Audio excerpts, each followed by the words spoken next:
Professor Lee, why don't you open the session? Okay, thank you, Dr. Kim. Good morning, good afternoon, and good evening, depending on where you are today. My name is Myung-Soo Lee. I'm a professor of marketing and international business at Baruch College of the City University of New York. This is a great honor and my privilege to host this case competition and the global conference. As you know, this 7th World Asia Case Competition is represented by 10 different countries around the globe. I would not name them, but this event is a truly worldwide event. We'll have 11 team presentations and a keynote speech as part of our conference program today. Globally, as you know, we are very much in the midst of a COVID-19 pandemic crisis. We are facing the pandemic challenges in different stages in our home country, even in Korea, where all is success in containment of the virus, the situation gets worse and it becomes a serious threat. And even the government banned actually having 3 people after working hours together. I don't need to mention other cases like Singapore and Taiwan, where new surge of virus and wreaks havoc on the people's lives. But there is a silver lining here in that we can have this global conference today due to faster developing communication technologies like Zoom, Microsoft Teams, and also many other available communications technologies. So we can get together today from, as I said, 10 different countries to share our great ideas and to learn from each other. Also, this conference program is being broadcasted around the world via a YouTube channel. So if you think about it, what a remarkable thing it is. So let's celebrate this great event and we enjoy as much as we can. Now it is my great pleasure to introduce Dr. Chung-Kook Kim, President of the Academy of Asian Business, for his welcoming remarks. Dr. Kim?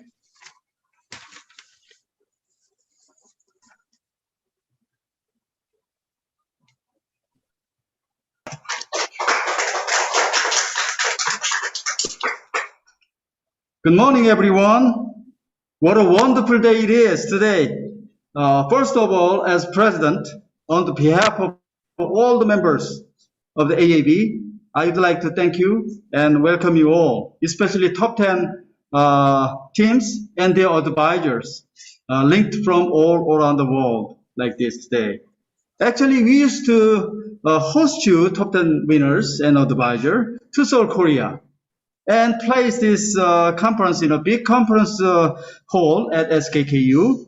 And we meet face to face and shake hands and have this kind of formal presentation offline, obviously, and also informal party, such as Korean style chicken and beer party and somek party, as we did in the previous year. But because of a pandemic, as Professor Lee mentioned, we should continue this online virtual conference.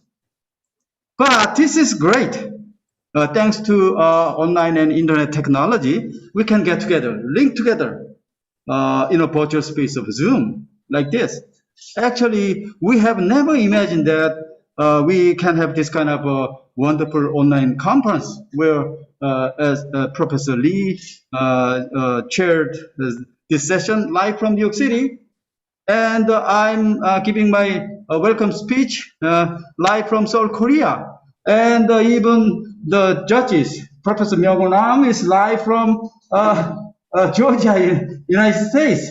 And all the members of top 10 members and advisors are now attending this conference live from your own places in your own country. Yes, yeah. What a wonderful way to connect it together in this way. Yeah. In addition, all our presentation and speech is linked to YouTube so that people around the world can enjoy watching all the presentation and discussion in their own places. Not only that, but also they can participate actively by giving their comments and feedbacks about the presentation. Therefore, through this online conference, we can have more dynamic interaction. What a wonderful the world we are living in right now. I would like to give my thanks to all the participants of YouTube today or tonight, depending on the time zone. Thank you and enjoy your watching, but don't forget your privilege of giving feedback or supporting the team you like. Okay. Today, when I see you, you top 10 members here, on the screen, you are shining. Look at the face. Can you see that you are shining? You're and but you look around here. You look around. Okay, you are shining. So you are too shining to see directly. I must wear my sunglasses to protect my eyes. Oh, I cannot see. So I should wear my sunglasses like that. Okay. Oh, now I can see you. Okay, still you are shining.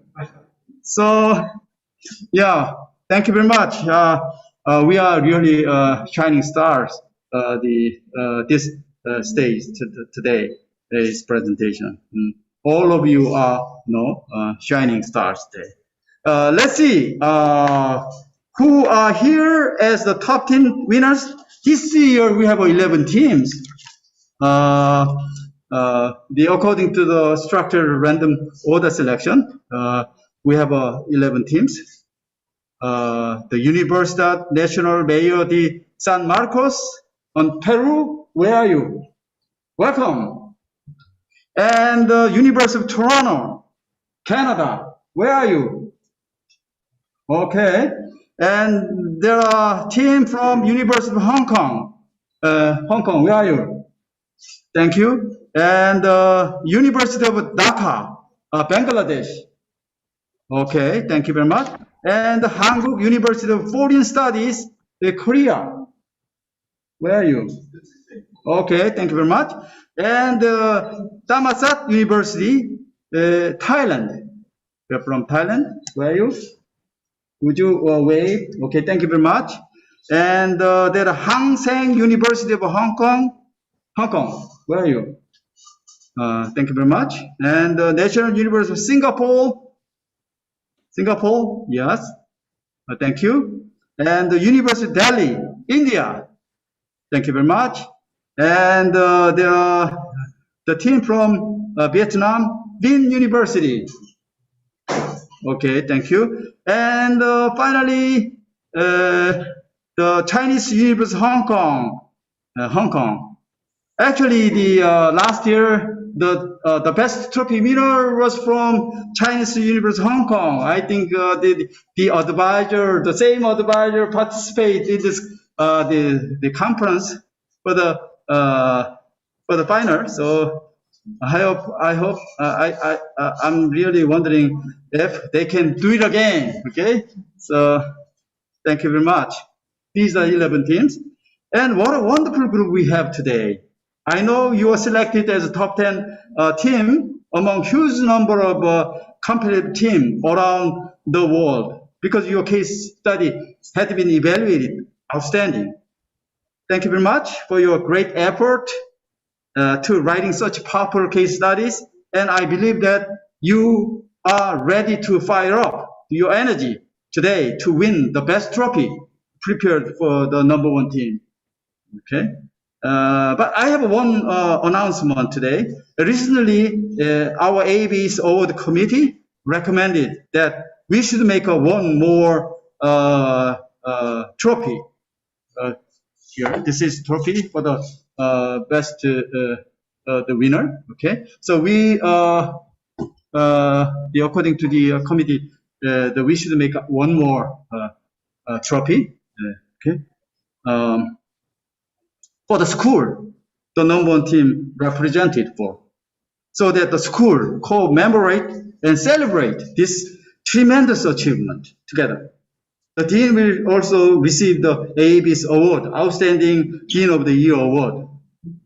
So in most of the business schools have some sort of the place where they can feature the faculty advisor books, achievement, or trophies, and students the winning trophies and so on. So if we make another trophy for the school, then your achievement will be placed there. Okay, that's the way we are. Okay, so we are all excited to see which team will be the best trophy winner.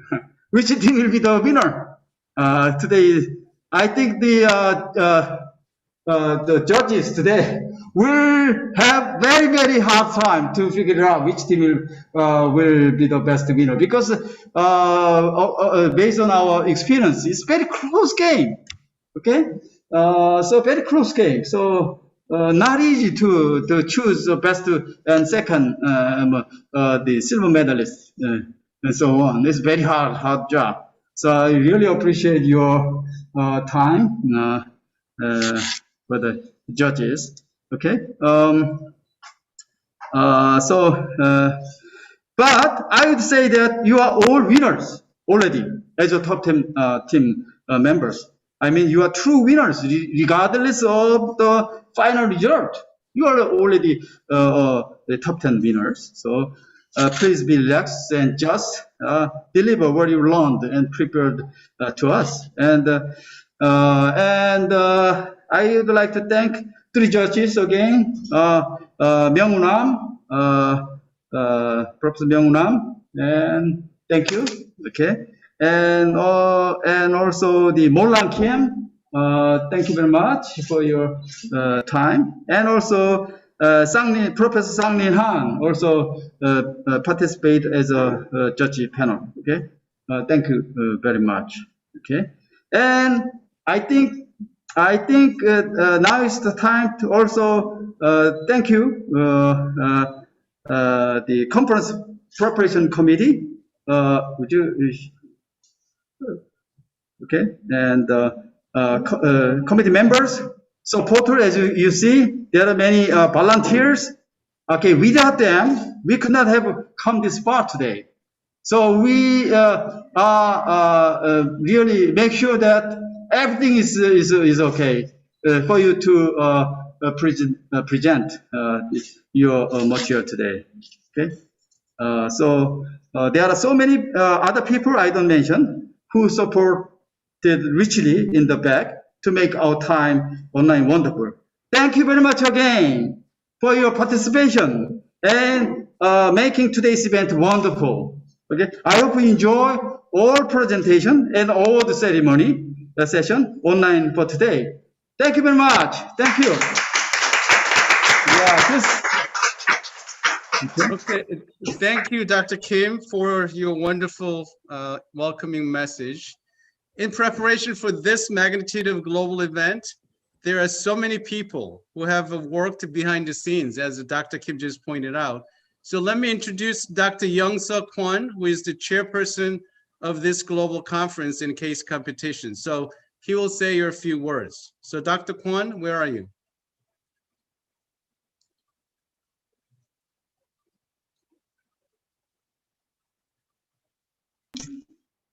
Thank you, Professor Myung-Soo Lee. It's my honor again to meet you again on YouTube. And hello everyone. Are you ready? I can hear you. Are you ready? Okay. Hello everyone. I'm Young-Suk Kwon from WACC 2021 committee. I'm so glad to host all of you as a top 10 finalist. And it's my honor to have your outstanding advisors because your team case study was so impressive to the committee. I'm sure that each one of you did your best to prepare for the competition. And today's competition is going to be your unforgettable academic event in your career. And now, are you ready to win this year's competition? Ready? Yeah. Yes, we are. Yeah, I wish you good luck, and on the behalf of all the committee members in Korea, Thank you so much. Good luck. Okay, thank you, Dr. Kwon, that encouragement to all the participating members. Now it is my great pleasure to introduce the members of the 3 judge panel who will actually make a decision that who will win the first and second prize tonight. I'll ask each of them to introduce himself or herself to you briefly, followed by Dr. Myung-Woo Nam, the chair of the judge panel, to explain the judging criteria for the competition. So let's invite the first, Dr. Sang-Lin Han, for your brief introduction. Dr. Han? Yes. Hello, everyone. My name is Sang-Lin Han. I'm professor of marketing at Hanyang University, Seoul, Korea. Today, I'm very happy to be a member of this judge committee in this world-renowned case competition. I'm so sure that today's competition will be very wonderful experience to everybody here. Now I'm ready to enjoy. Okay, thank you. Okay, thank you, Dr. Han. Next is Dr. Moran Kim. Hello, everyone. Nice to be here. I'm Professor Moran Kim at UNIS in Korea. Again, welcome to this wonderful competition. I'm very excited to rejoin this event as one of the judges. As you all know, this international conference has been held for many years and getting more competitive as time goes by. And so the fact that you are presenting here means that you are already highly competitive professional and enthusiastic students, and of course, very promising future businessmen. So please be relaxed and show your 100% in your presentation. I'm very looking forward to seeing your fresh and insightful business ideas developed based on professional analysis and strategies. Thank you. Okay, thank you, Dr. Kim. Last but not least, Dr. Myung-Woo Nam. Okay, floor is yours. Hello, everyone. My name is Myung-Woo Nam, and I'm at Georgia Tech in Atlanta, Georgia. I'll be the chair of the judge, and I would like to reiterate evaluation criteria for your presentation. First is significance of your case study. Your case study has to be interesting and cover an important company. Second is evidence of argument. Your argument should be based on facts and also your logic and explicit assumption. Third is originality of viewpoints. In fact, most judges will look at your original viewpoint, your analysis, and also your recommendation. So please allocate a lot of time talking about your recommendations. Fourth is usefulness of findings. And fifth is compelling and pleasant presentation. I hope you will do very well in this. I hope you will do very well today. And I think most of you are pretty comfortable presenting by video conferencing. So I expect a nice presentation. Thanks a lot. Okay, thank you, Dr. Nam. Okay, so now this will conclude our, somewhat long and first part of our conference and the case competition. So now we'll be ready to have a first 5 teams presentation. And just as a reminder, basically, you will have about 10 to 12 minutes of your presentation, followed by some comments, questions, either by other students or the judge panel, or for that matter, anybody. And then it will conclude within the 15-minute time constraint. So remember that. And now I will hand back to Dr. Kim and the presiding team to guide you to the first 5 team presentations. So best of luck to you. Thank you. Dr. Kim? Hi, everyone. We will tell you about the time limit while you're doing a presentation. We will inform you 3 times in total by words. At the 3-minute mark, 1-minute mark, and when your time is up. Please remind this point and have a nice presentation. We wish good luck to everyone. Then we will start the first session of presentation. The first team will be Universidad Nacional Mayor de San Marcos on Miniso. Please welcome them. You can start immediately when your preparation is over.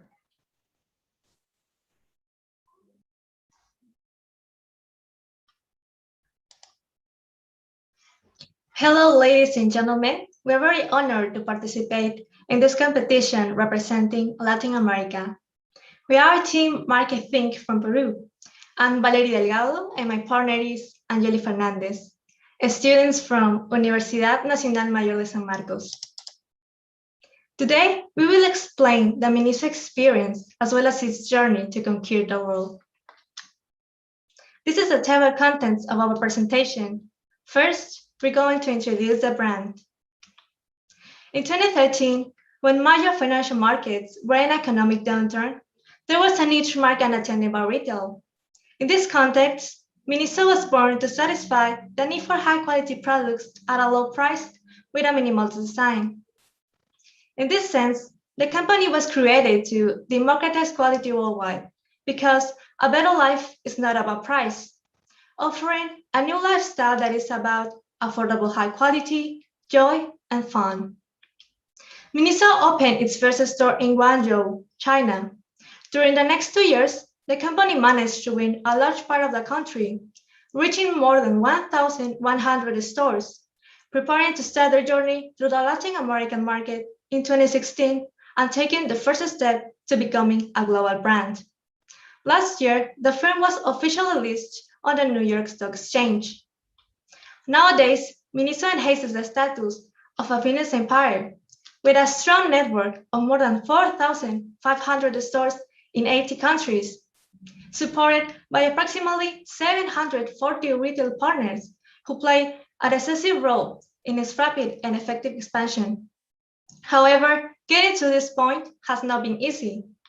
We have identified 4 MINISO milestones that describe the development of the brand along its journey.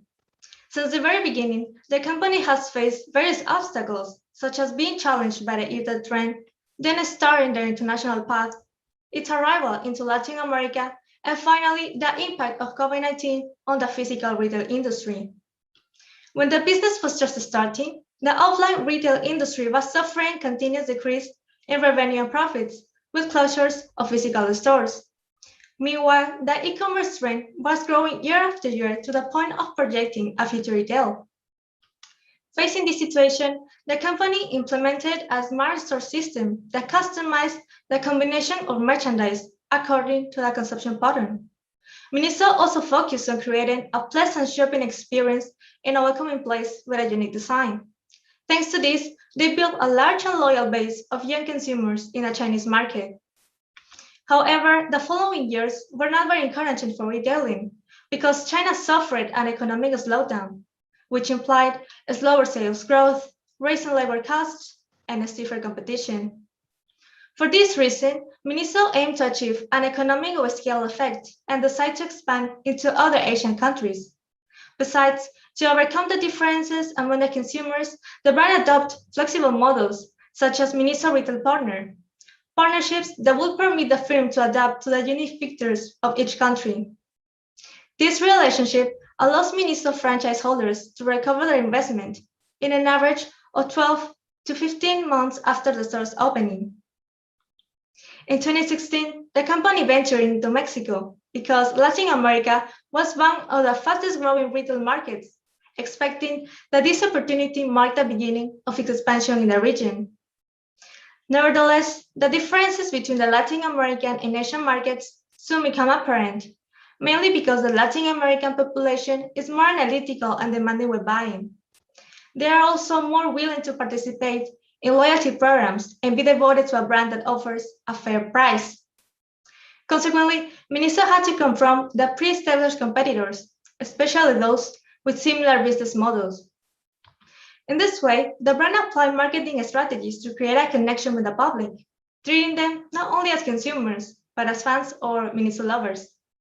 To achieve this, MINISO Mexico created a 4-element marketing formula that consists in listening to customers, key differentiators, brand content, and storytelling. As a result, MINISO became very popular for Latin American consumers, reaching 15 countries and consolidating itself as the fastest growing retail sales chain in the region. This success was the first step to conquer the world. But there's one factor that cannot be foreseen, the COVID-19 pandemic. So, to survive, The business focus on e-commerce platforms and channels. For example, in China, Miniso developed their own application and cooperated with platforms like Jingdong and Tmall. The brand also implemented a backend and warehouse management systems to track each customer purchase. This helped the company to have a better control of the in-store pickup and more accurate product replenishment suggestions. Thus, Miniso improves its delivery process and achieves a seamless online shopping experience. Now, Anjali will explain the success factors.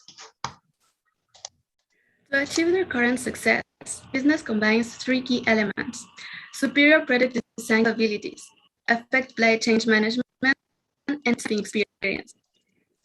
Inspired by the minimalist trend, Miniso doesn't add accessories for a product beyond what is necessary, integrating meaningful functionality and elegant design. Indeed, the adopts the 7-11 philosophy by having a dynamic product development of approximately 100 times every day. The brand's exclusive designs are in charge of designing a guide that gathers worldwide added diversity to the products. Furthermore, the brand has 17 branding collaborations and intellectual property licenses such as Marvel or Hello Kitty to capitalize on the phenomenon. But how can the brand develop such a large quantity of designs without losing their quality? The answer is the well-executed supply chain management. Currently, Miniso carries out a rigorous supplier selection process, coming to have more suppliers, mostly located in China.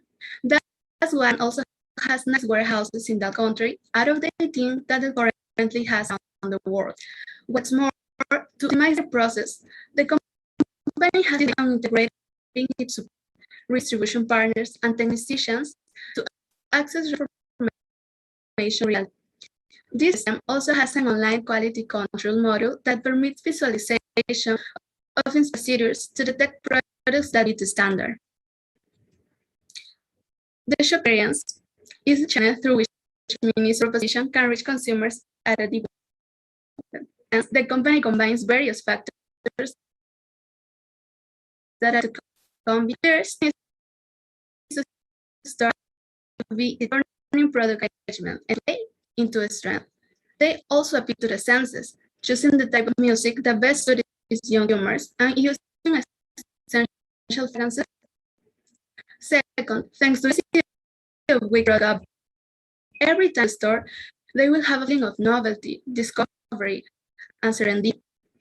Last, to make their young consumers, the releases the pressure well with.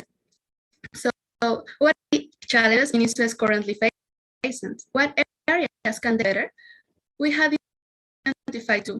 The COVID-19 pandemic has marked a turning point in purchasing and consumption. In this context, Miniso should aim for a fully integrated experience across all platforms and elevate it into the next level. For example, to optimize the company could develop a platform that uniques is used to preview items and how they want. Second, analyzing the supply chain, it can be seen that other suppliers are located in China. The trade is reflected in industry and availability during the pandemic. It is recommended that geographic location becomes one of the most supplier selection to the this instruction and diversity of supply. 3 minutes As the left. world is, so what can Miniso do to take advantage of future trend? Fear of the COVID-19, a progressive decline in people's chasing power is expected. This can be an excellent opportunity to exploit decision products at low prices, especially among the population at the base pyramid. Secondly, they are growing environmental use, especially in the younger generations. For this reason, the firm could develop a more comprehensive offer of goods and process. In this sense, this should take advantage of giving back to nature philosophy, especially for its marketing and branding strategies. Last but not least, what are the lessons we can learn from the brand? Miniso shows its great thanks to market constant innovation. it's subject to pay changes in consumer preferences, there are two responses in this market. In this, the action by its customer as the center of every strategy. Notably, the company has stuck with the needs and desires of its customers, demonstrating great attractiveness beyond any geographic boundaries or cultural differences. And if you have any questions, we're happy to answer.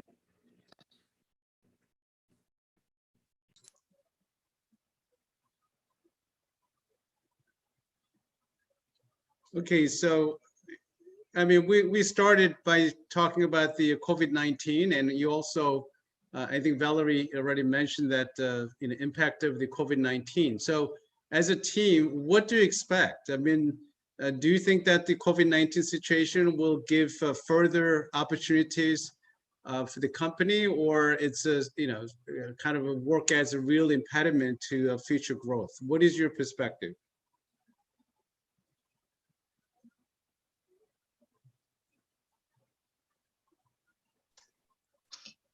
Thanks for your question. We believe that it could be an opportunity to develop the shopping online experience. Miniso is a physical retail, but now can have a hybrid model. So that means offline plus online. So for example, in Asia, can start offer the shopline online experience. In that way, can offer virtual showrooms, for example, augmented reality. And in the case of Latin America, they can focus on the shopping experience, but in the future can follow that path that can try in China first, when the technology can have in the same level. But we believe that mainly can have shopline online experience in Asia to start. Okay, thank you.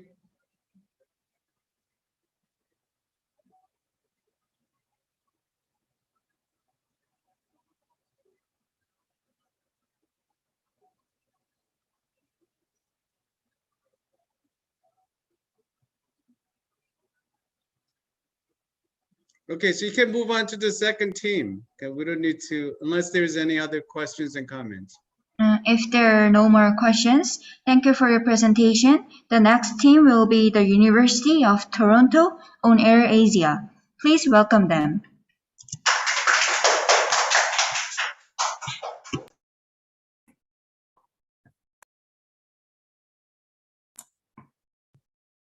AirAsia CEO Tony Fernandez once said, "Airlines are one of the last things to be liberalized." Flights used to be for the rich, but that is until low-cost carriers like AirAsia became popular. However, the pandemic has disrupted this industry. While airlines are canceling flights and serving less customers, they're also using this time to digitally transform their business in order to make it more sustainable in the long run. With this, how can AirAsia continue to be a leader in digitization? Hello, judges. My name is Hannah, and I'm joined by my teammates, Maggie and Annabeth. And together, as team new leaders, we're here to talk about how AirAsia can soar to infinity and beyond. We'll first introduce AirAsia as a company, and then discuss turning points in its history, success factors, and end off with recommendations and conclusions. But before we do that, let's take a deeper dive into AirAsia's company history and offerings. AirAsia was established by a government-owned conglomerate in 1994 and has soared the air since 1996. However, at its early stage, the company faced immense pressure from competitive forces and remained unprofitable for the first 9 years of its operation. Recognizing this as an opportunity, Tony Fernandez bought AirAsia at a price of 25 US cents, along with its $11 million worth of debt. And under his leadership, not only did AirAsia become one of the most successful low-cost airlines, they also began to offer digital products to rebrand AirAsia as one of our favorite lifestyle travel brands. Amongst their digital assets, the main ones are Big Rewards, Snap, and the Super App. Firstly, Big Rewards is AirAsia's mobile rewards program to earn points and redeem gifts. Secondly, Snap allows customers to book their flights and hotel stay at a lower price bundle. For instance, each Snap includes purchase of flight, hotel room, and hotel-related add-ons to simplify travel logistics. And finally, the ASEAN Super App is a user-friendly platform that combines e-commerce, hotel booking, and flight booking together, making everything travel-related integrated in one application.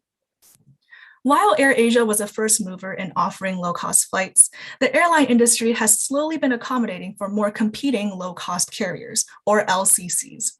Last year, LCCs made up 35% market share of the industry, meaning that competitors like Malaysia Airlines and Jetstar Airways are matching AirAsia's unique selling propositions. And as a result, with LCCs becoming a key driver in the industry, AirAsia's digital transformation efforts can help differentiate the AirAsia brand. Moreover, the COVID-19 pandemic has shone light on AirAsia's other operational weaknesses. Currently, roughly 80% of AirAsia's revenue comes from ticket sales. And since air travel fell by 40% due to the pandemic, this has negatively affected the company's bottom line. Thus, revenue diversification and expanding on non-flight related services will be crucial to the future financial health. In addition, given the added competition and need to transform digitally, AirAsia will need to leverage its tech assets in order to differentiate their brand. In response to this, AirAsia has introduced AirAsia 2.0, a revamped ecosystem of services to include more than flights. So in order to maximize the effect of AirAsia 2.0, this begs a question. How can AirAsia emerge stronger out of the pandemic and effectively leverage their digital assets to create an ecosystem that elevates traveler experience? I'll now pass it on to Maggie to answer this question. Thanks, Hannah. So to tackle this question, let's first look at some of the ways AirAsia has become the company that it has today, with some of the major turning points in its history. Today, we're going to highlight 3 major turning points. The first one, called Navigating the Airways, really highlights the early turmoil of AirAsia's unclear positioning from market entry. When AirAsia first launched, they didn't have clear branding and positioning. Back then, the market was dominated by a monopoly, Malaysia Airlines. Because of this, they failed to capture the market attention and suffered from low sales and poor customer loyalty. Things started to change when Tony Fernandez assumed the role of CEO in 2001. Operating on the slogan of AirAsia, now everyone can fly, Fernandez aimed to democratize air travel. With this, AirAsia pivoted with a strategic shift to position as a low-cost carrier. AirAsia started to offer flights for as low as $1, simplified their operations, offered additional services as extra charge, and targeted a 25-minute turnaround time. Through this, they were able to undercut major competitors and gain ground in local and international markets. In just 2 years, customer growth skyrocketed, and AirAsia experienced a 32% revenue increase compared to Malaysia Airlines at just 10%. The second turning point is when AirAsia started to expand abroad. While soaring high and wide, AirAsia needed to look for a strategic expansion strategy. When the Malaysian airline markets stagnated with oversaturated competitors, this stunted growth for AirAsia on the international stage. Hence, their ambition to be the low-cost carrier for AirAsia lacked a feasible geographic expansion strategy. To expand globally, the company identified the countries with the highest potential, such as China, for being an untapped and emerging market, Thailand and Indonesia for being high tourism growth countries, and India for the demand in low-cost carrier services. Through adding sister companies by the name of Thailand AirAsia, Indonesia AirAsia, the establishment of central flight hubs from these countries became the driving focal point on AirAsia's expansion.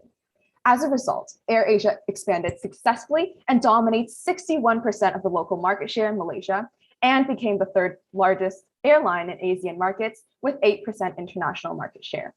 However, as technology evolves and airline services become increasingly cheaper, this leads us back to the question my colleague Hannah mentioned. How can AirAsia successfully fly through the digital space while staying ahead of digital and e-commerce trends post-pandemic? As we've all seen, digital evolution has made our lives a lot easier. For the airline market, this means the majority of airlines have digital booking and servicing, travel packaging, bundling, and omni-channel and e-commerce solutions for their clients. To stay ahead and to stay competitive, Red Beet Ventures was established as AirAsia's digital subsidiary. Redbeat Ventures developed AirAsia.com for online flight solutions, spearheaded a lot of customer loyalty and rewards like Big Rewards, AirAsia Credit Card, and Big Pay. But more recently, Redbeat Ventures spearheaded the ASEAN Super App, which is the one-stop shop for all of one's travel needs, from flights and hotel bookings to shopping to eating and groceries and even ride hailing. As a result, the bound to be successful ASEAN Super App would create an important digital ecosystem filled with all the necessities for travel. Whether it be that the customer enters into this ecosystem through required hotel booking, food delivery, or just flight services, AirAsia has now gained many new methods and touchpoints in acquiring and retaining customers while diversifying their revenue. Furthermore, the company has effectively increased loyalty and synergy within the ecosystem through the potential to cross-sell and upsell multi-channel solutions. Now I'll pass it on to Annabeth to discuss some success factors. Thank you, Maggie. AirAsia has three main success factors. Now let's dive into the first one. The first one is the ability to cut cost. AirAsia implemented automatic check-in procedures, fuel-efficient aircrafts, and offered no free food or assigned seats to help them reduce costs. But when profit margins drank, AirAsia was quick to react. For example, when the flights was unprofitable, they quickly reacted it by eliminating that flight. The second success factor is a unique branding strategy. Firstly, AirAsia has adopted brand extension, but in addition to that, AirAsia really aligned their slogan and vision of making flying accessible and affordable together. Truly, now everyone can fly. Thirdly, as my partner Maggie mentioned, AirAsia's largest upcoming asset will lie in its super app. Through the super app, AirAsia can tap into an exponentially growing e-commerce market at a CAGR of 7% over the next 5 years. Being a first entrant, AirAsia will leverage its first mover advantage in the e-commerce airline space and able to beta test and gather more customer feedback to strengthen their innovative brand image. Now that we know how AirAsia is so successful, let's take a look at some of the challenges and recommendations. The first challenge is that they have too many digital assets that are not effectively integrated. With so many platforms like Big Pay, AirAsia Fresh, and much more, many of the customers we surveyed were confused about when to use them and how that links together. Our solution is to create an ecosystem to help them navigate their lifestyle and traveling through funneling sales from flights to e-commerce and food delivery services by sending notifications of e-commerce and food services platform during their trip to help them convert them into using more of our digital assets. Our second challenge is the COVID-19 pandemic, where most of the airlines are beginning to digitize. For example, 90% of the airlines are already investing in tech, and 64% of them are implementing digital transformation. And everyone is digitizing, so AirAsia would need to work harder to differentiate themselves amongst competitors. To do this, we recommend using big data and AI to analyze traveler insight and recommend food and e-commerce services at the right time during their trip to make it convenient and cohesive. And to do this, we'll run algorithms to predict their favorite food and e-commerce products based on their customer insights. With all of this, let's dive into why our case is so significant. Our case is so significant because in recent years, airline travel has become an important option for many of us. However, COVID-19 has shown that the airline industry is heavily reliant on ticket sales, which means that airlines face the huge risk of being impacted by macro trends like the pandemic, as well as other emergency trends in the market. Hence, it is important to see how airlines can diversify their revenue and attract more customers to be less reliant on ticket sales moving forward. And AirAsia, the company we pitched today, is an example of this happening. Through this case, we saw AirAsia leveraging digital assets to create a one-stop shop travel experience for customers. They create an ecosystem to make sure everyone can use AirAsia's digital platforms to book flights, hotels, and even buy food and products together under the same umbrella, AirAsia. what they're doing is, even though all the airlines are digitizing, they're differentiating themselves from all the other digitized airlines by really standing out and providing a cohesive experience, a very convenient platform that allows all the digital platforms to tie together under AirAsia. We're so proud to be able to present this company today and really help them pave the way to success and soar in the air. Thank you so much for your time. We'll now open up the floor to any questions.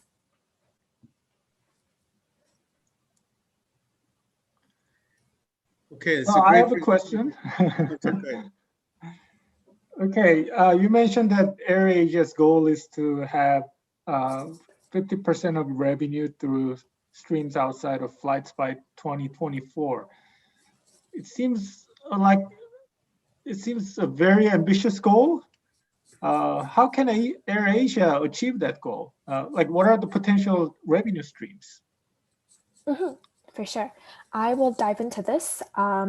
So the potential revenue streams include their different types of products. So as Hannah mentioned, they have these Snap, which bundles hotels and flights together, so that way they can earn revenue from hotels and flights, but also through AirAsia Fresh, which is their grocery delivery platform, AirAsia Beauty, which is their makeup digital platform on the app, and also their food delivery and e-commerce platform. So those are the type of services that they're trying to get into. So you mentioned a very good point. It seems like this is very ambitious. Yeah. Sorry, go ahead. Sorry. Well, the issue that I have is these food delivery, for example. AirAsia is not really like in restaurant business or grocery business. So they have to have a partner, put a number of partners, and all this electronic platform is doing is AirAsia can get commissions. So for example, like 10% of sales from this food delivery or whatever. But I don't think that's enough to big enough for AirAsia to earn like 50% of revenue outside of their flights. Well, the reason that I have this, I'm quite skeptical is like major carriers like Korean Air and Japan Airline have like duty-free business. They also own some hotels, but that's like a very little part of their business. So it will be very challenging. That's For sure. I will jump into this and Maggie will add on to my end. Yeah. So I agree with you. Very, very ambitious goal when they listed it on their annual report in 2020. But what we realized is that our recommendation about leveraging their flight sales and prompt them, give them reminders, recommend good products on their e-commerce and food delivery platform can move them from flights all the way to other digital platforms. And now I'll pass it on to Maggie to kind of re-emphasize and add on if anything. Yeah, for sure. So during our presentation, we did emphasize that especially the Asian or Asia e-commerce market is growing at a super fast CAGR. And we believe that AirAsia, by tapping into this market, that they're really able to capture, whether that they're taking that 10%, 20%, ride hailing, something that has become explosive in Asian markets, delivery services, food delivery, things like that. It's become explosive. And we believe that, by tapping into that market, that it's really paving forward the way that they're able to grow. Okay. Yeah. Wait, so analyzing your case, do you feel that the business travel, because airline industry usually kind of generate the profit a lot more from the business travelers than the leisure travelers, right? But now your presentation and it already commented that 40% reduction of the all those travel due to COVID-19. But if you have any crystal balls, what will happen? Do you feel that the business travels will reduce so much so that will endanger the future business model of any airlines for that matter? For sure. I can begin and then my teammates can jump in if they'd like to add anything, but I agree with you that this idea of business travel decreasing is certainly a threat as we see with the industry as a whole. The airline industry, typically when we think of the effect of the pandemic, is one of the industries that first comes to mind because majority of the revenue is so dependent on that business travel. So moving forward as we shift towards hybrid models and as businesses start to reduce that travel, we might see a steady decline or plateau in that business travel, which is why this period of reflection during these very important years in the short term is so crucial in ensuring that we can diversify other revenue streams so that if business travel does decrease, we don't lose revenue as a whole because we have other revenue streams from leisure, or if we're recapturing existing customers and just having them spend and become loyal customers in other ways besides just buying tickets. That's another way we can ensure that we don't lose any revenue should business flights decrease. Okay, good. All right, so unless you guys have any other questions, you can move on to third group. Thank you, it's a great presentation. Thank you for your presentation. Then the next team will be the University of Hong Kong on Infosys Limited. Please welcome them.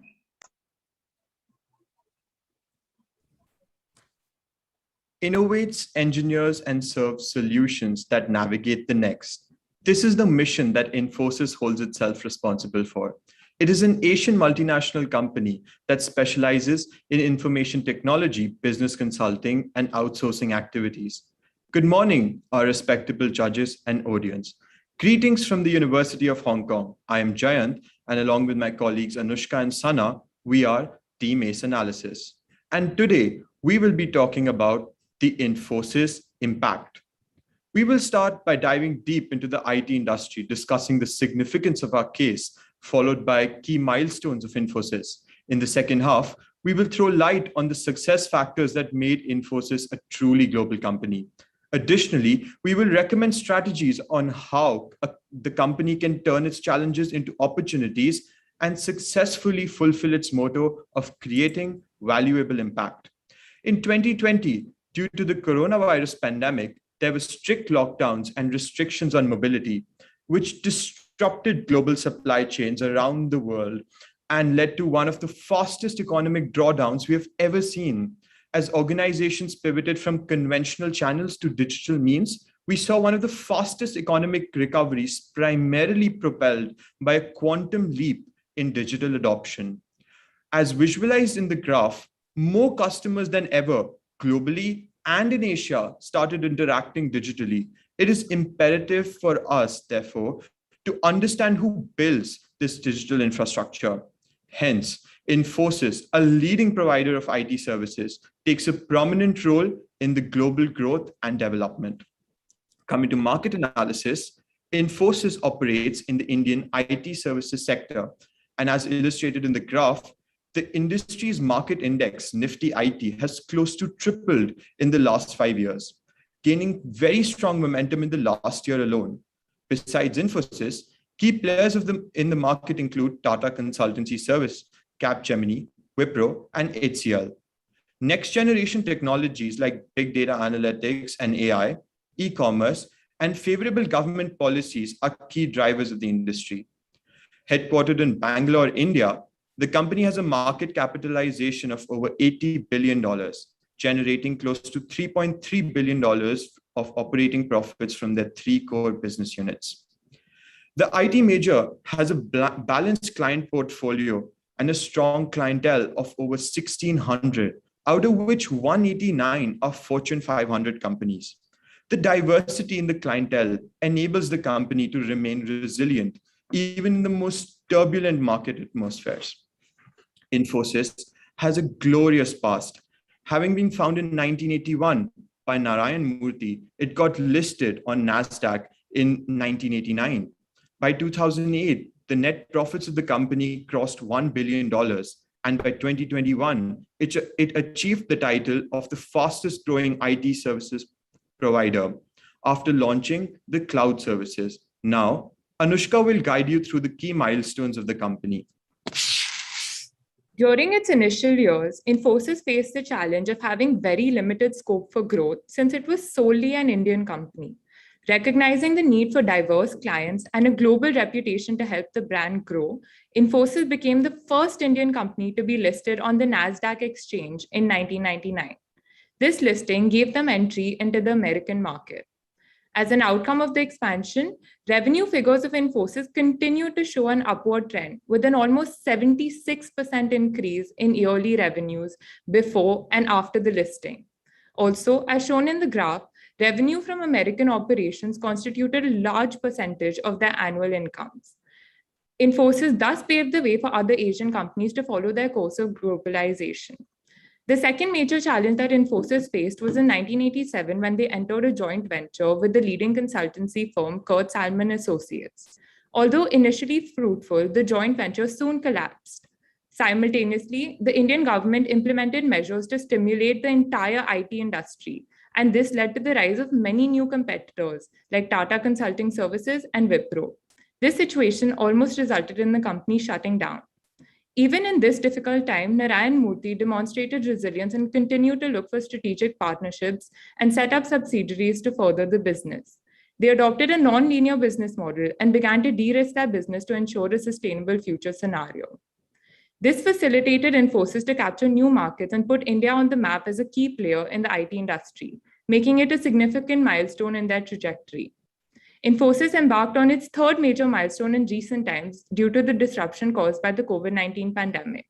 The dynamic situation brought about by the pandemic led to the hasty adoption of remote working capabilities by Infosys, with no proper infrastructure in place. This led to the low productivity and untimely termination of projects. Immediate response from the company was to shift its focus towards its client and employees. Curated solutions were designed for clients and an efficient digital working platform was created for its staff. Employees' well-being was ensured through efforts in upskilling of employees and establishment of healthcare facilities. As can be seen from the graph, Infosys' stock price actually rose despite these challenges, showing investor confidence in the firm's potential.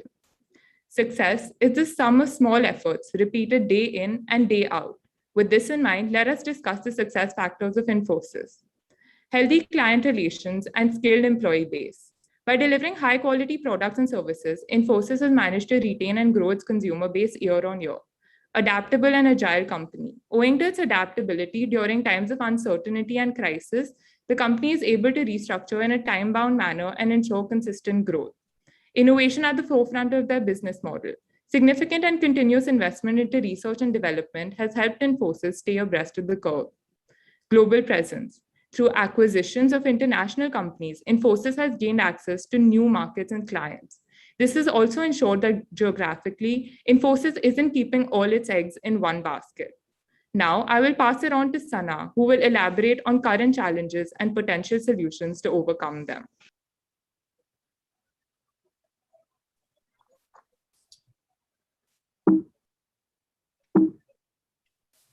Here comes the first challenge. Although Infosys has risen to global prominence, one major setback they face is that the revenues are not diversified enough. Looking at the breakdown, we can confer that Infosys, although having regional diversity, is still highly dependent on Europe and US markets. Our solution to Infosys would be that they should enhance their footprint in the APAC region.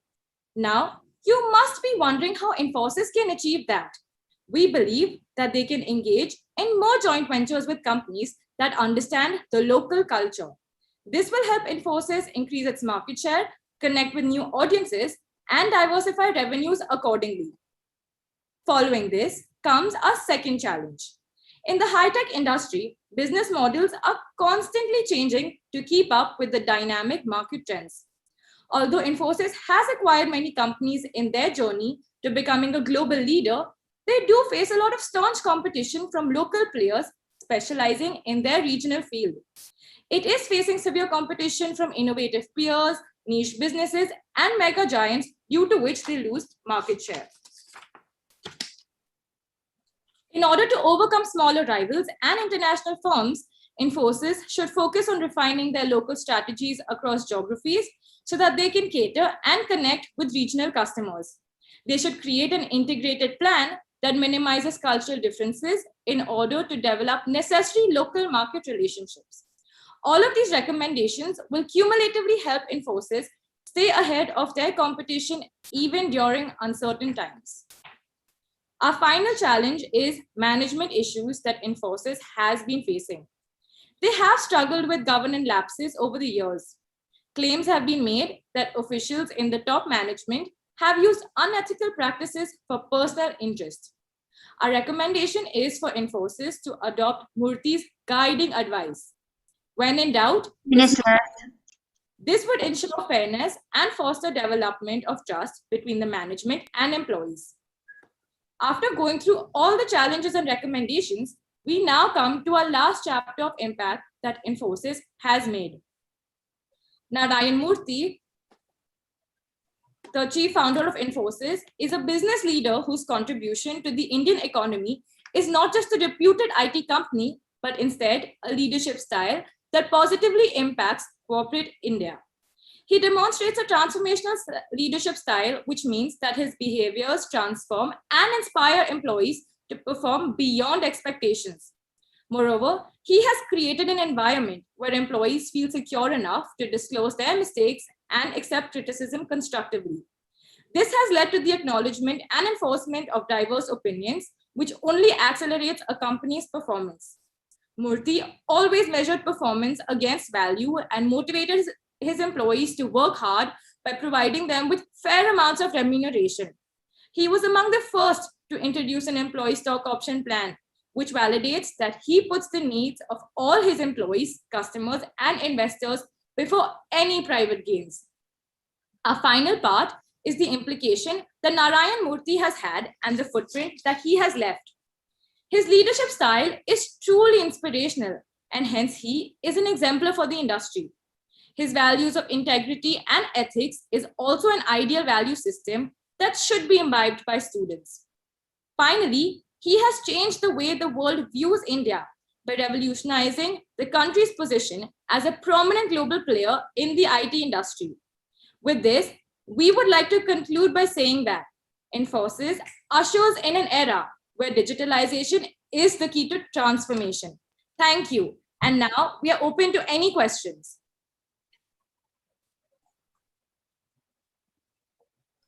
Let me ask you one question. Okay. All right, thank you for your presentation. I was really enjoying your presentation. One of the questions is that you mentioned that the challenge is mainly focusing on the revenue just imbalance across the countries. So, but when you think about the North America and European countries are kind of the already just established countries, so IT demands and these are very, very promising and large already, right? So it's not that strange that most of the revenue were generated from North American and European country. Because of maybe there is a lack of infrastructures or IT needs in South, East Asian countries. So how would you address this issue? And then is there any realistic solution for this reason? Thank you so much for your question. Apologies for that. Thank you so much for your question.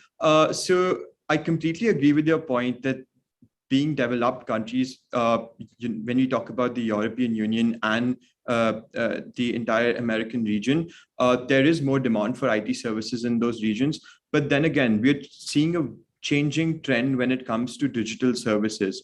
Southeast Asian, according to a report provided by Google, Bain and Company, and Temasek, the Southeast Asian e-economy is supposed to grow at a very rapid rate, almost clocking a CAGR of 20%. With that being said, Southeast Asian economy is one of the most underpenetrated economy when you talk about smartphone penetration, internet penetration, and all those things are now looking to improve. And with that, I think Infosys has a very key role to play. At the same time, this gives Infosys the ability to diversify its revenue sources from the European Union and America to Asia, which is a very, very promising growth region. Thank you. Thank you. Well, can I ask one question too?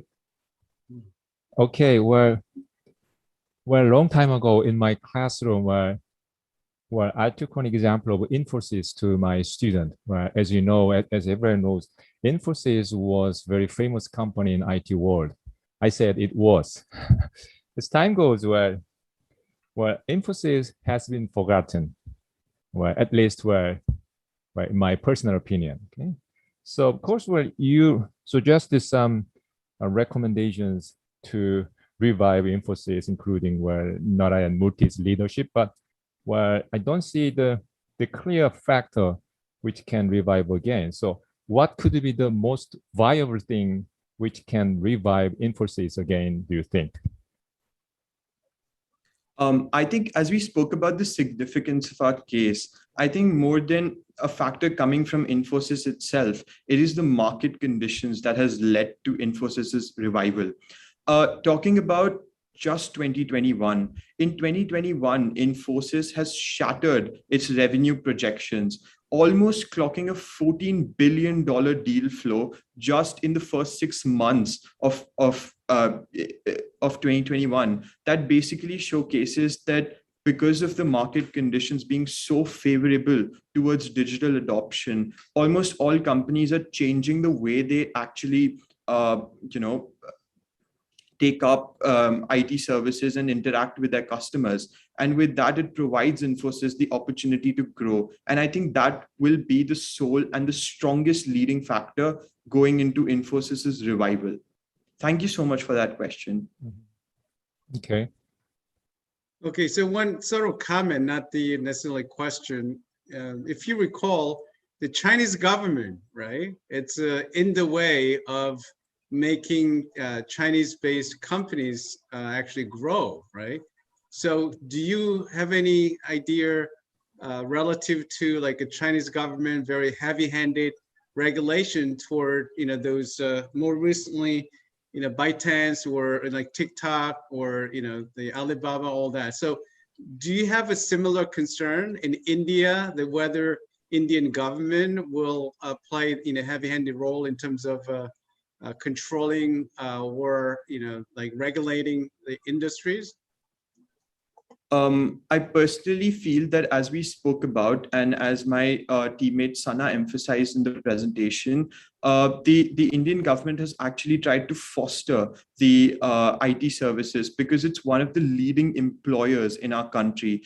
The likes of Infosys employs 250,000 employees and across around the globe, majority of which is clustered only in India. And for India, the IT services sector being one of the major recruiters is one main factor why the Indian government is very, very supportive of the IT services sector. And I feel going ahead, these companies have promised to scale up their recruitment, have promised to scale up their employee base, especially in India. The Indian government will maintain its favorable policies towards the companies. Thank you so much for that question. Okay, thank you. Any other questions, comments? Okay, so you can move on to the fourth team to present. Thank you. Thank you for your presentation. If there's no more questions or comments left, the next team will be the University of Dhaka on Chardar. Please welcome them.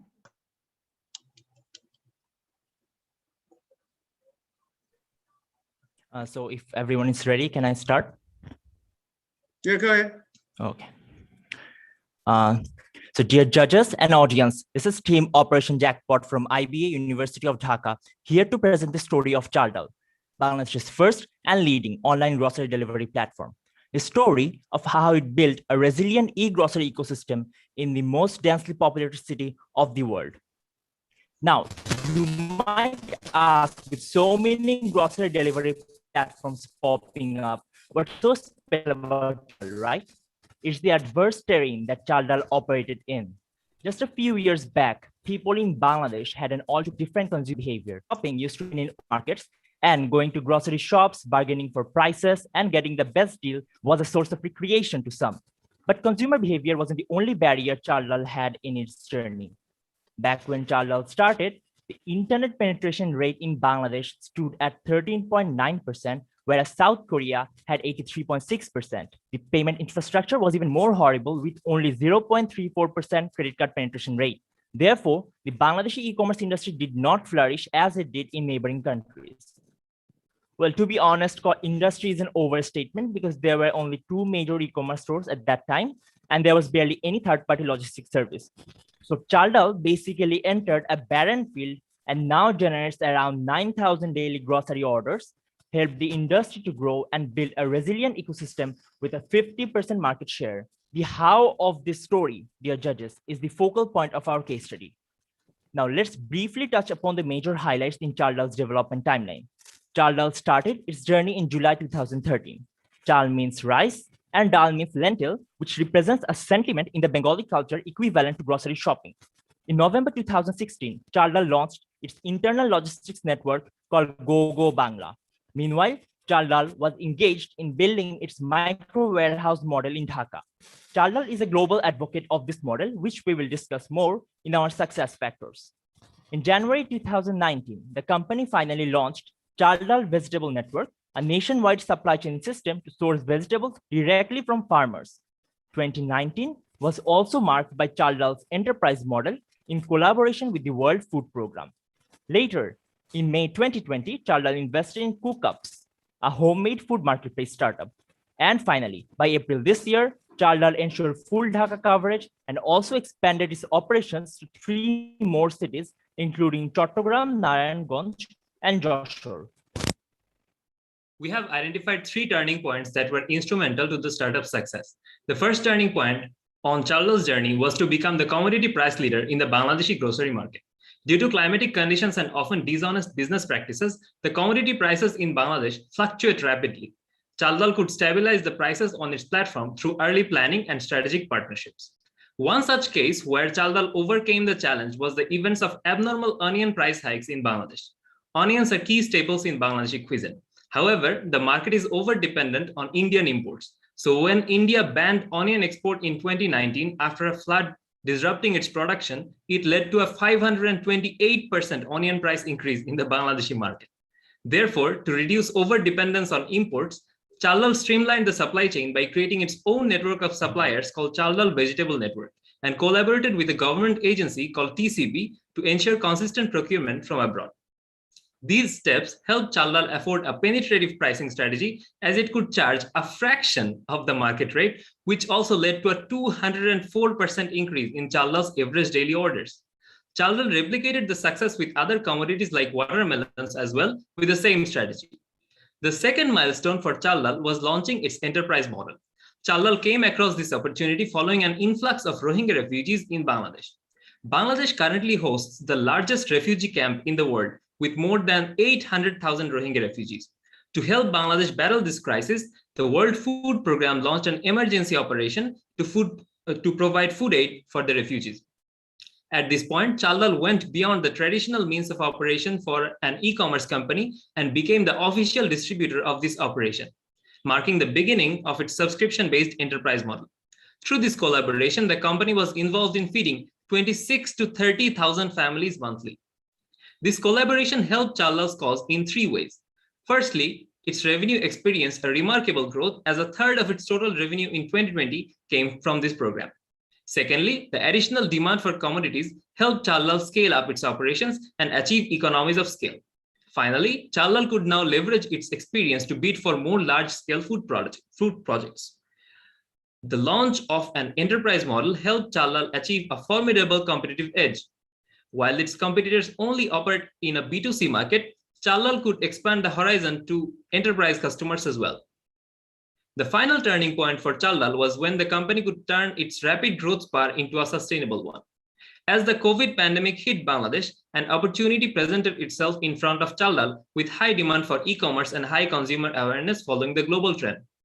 However, there was a massive challenge for Chaldal to face. Will they be able to make this sudden growth sustainable? Or is it going to die out once the pandemic is over? Chaldal identified this opportunity and took quick and effective measures to use the growth to their advantage. The company rapidly expanded its coverage to 3 new cities and increased the number of warehouses to 24 from only 9. Even when Chaldal had to make a hard choice, the company halted its growth momentum so that the quality could catch up. As a result, Chaldal gained another 188% growth in revenue in 2020, as you can see on the screen. During this time, the number of 10 on 10 service ratings increased by 100% and the user base doubled as well. Now, let's dive into the success factors of Chaldal over these years: the micro warehouse model, strategic vertical expansions, and technology leadership. Fast delivery and competitive pricing are the two most sought after values for an online grocery platform, and the choice of inventory model can make or break these values. To minimize costs through economies of scale, a large centralized warehouse model appears to be a good choice. But since the average traffic speed of Dhaka is close to the human walking speed, it is not possible to fulfill the promise of 1 hour delivery with this model. Plus, delivery cost will also be high due to centralization. That's why Chaldal initially opted for an Instacart model where the delivery people act as personal shoppers. However, as basket size increases, the order gets more complex, thus pickup time and cost increase, followed by quality assurance issues. Therefore, Chaldal switched to the micro warehouse model. This model leverages the advantages of localized delivery and combines them with the efficiency of a large automated warehouse. Therefore, by establishing micro warehouses across the city, Chaldal was able to improve delivery time, attain logistical efficiency, and minimize total cost. Up next, the vertical expansion strategies of Chaldal. Firstly, Chaldal Vegetable Network or CDVN. The vegetable supply chain in Bangladesh was highly inefficient and lacked traceability. Chaldal identified the opportunity and introduced CDVN to connect farmers with smallholder retailers across Dhaka. It was also a sourcing medium for the grocery platform. Therefore, by establishing a backward linkage, Chaldal could ensure greater control over the supply chain and eventually become the price leader of the market, which we already discussed. CDVN also brings value to every stakeholder of the supply chain. Firstly, it provides farmers with transportation facilities, timely sales, and fair prices, retailers with fresh produce, convenient delivery, and exposure to financing facilities, and lastly, quality assurance and price predictability for customers. Chaldal also made a strategic investment in Cookups, a homemade food delivery service. As Chaldal is in the ingredient market and Cookups is in the food market, they complement each other quite well. Chaldal thus marketed and sold its products to the home chefs and customers of Cookups. Ultimately, Cookups has proven to be the most efficient customer acquisition channel for Chaldal. As we mentioned before, there was no third-party logistic platform in 2013 to facilitate an e-commerce marketplace. Thus, Chaldal had to build an in-house delivery network, Gogo Bangla, which was later transformed into a logistics service provider for e-commerce businesses. With the help of Gogo Bangla, Chaldal was able to ensure a better customer experience, and that's why 89% of its revenue comes from recurring customers. 3 minutes left. The expansion reduces idle time and fully utilizes the logistics network. And lastly, it creates a sustainable ecosystem for local e-commerce companies in Bangladesh. That leads to our last success factor, technology leadership. Technology was an alien concept in the grocery landscape of Bangladesh. Thus, Chaldal gained a competitive edge by perfecting its technology. Chaldal uses machine learning to predict stock requirements based on a long list of factors and managed to reduce the wastage cost to a great extent. Moreover, the company uses an automated dispatcher system and superior routing technology, which help to make the overall process more efficient. Despite Chaldal's innovative strategies, they have not been able to overcome one key challenge. Currently, over 90% of Chaldal's total grocery orders comes from the capital city Dhaka alone. However, the growth prospect in Dhaka has become extremely saturated. Therefore, to sustain its ongoing growth, Chaldal must extensively expand its operations outside Dhaka. But if we look at the macro level conditions of the districts of Bangladesh, from the heat map, we can see that the majority of the districts have unfavorable conditions, making them unprofitable for the e-grocery business. However, global geographic expansion could be an alternative for nationwide geographic expansion, since Asia is the largest regional grocery market in the world to be worth more than 4,000 billion USD by 2023. After inspection of macroeconomic parameters of Asian countries, as shown in the heat map, the Philippines, Vietnam, and Indonesia appear to be the most favorable candidates for geographic expansion. Having densely populated cities such as Manila, Jakarta, the selected countries are the best fit for the micro warehouse model of Chaldal. Another prospective strategy is to opt for portfolio diversification, which can also help Chaldal to sustain its ongoing growth by tapping into new market segments to create a more holistic ecosystem. The e-pharmacy market is one of the most promising markets since it would be a great addition to Chaldal's essential product basket, and the segment currently has a very low number of market players. Secondly, Chaldal can introduce its own digital payment system to create a seamless experience for its users. And lastly, we have proposed nationwide parcel delivery, where Chaldal can tap into the delivery market by leveraging on its existing infrastructural base, which will enable Chaldal to enjoy a significant cost advantage. The story of Chaldal goes on to show how an e-grocery platform developed an ecosystem that is resilient to external shock in an extremely volatile setting. Chaldal has not only overcome the challenges, but has also developed a micro warehouse model, which has been proven particularly effective for densely populated areas, providing a guideline for any e-commerce or e-grocery platform operating in congested cities. On that note, I would like to conclude our presentation. Thank you for your patience, and the floor is open for any questions. Okay, thank you for your presentation. And I have one question.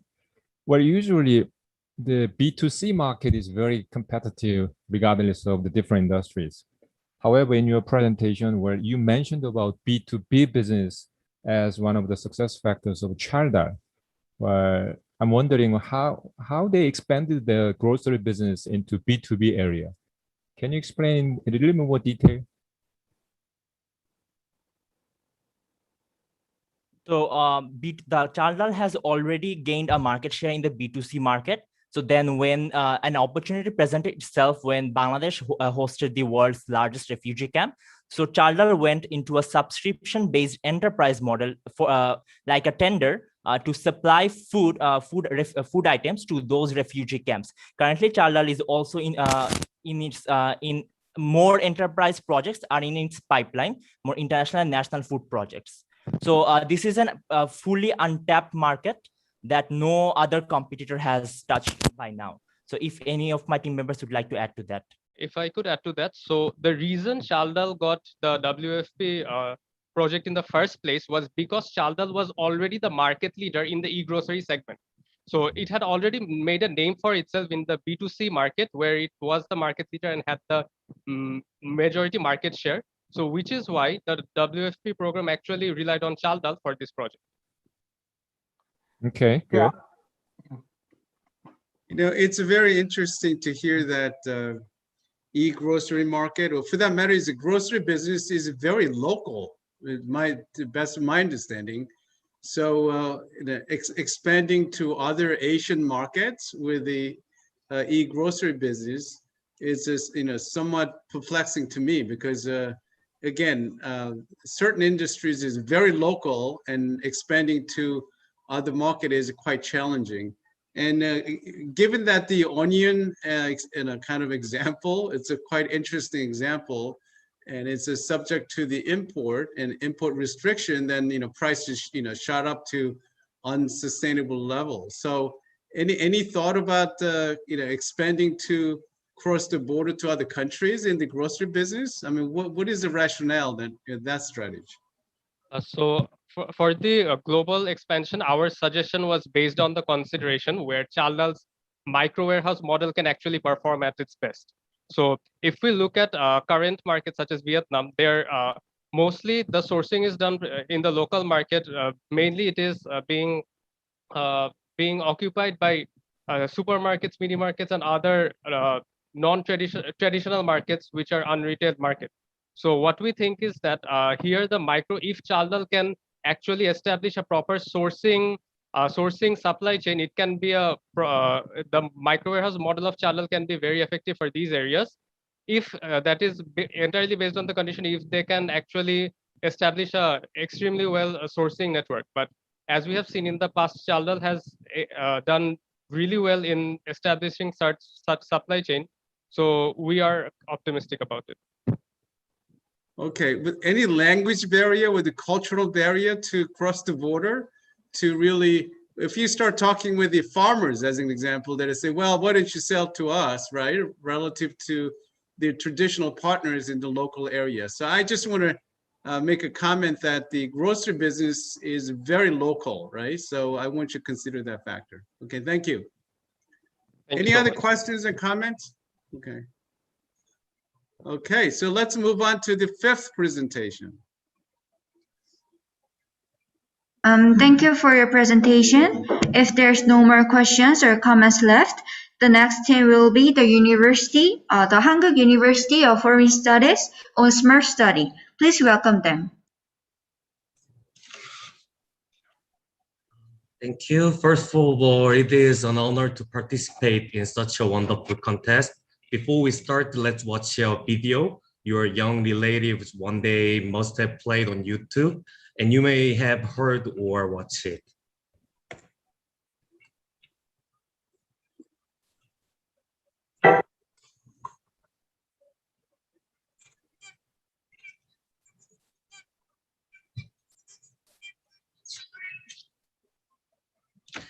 Hello, we are K-Unicorn team of Hankuk University of Foreign Studies who analyzed the dreaming of Disney in Asia Smart Study Company. My name is Taeyoung Kim, who will be in charge of the presentation for the first part.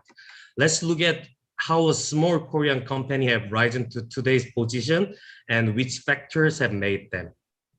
This is outline sequence of content. At first, we are gonna start presentation with an introduction, and then in the following sequence, we will look at company overview, and then milestones and key success factors, today's challenge and recommendations.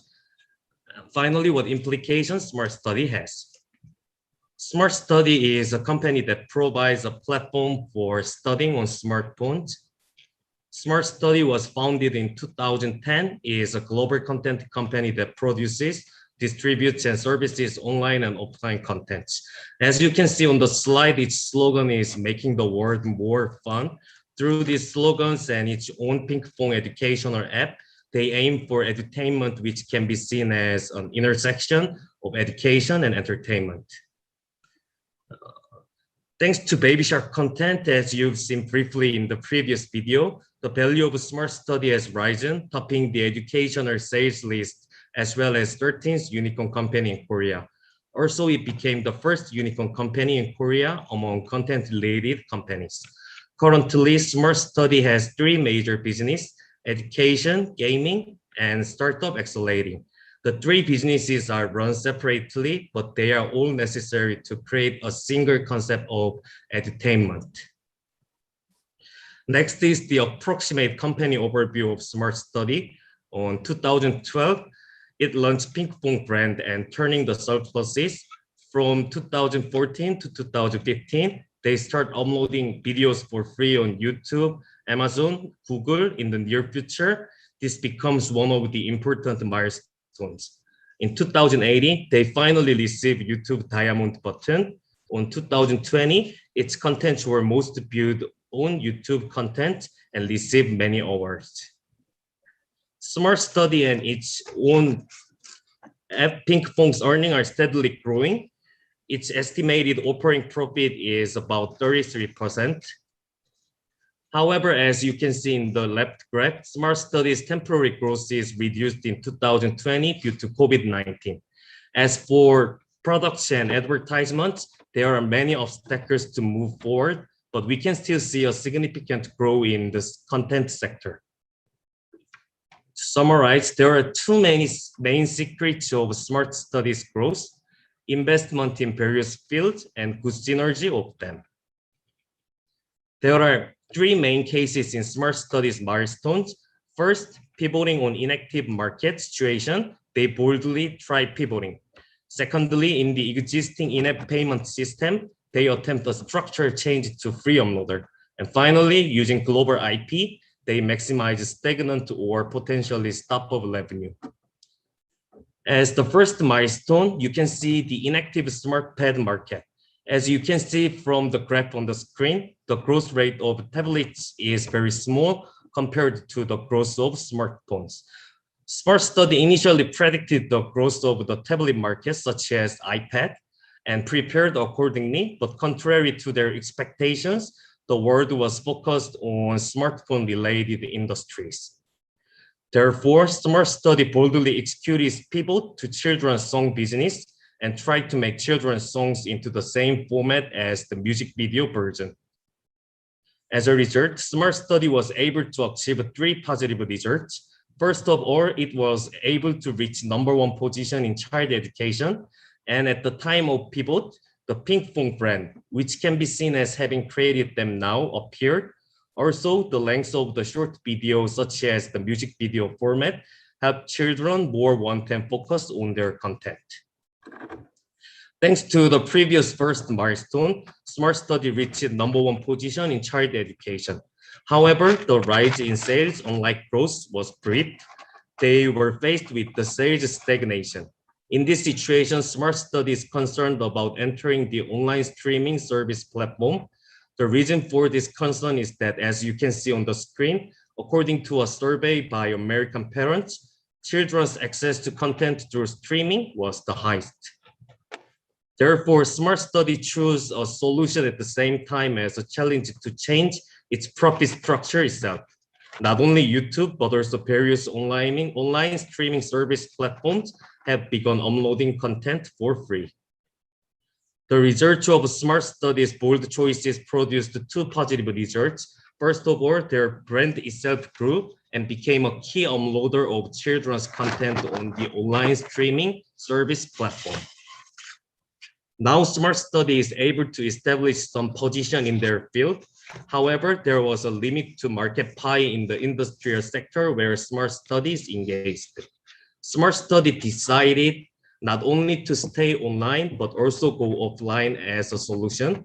At the same time, it expanded its licensing business by utilizing global IP. The results were extremely successful. They won various awards on the screen as a reward for brave challenges. If the Corona crisis ends, more revenue and awards can be expected.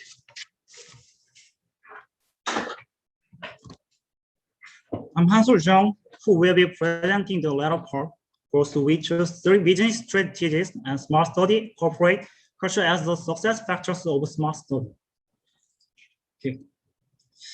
First of all, the first business strategy is the brand business. While other industries have brands coming to mind, there were no representative brands in children's songs. We easily think bands as car, Starbucks as coffee, but about children's songs, we think not brand, but songs named like Little Stars and Three Bears. However, Smart Study knew the value of the brand and dreamed of branding children's song and becoming a category of kids' songs. Smart Study tried to create a brand that can be remembered for a long time. First, it tried to capture the characteristics of real children by making them look like children between the ages of 3 and 5. Secondly, the pink phone is named Pink Phone. The word phone was device's imitative word that children can enjoy pronouncing. Thirdly, it chose the hot pink color that mothers as gatekeeper prefer. Next trait for Smart Study's brand value is 8-second intro. These intros made the children aware of what brand content of these songs are. Then let's hear an intro part of Pink Phone.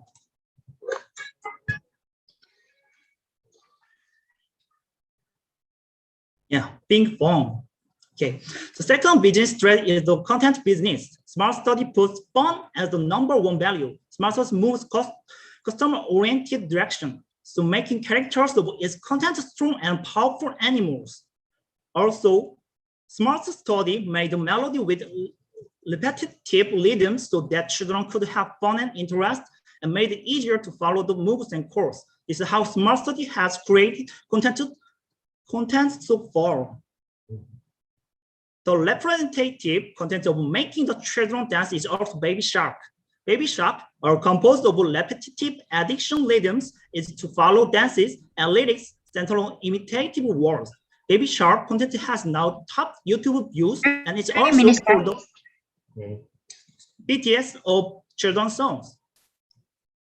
As offline well-made content to various channels also accelerated success. Instead of uploading the content produced at this time to various channels such as TV, YouTube, and mobile, it was created by optimizing one content to each platform.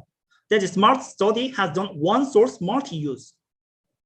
Finally, smart study is best for the quality of the contents, for the high quality sound of children's songs, local voice actors and chorus from each country were invited to lecture. Also, all of its content was produced by Smart Study itself. It takes more than 7 months on average to make a single content.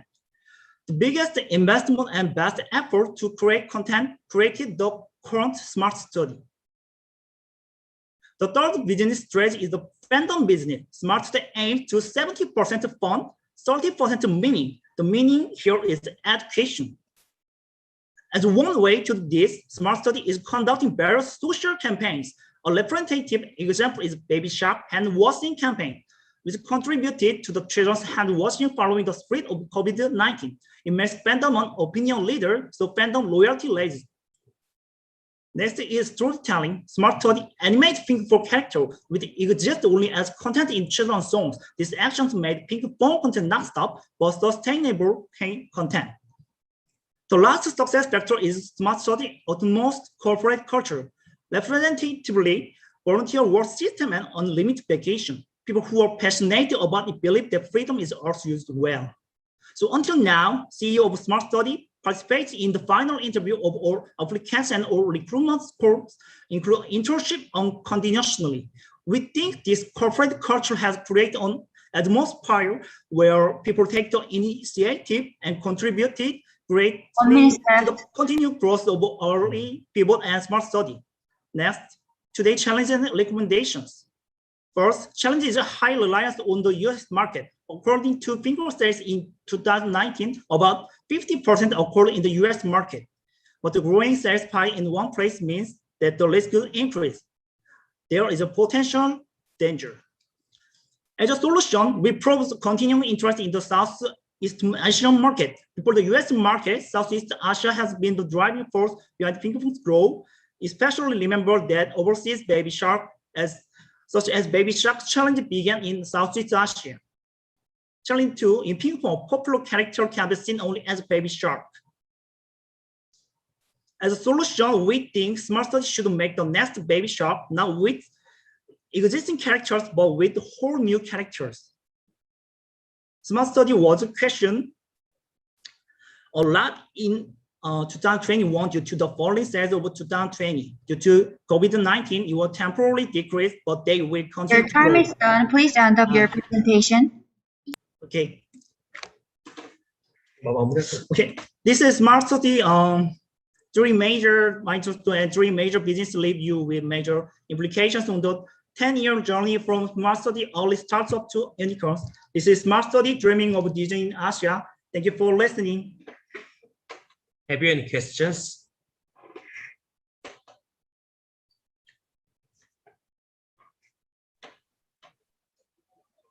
Okay, I'm curious that did you guys access to any data that who actually viewed this all YouTube channels or all the videos?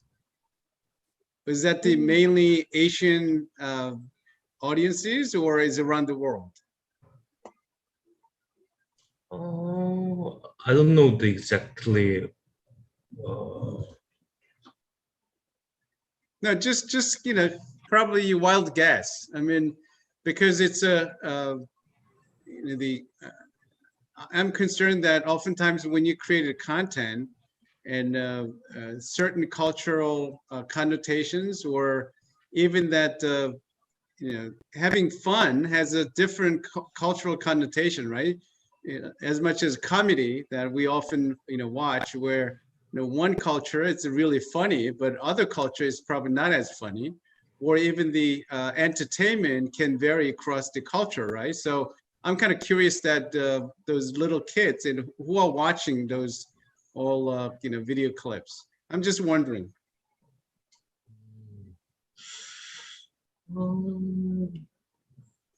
If you don't have a data, that's fine. I'm just let's see whether you have that data. Okay.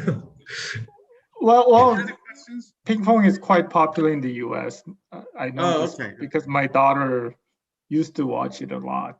She graduated to Mickey Mouse these days, but okay. Well, I have one question. Do you see any like decline in viewership recently, or is it still growing? Like things like YouTube viewership and video popularity. Nowadays. Well, yeah, because one concern that I have is a character and can be very popular for a short while, but then popularity can decline very quickly. Yeah, we may concern it too, but maybe we have thought about smart study may make another character, another whole new character, maybe we think. Well, you can try to create some supporting characters and have a series of different stories and themes. Well, that's like a different discussion because it's about content, not about necessarily about business model. But maybe if a company makes one whole new character, it needs a storytelling and connection and another existing already characters. Maybe it is a little bit hurting, but they could do it maybe, we think.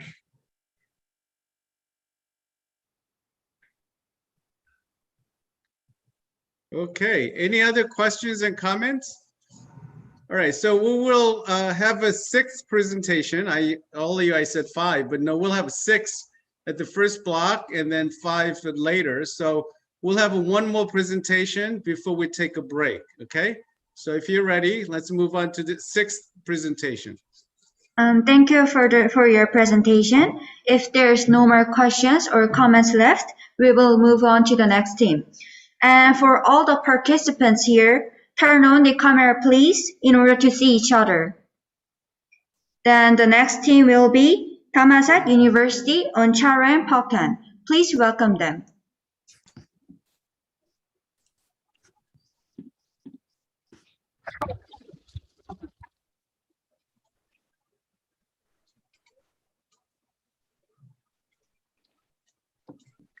From farm to fork, feed to food, let us take you through the journey of the kitchen of the world.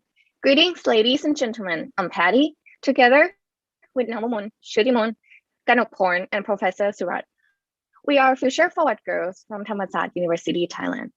For today's agenda, we're going to take you through the introduction and background of CPF, the key milestones or the key turning points of the company, following by the key success factor of how did the CPF gain its global presence and became so successful, and challenges and recommendations, and lastly, the key takeaway from this case. CPF, or Charan Pakhan Food, is a leader in agro-industrial and food conglomerate with a vision to deliver top-quality products to consumer to every corner of the world. The company is operating in 3 industries: feed, farm, and food, with the operations in over 17 countries and exporting its product to 14 countries worldwide. We see that the company is holding 3% of the global market share, with almost 600 billion Thai baht in sales revenue, and with an impressive profit margin increase of 12.1% from 2016 to 2020. Here are the critical milestones of the company. The journey of CPF began in 1978, when the company was founded. After that, there were 4 important milestones. Now, let's start with the first one, creating a new vision to be kitchen of the world. Back in 1997, Thailand faced the Tom Yum Goong financial crisis, which affected many businesses. After this crisis, the company realized that it needed to build a competitive advantage of economy of scale and full integration of supply chain in order to compete with Thailand and other country markets. So a new vision was created with the goal to become one of the conglomerate. CPF announced the mission to become kitchen of the world. At first, company faced many challenges with resource sharing and its small presence in Thailand, and come up with its new craft strategies, position, acquire, and manage. First, Positioning: the company shifted the target customer segment from business to consumer and building up awareness of new positioning to creating image of safety and sustainability. Second, acquiring the fragmented company across Thailand and international throughout the both food-related and non-related business to create fully integrated supply chain. Lastly, management restructure, which has helped the company achieve the most benefit out of its own management team. As a result of the first milestone, the company total revenue has drastically increased to almost double in 1999. Following the transformation, the next step for CPF is undoubtedly the global expansion. Seeing the opportunity of Thailand start joining in free trade agreement area in 2002, CPF built three strategies for global. First, export the product from local operation. Second, invest in company overseas to operate as subsidiary. And third, becoming associate and joint venture with other global company. The journey of globalization is not easy, and the company faced many setbacks. As the barrier of entry in North America is high, CPF acquired several businesses that have strong distribution network. CPF approached the South American country by becoming suppliers and building relationship with local farmers. CPF also overcame the import barrier in European nations by acquiring companies that have quota import license. Lastly, for Asia, CPF gained the first mover advantage by entering China since 1980 and was able to build a strong foothold for today. The strategic decision CPF made become a key driver for the company growth. Today, CPF can generate approximately 90% of revenue from overseas, ensuring adequate resource and diversified risk. Continue with the next milestone, the launch of ready-to-eat product in 2006. During that time, the farm business faced some difficulty beyond the company's control. It was the meat price which fluctuated with the market price. Moreover, the change in consumer lifestyle, such as the residents' activity or even perception towards the food, all were gearing CPF toward the launch of ready-to-eat product. Despite the ability to address customer pain, there are some controversial perceptions challenging the company, such as the nutrition disappearance and artificial ingredients. Still, CPF was able to overcome those challenges thanks to its strategic actions, one of which is CPF invested in its own research center to come up with the product mix and marketing activity to match with customer preference, which increasing enough to make them omit their skepticism. Also, the company leveraged its competitive advantages of distribution channel in all categories from convenience store to hypermarket and to the abroad country, all under Chairperson roof. The availability of the product was another factor pushing CPF to the leader position in the industry. All in all, CPF launch of ready-to-eat product has become a notable step in which the company were able to title as ready meal market prominent leader, driving industry growth in Thailand since then. In the year 2020, it is able to acquire up to 17.3% domestic value share. Moreover, its product has successfully penetrated into the international market with over $47 million export revenue. Now let's step into the future, into the present, introducing the last milestone of capturing customer ever-changing preference. These days, especially during the COVID-19 era, the customer have become conscious on their health and their diet intake. CPF responsibly addressed those trends as evident by the healthy product line in three different sectors: healthy food, functional drinks, and plant-based foods. In the first subcategory, which is healthy food, CPF has introduced two brands of meal products to the market. Both offer in the ready-to-eat form to capture customers who are looking for convenient meal with low calories. Next is a functional drink. CPF has expanded its business into a beverage industry by having functional beverage in its portfolio. The two functional drinks are designed to capture people who are looking for drinks that benefit beyond nutritional levels, such as immunity boosting or any positive effect on one's body. Lastly, the plant-based product, which capture the market of vegan and plant-based consumer. CPF served the demand of this group with the product made from plant-based ingredients, which were innovated to be high in fiber and healthy nutrition. With this product, CPF become one of the leader in healthy food industry in Thailand due to its innovation and accessibility. Despite the small growth in company revenue from 2019 to 2020, CPF still see the opportunity to expand the product to the international level with the plant-based food market and technology. So now that we have learned the journey of CPF, what are the key factors that lead to their success? First, CPF emphasized using local resources efficiently. We observed that CPF used the transnational globalization strategy, which consists of both applying the standardization of technology and operation of CPF across the globe, and also to understand the local tastes, adapting to local resources and expertise. Next is the utilization of modern technology and innovation to reach its base to operation efficiency and decent product offering. CPF strives to satisfy customer satisfaction, whereby CPF use technology integrated in the business sectors, both agricultural and food. Also, CPF has its own research and development institution, where contribute behind the success of groundbreaking products. Next, CPF has acquired all food and non-food business focusing on three parts of supply chain, which are upstream, middle stream, and downstream, whereby CPF also supports in innovation and technology improvement in each supply chain.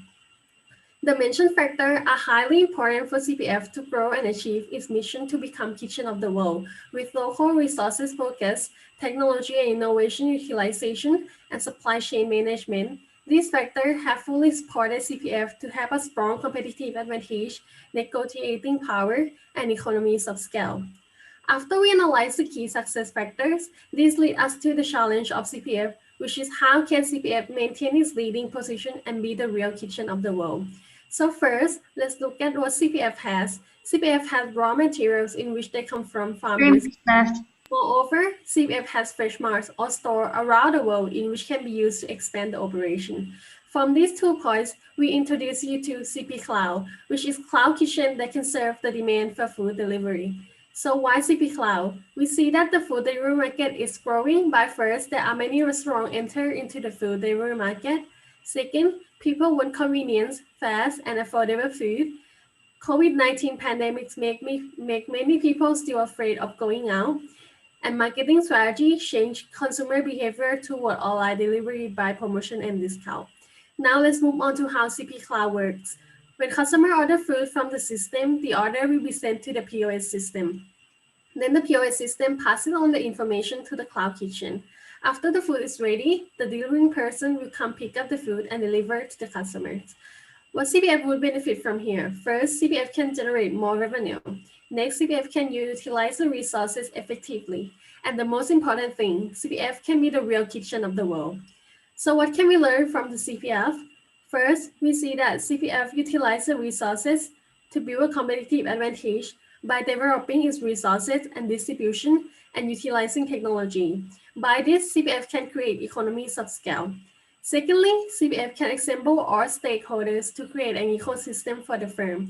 They have from suppliers to high standard production plants and to various distribution channels. As can be seen, CPF is facilitated by its ecosystem. Now that you have a fork in your hand, please enjoy with CPF, Kitchen of the World. This is the end of our presentation. Now the floor is open for Q&A.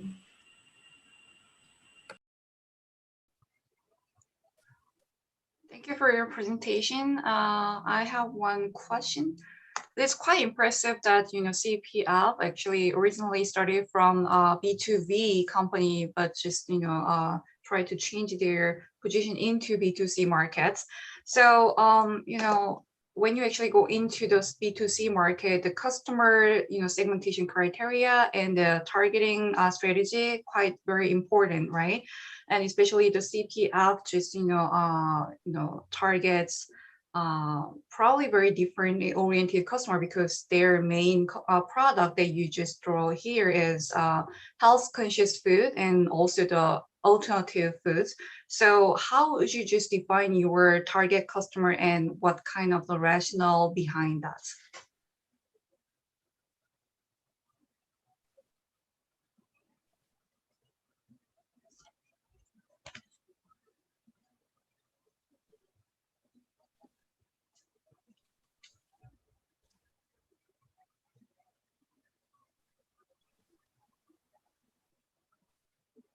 Okay, thank you for your question. So we see that CPF more focusing on the consumer side because like for B2B is kind of measure in the business like they is the business from B2B side is more like reaching the maturity like they already have the business that are partner with the CPF. So there is like a stable growth in the B2B business. So CPF is more focusing on the B2C since the consumer always like the behavior of consumer always change, and there is always a new trend for the food industry. So so the CPF always improve and looking for more technology to improve its products to serve the needs of customer. And I think my colleague will add more to that.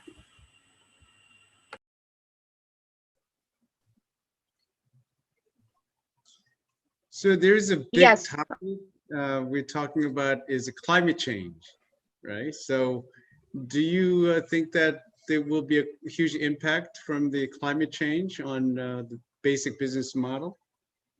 For CPF, I have no concern about the firm that about the climate change since the company is really operate on the sustainability base of the business. They are really concerned about sustainability and everything they looking for. They trying to achieve the SDG or Sustainable Development Goal to be beneficial to the society of the world. Okay, thank you. Now, any other questions and comments? Okay, so I believe we are pretty much on target in terms of timing, maybe a few minutes over than what we expected. So we'll take a break now. So we'll actually reconvene. Let's make it, the 12:25. Okay, so I'll give you. Sorry for interrupting. Thank you for the hard work of all the contestants now. Break time starts now and will end at 12:20. We will inform by the alarm when it ends. Take enough rest and we will meet after 20 minutes. 12:20. Please remind. No, that's what I'm saying. So we overran a little bit. So I try to give like 5 more minutes to. I have to go to bathroom myself. No, I'm just kidding. But all right, can you make it 12:25? Yes, then we will give 5 minutes extra time. We will meet at 12:25 then. Okay, so I want you to get back by 25 after, and then we'll resume the next 5 presentations, okay? So have a wonderful break, and I'll see you back, okay? Thank you.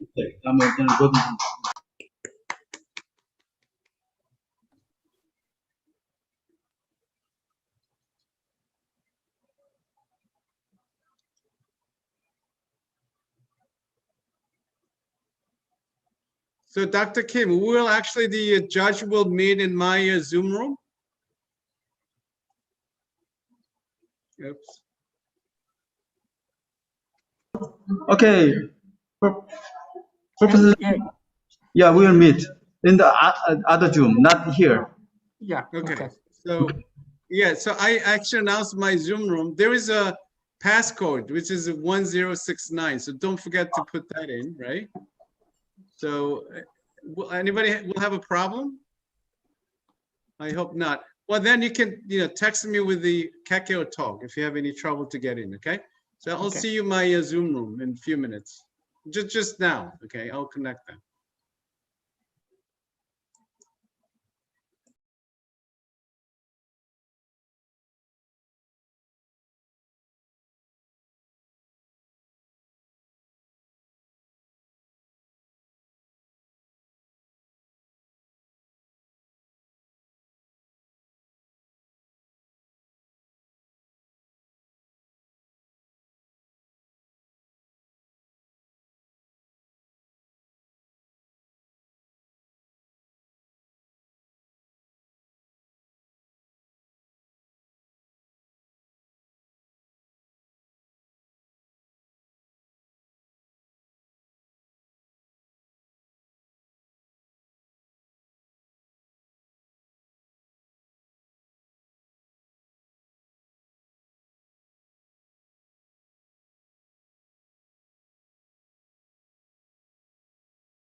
Smile.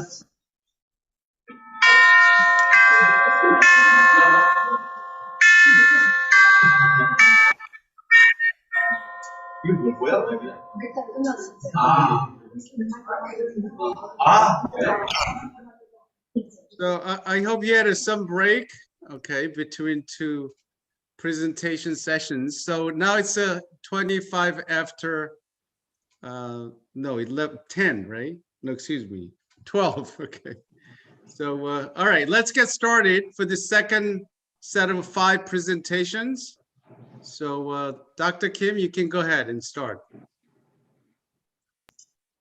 Hi everyone, coffee break time is over. Please prepare for the second session of presentation.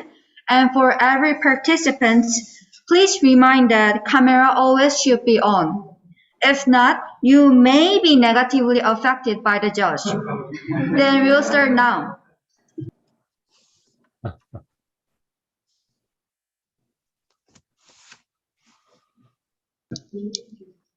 Now we will start the second session. The next team will be Han Seng University of Hong Kong on Pinduoduo. Please welcome.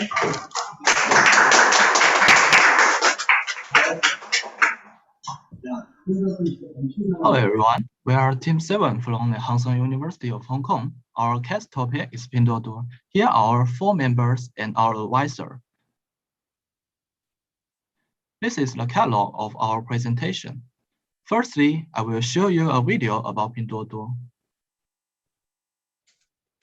Pinduoduo is not a conventional company. It is mobile in nature and caters to users' habits and needs in the smartphone era. The PIN format we pioneered means to share, explore, and purchase together. Not only can users find the most value for money products on our platform, but they will also experience more fun when they explore and interact using Pinduoduo. Well, through this video, I guess you have got some basic ideas of Pinduoduo. Now, please make a more specific introduction. Here is the sketch map of Pin model. It's a unique model of Pinduoduo, which also is where their name comes from. You may confuse about Pin. In fact, in Chinese, Pin stands to join together.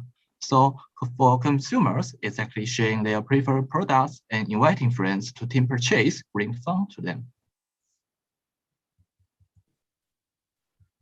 Now I want to show you how amazing Pinduoduo has grown. Because their unique Pin model, its proportion has grown 9 times in 3 years, which are all faster than 2 e-commerce giants, Alibaba and JD. From figure 1, we can find they only used 4 years to achieve more than 1,000 yearly GMV, which cost Ali and JD 14 and 19 years separately. There are 2 factors make Pinduoduo particularly intriguing.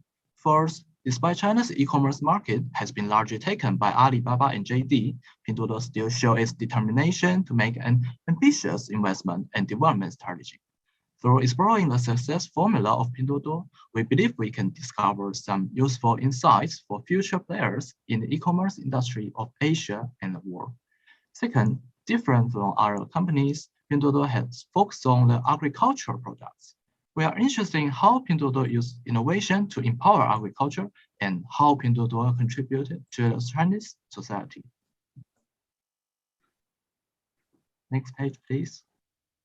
This is the timeline of Pinduoduo's development history. We will specifically explain the challenges and opportunities Pinduoduo encountered in the next part. The next part will point out 3 important turning points of Pinduoduo.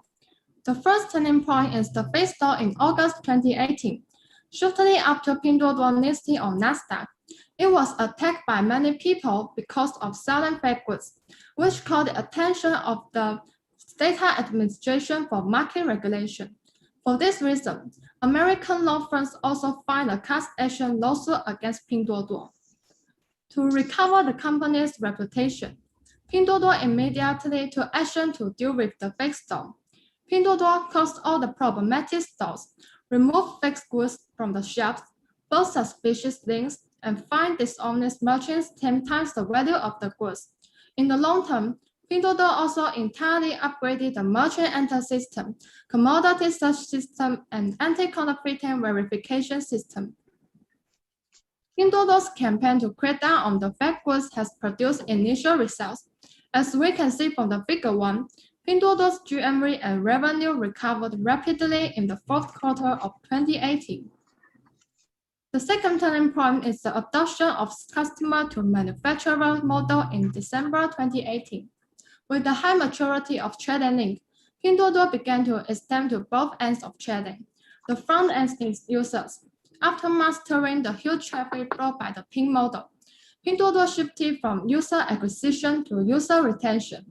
The core of its e-commerce model has also changed from traffic-centric to user-centric. The back end is suppliers.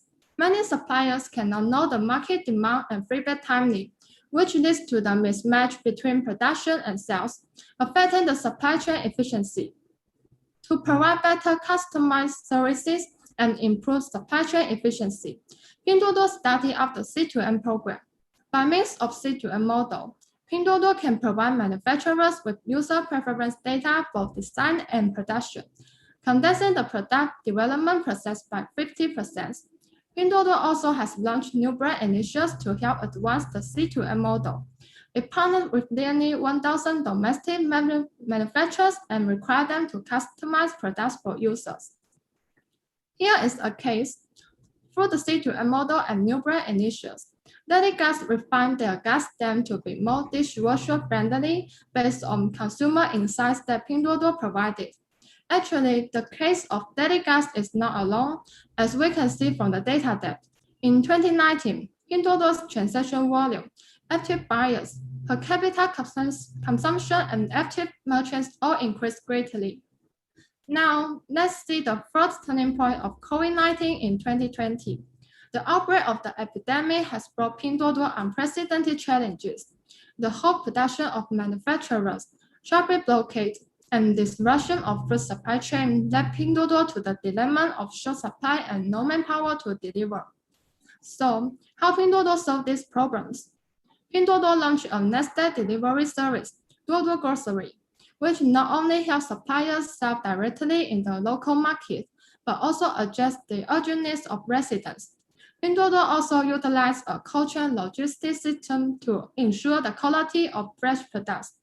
Besides, Pinduoduo established Help Farmers channel to connect consumers and farmers to mitigate supply and demand disruption. However, due to the national policies of traffic control and personnel movement restrictions, people cannot go out for shopping freely. So, COVID-19 actually promoted the acceptance of digital products. The high frequency of online shopping has boosted Pinduoduo's sales and helped Pinduoduo gain a number of loyal customers. Next part, we'll talk about the key success factors of Pinduoduo. The first factor is the PIN model is a pioneer. This model combines the convenience of online shopping with the fun of offline shopping, which greatly improves the user stickiness.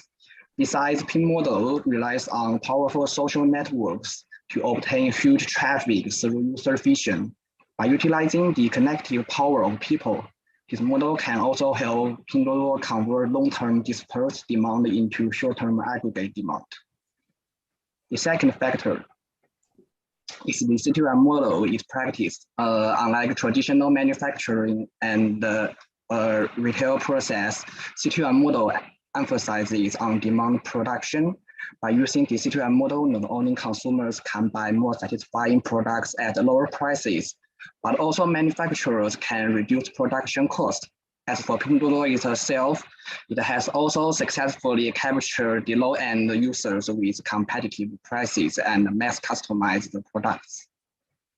The third factor is distributed AI it adopted. Different from the traditional centralized AI, Pinduoduo uses distributed AI to personalize recommendations for each user that can provide more extensive and more dynamic suggestions. Detect ignored interests in shopping and improve the feasibility of customizing products. And the fourth factor is social responsibility. It showed that Pinduoduo has been committed to helping people in poverty-stricken areas. Pinduoduo also actively fight against the epidemic. Pinduoduo always takes social responsibility as one of its missions. This is also the key for it to gain the trust of consumers. The next part will point out the challenges of Pinduoduo and give relevant recommendations. Let's see the first challenge. As we mentioned before, Pinduoduo focuses on the low-end market. However, too much competitive pressure caused the market saturation, and Pinduoduo is no longer growing fast. Therefore, we recommend Pinduoduo to develop high-end market and niche market. Pinduoduo can establish self-run channels and invite high-end brands to join for building customers' trust. Besides, niche products such as cosplay are emerging nowadays. Pinduoduo can find customers with same interests by utilizing Pin model. The second challenge is the issue of last mile. Because customers may absent to accept delivery, it results in low distribution efficiency. Besides, refer to picture 2. Exposure to the outdoors for the long wait is bad for perishable. This caused the customer dissatisfaction and gave Pinduoduo bad reviews. So how did Pinduoduo settle this issue at present? Pinduoduo tries to use Duoduo Grocery to settle this issue. However, customers who favor home delivery service are not concerned. We recommend Pinduoduo to use the crowdsourced delivery. It utilizes the delivery platforms. The couriers on these platforms will confirm the delivery time with customers and deliver. It can settle this issue of last mile. The third challenge is the safety of agricultural products. Pollution may harm people's health. As China's largest online market for agricultural products, it's important for Pinduoduo to ensure the food safety. Pinduoduo can build a traceability system of agricultural products. Information on production, processing, and distribution will be uploaded to the system. After receiving the products, consumers can use their mobile phones to scan the QR code on the packaging to see the information. So what information can consumers get? Consumers can get general information such as production date and origin, as well as the details of products like quality inspection report. This system aims to help Pinduoduo normalize the production and operation of agricultural products. Now I want to share 3 important lessons learned from Pinduoduo. Firstly, be innovative. That is, spread out of the box. Secondly, be empathetic. Always be customer-oriented and have the society in mind. Thirdly, be passionate. That means being bold in pioneering new markets. All these 3 points will contribute to sustainable success. This is our reference. Thank you for listening. Now we come to the Q&A session.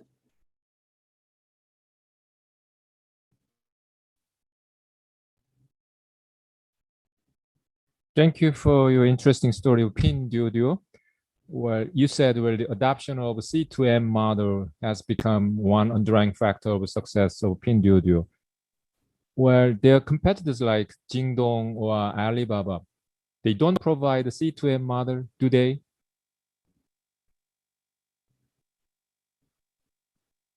So Pinduoduo is only company which adopts C2M model, or? No, but Pinduoduo is the most successful platform to use C2M model. What if Jingdong or Alibaba, they also adopt C2M model, C2M business, because they are very huge company in terms of market power or everything?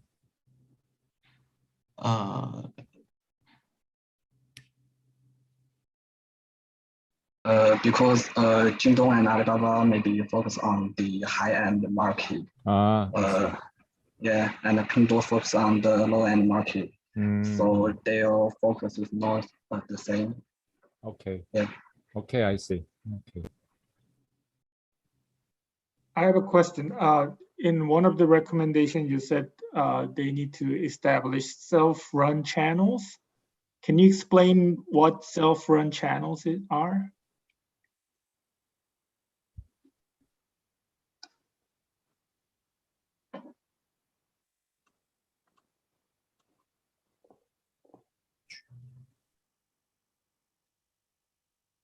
Sorry, I beg your pardon. Well, so in first recommendation, under develop high-end market, you said establish self-run channels. what are self-run channels? Can you define what self-run channels are?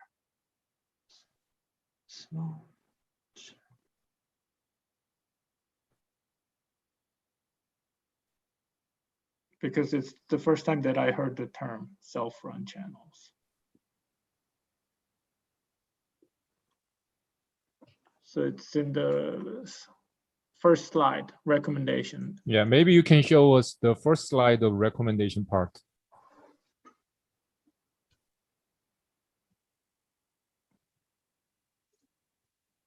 Yes, maybe some self-run channels by Pinduoduo, and its right belongs to Pinduoduo. And for example, if we buy products by Chanel, it's not Pinduoduo self-run channels, and if the products produced by Pinduoduo is a Pinduoduo self-run channels. Sorry, I want to add some explanation. The self-run channels actually is the self-run shops that empowered by Pinduoduo, which needs higher standard of merchant ecosystem. Okay. Okay, any other questions and comments? Okay, thank you. So let's move on to 8th presentation.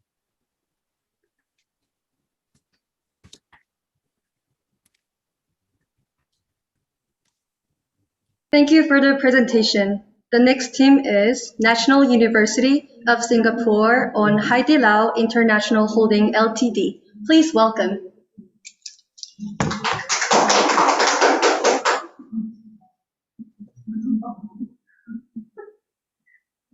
A very good afternoon to distinguished judges and other participating teams. We are Team Reach Consulting, consisting of myself, Annie, Jubok, and Yebin from the National University of Singapore.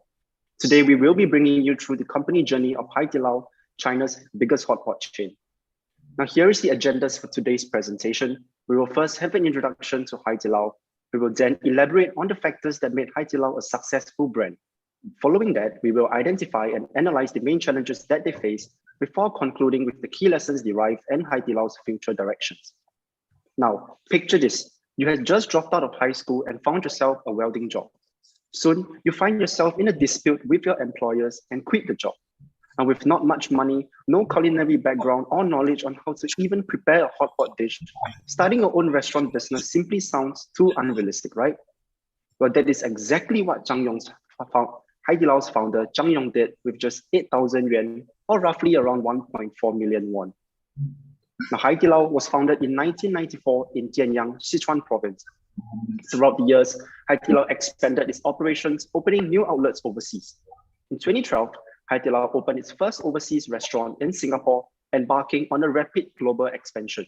Shortly after, it opened outlets in the United States in 2013, South Korea in 2014, Taiwan and Japan in 2015, so on and so forth. Today, Haidilao is a world-renowned catering enterprise with about 1,298 outlets across the world. But the success story of Haidilao is nothing short of unique and exceptional.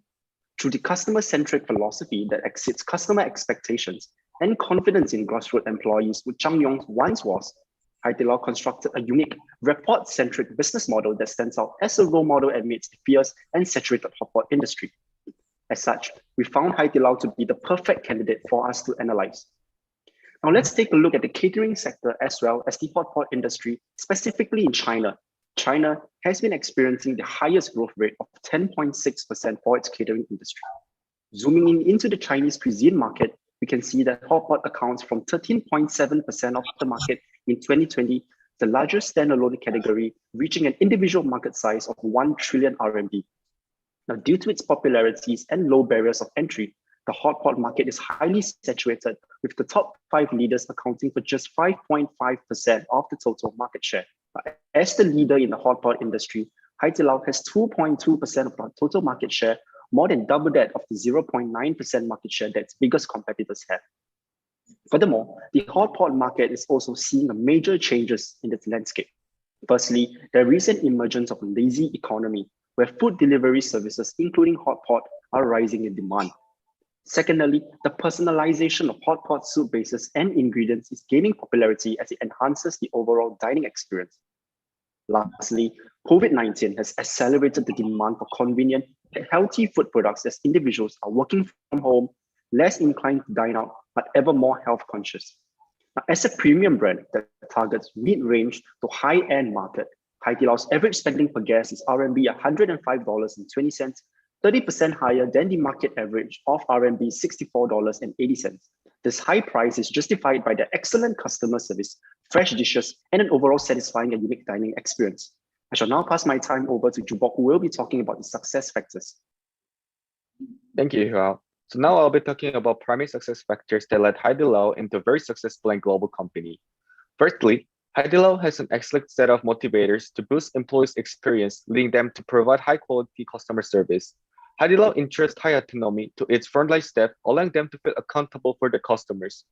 The staff can freely deal with any problems arising from customers without seeking permission from the superior. Furthermore, Haidilao's service creativity team collects the staff suggestions to improve the service, further stimulating the staff's creativity mindset. Haidilao also adopts a mentor-mentee system that cultivates competent managers and creates reports between superiors and low-level employees. Mentors are incentivized to groom mentees as the mentor's salary and career progression depend on the mentee's performance. Therefore, Haidilao can maintain high-quality service and motivates mentees to be more efficient and productive. Employees also receive the highest compensation and reward compared to other employees in Chinese restaurant market. This includes hostels for migrant workers and educations for employee children. Due to strong relationships with superiors and co-workers, employees feel more attached and increase their job satisfaction and maximize their abilities. Lastly, Haidilao uses qualitative metrics such as level of customer satisfaction and level of enthusiasm to determine employees' rewards and promotions. Unexpected feedback sessions are conducted to monitor these areas, and this strategy motivates employees to always show their best performance and provide the optimal customer service. Secondly, as Haidilao is customer-centric, Haidilao provides efficient and perfect service to customers. For instance, for people waiting in the long queues, employees provide free manicures, games, snacks, and drinks. Haidilao also offers PC tablets for ordering, which increases efficiency. Moreover, Haidilao launched the delivery platform, and unlike other restaurants, Haidilao provides an option to lend hot pot equipment and even clean dishes after customers' consumption. Lastly, Haidilao's vertically integrated ecosystem and centralized supply chain management are big contributors for Haidilao's success.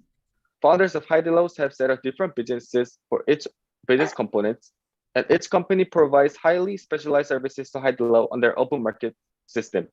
This minimizes the risk of supply chain disruption and allows Haidilao to focus on the restaurant operation. Furthermore, controlling the whole supply chain reduces costs for Haidilao by consolidating management and streamlining processes, providing higher profit margins. Unlike 80% of the local hotpot competitors, Haidilao adopts a standardized supply chain management system with all outlets being directly managed and sharing a centralized distribution network with no franchise allowed. This creates a scalable business model that allows Haidilao to achieve the consistently high food quality and service. Now, I will pass my time to Annie to talk about how Haidilao responded to challenges. Thank you, Jubok, for describing the key success factors. Now, I'll be talking about significant challenges that Haidilao faced and how it successfully overcame them. Firstly, hygiene issues were discovered in Haidilao. One of the major hygiene cases happened in Beijing. A news reporter discovered a rat-infected chicken and a food ladle being used to clean drinks. Other hygiene cases include an employee handling food with bare hands in Singapore and plastic in a customer's chicken in a Shantung outlet. Such hygiene incidents severely disappointed customers, and the Shantung case exacerbated the loss in profits due to COVID-19. What did Haidilao do to allow the public to forgive its serious mistakes, regain their trust, and gain their admiration?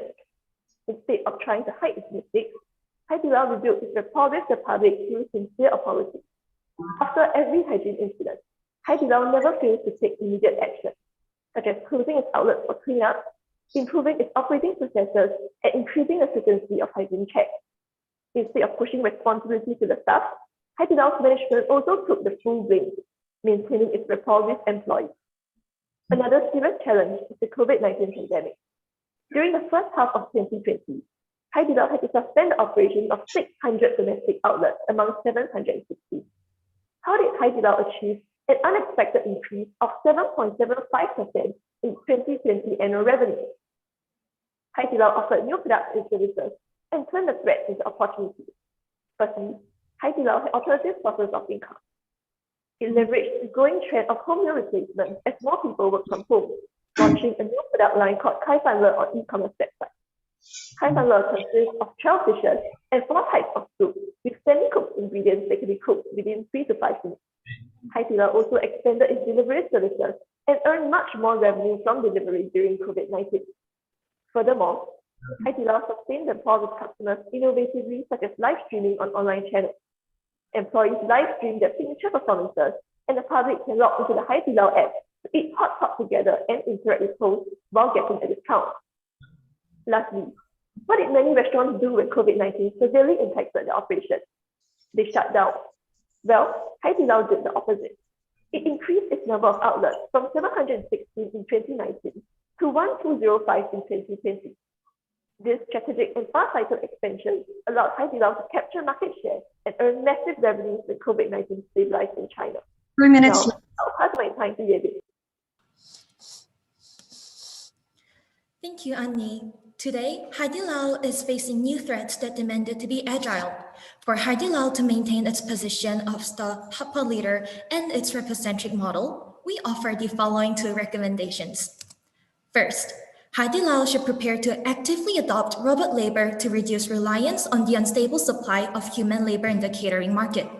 However, given that Haidilao's business depends much on emotional interaction, robot labor should overtake non-emotional labor, such as cooking. By allocating different labor to optimal use, we believe that human and robot labor will stabilize the outlet operation. Second, Haidilao should reduce the risk of workplace collusion with an internal feedback system. The financial incentive of the mentor-mentee system and the family-like culture of Haidilao increase the risk of staff condoning unethical practices such as reducing costs at the expense of food safety. Thus, we recommend the adoption of an internal feedback system that attends to anonymous whistleblowing. However, the system must not be purely punitive, as the aim of the system is ultimately to help the staff uphold the brand value and maintain the trusting and forgiving workplace culture. We believe that these recommendations will help reinforce Haidilao's internal structure and prepare for future expansion. Finally, let us end this presentation with a final takeaway for aspiring Asian brands. The in-depth analysis of Haidilao revealed to us that the secret sauce for success is its human-centric operation model, which internalizes respect and care. These values may seem obvious, if not banal, but Haidilao's demonstration of these values is indeed rare. Haidilao has an investment regulation which excludes the investors from the brand Haidilao and minimizes their interference in the outlet operations. While this costs potential investment, the regulation protects the frontline staff's autonomy and creativity.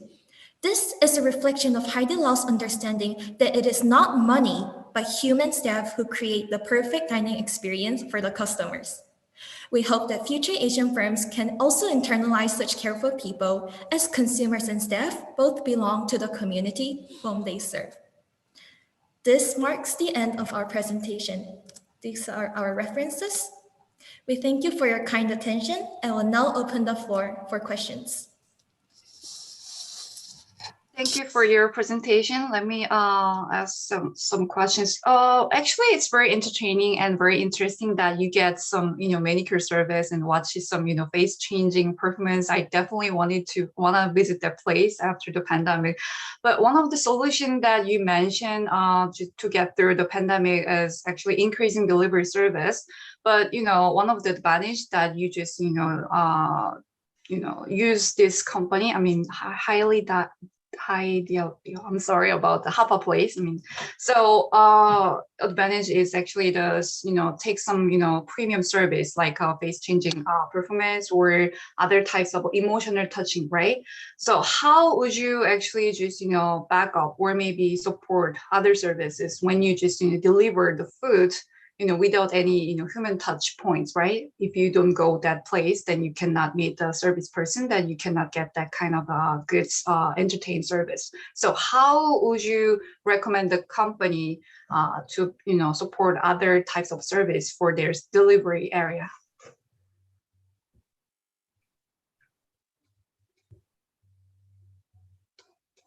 Right, thank you for your question. I think let me just elaborate a little bit more, and then maybe perhaps my teammates can continue the conversation. So I think in terms of the delivery services, definitely because of the whole COVID-19 situation, certain sources of revenue have to be sacrificed. So for example, the live demonstrations, the manicures and stuff like that would no longer be very convenient, or would no longer be the sensible thing to do. But in terms of the delivery options of food products, perhaps Haidilao could also add in, for example, free gifts, soft toys, tokens of appreciation and stuff like this together with the orders that they order in order to still maintain the sense of customer interaction and still maintain the sense of a premium brand that kind of focuses more towards the customer relationship, and also at the same time maintaining the same quality of food ingredients that they'll be able to serve in these home replacement meals or food delivery services as compared to the actual food products that you'll be able to experience in the dining, in the physical dining interactions. Yeah. Well, let me ask one more question. Well, I enjoyed the success story of Haidilao, even though I never heard about this restaurant. It's very interesting, but still, as far as your presentation, where among about 1,400 restaurants, most of them are still located in China. So I'm wondering if Haidilao is trying to get into other countries' market like Korea or Japan, a little bit different cultural background. Where do you think it will be also successful in terms of different customers' taste or different culture? What do you think about the possibility of success in other cultural background, other countries? Okay, thank you so much for your questions. I think, yeah, so currently majority of the outlets in Haidilao exist in the Asian countries, and then they only have a few outlets in, for instance, Australia, the United States, also in South Korea. So the thing about Haidilao is, I believe that they are doing a very deep dive research and analysis to figure out what are the customer expectations, what are the trends, and what is the culture differences in different countries before having a full global expansion to the country itself.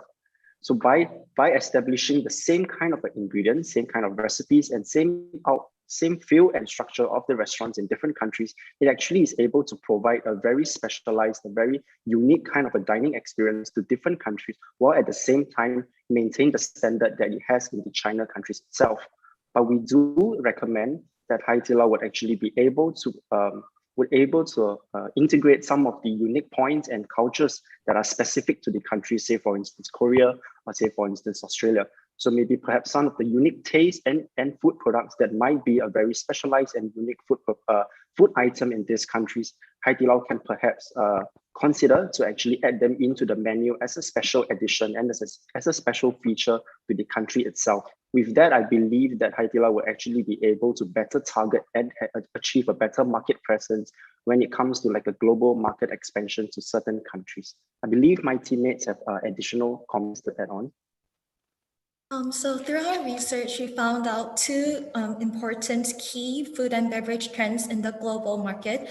The first is the focus on personalization, and the second is people's curiosity on different cultures, especially given the current COVID-19 circumstances.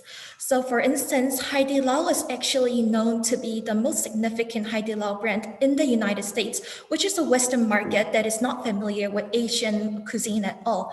However, Haidilao was able to achieve a substantial success by leveraging on its characteristic as an authentic hotpot provider. So although we are aware and we do agree that Haidilao must conduct a deep market research, which is necessary in order to understand the customers.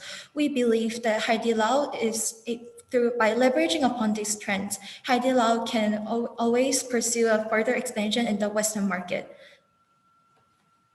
Okay, any other questions and comments Okay, so let's move on to now ninth presentation. Okay, thank you. Thank you for your presentation. The next team is University of Delhi on TSMC. Please welcome. Greetings, we are Team Economist, and we'll talk about Taiwan Semiconductor Manufacturing Company.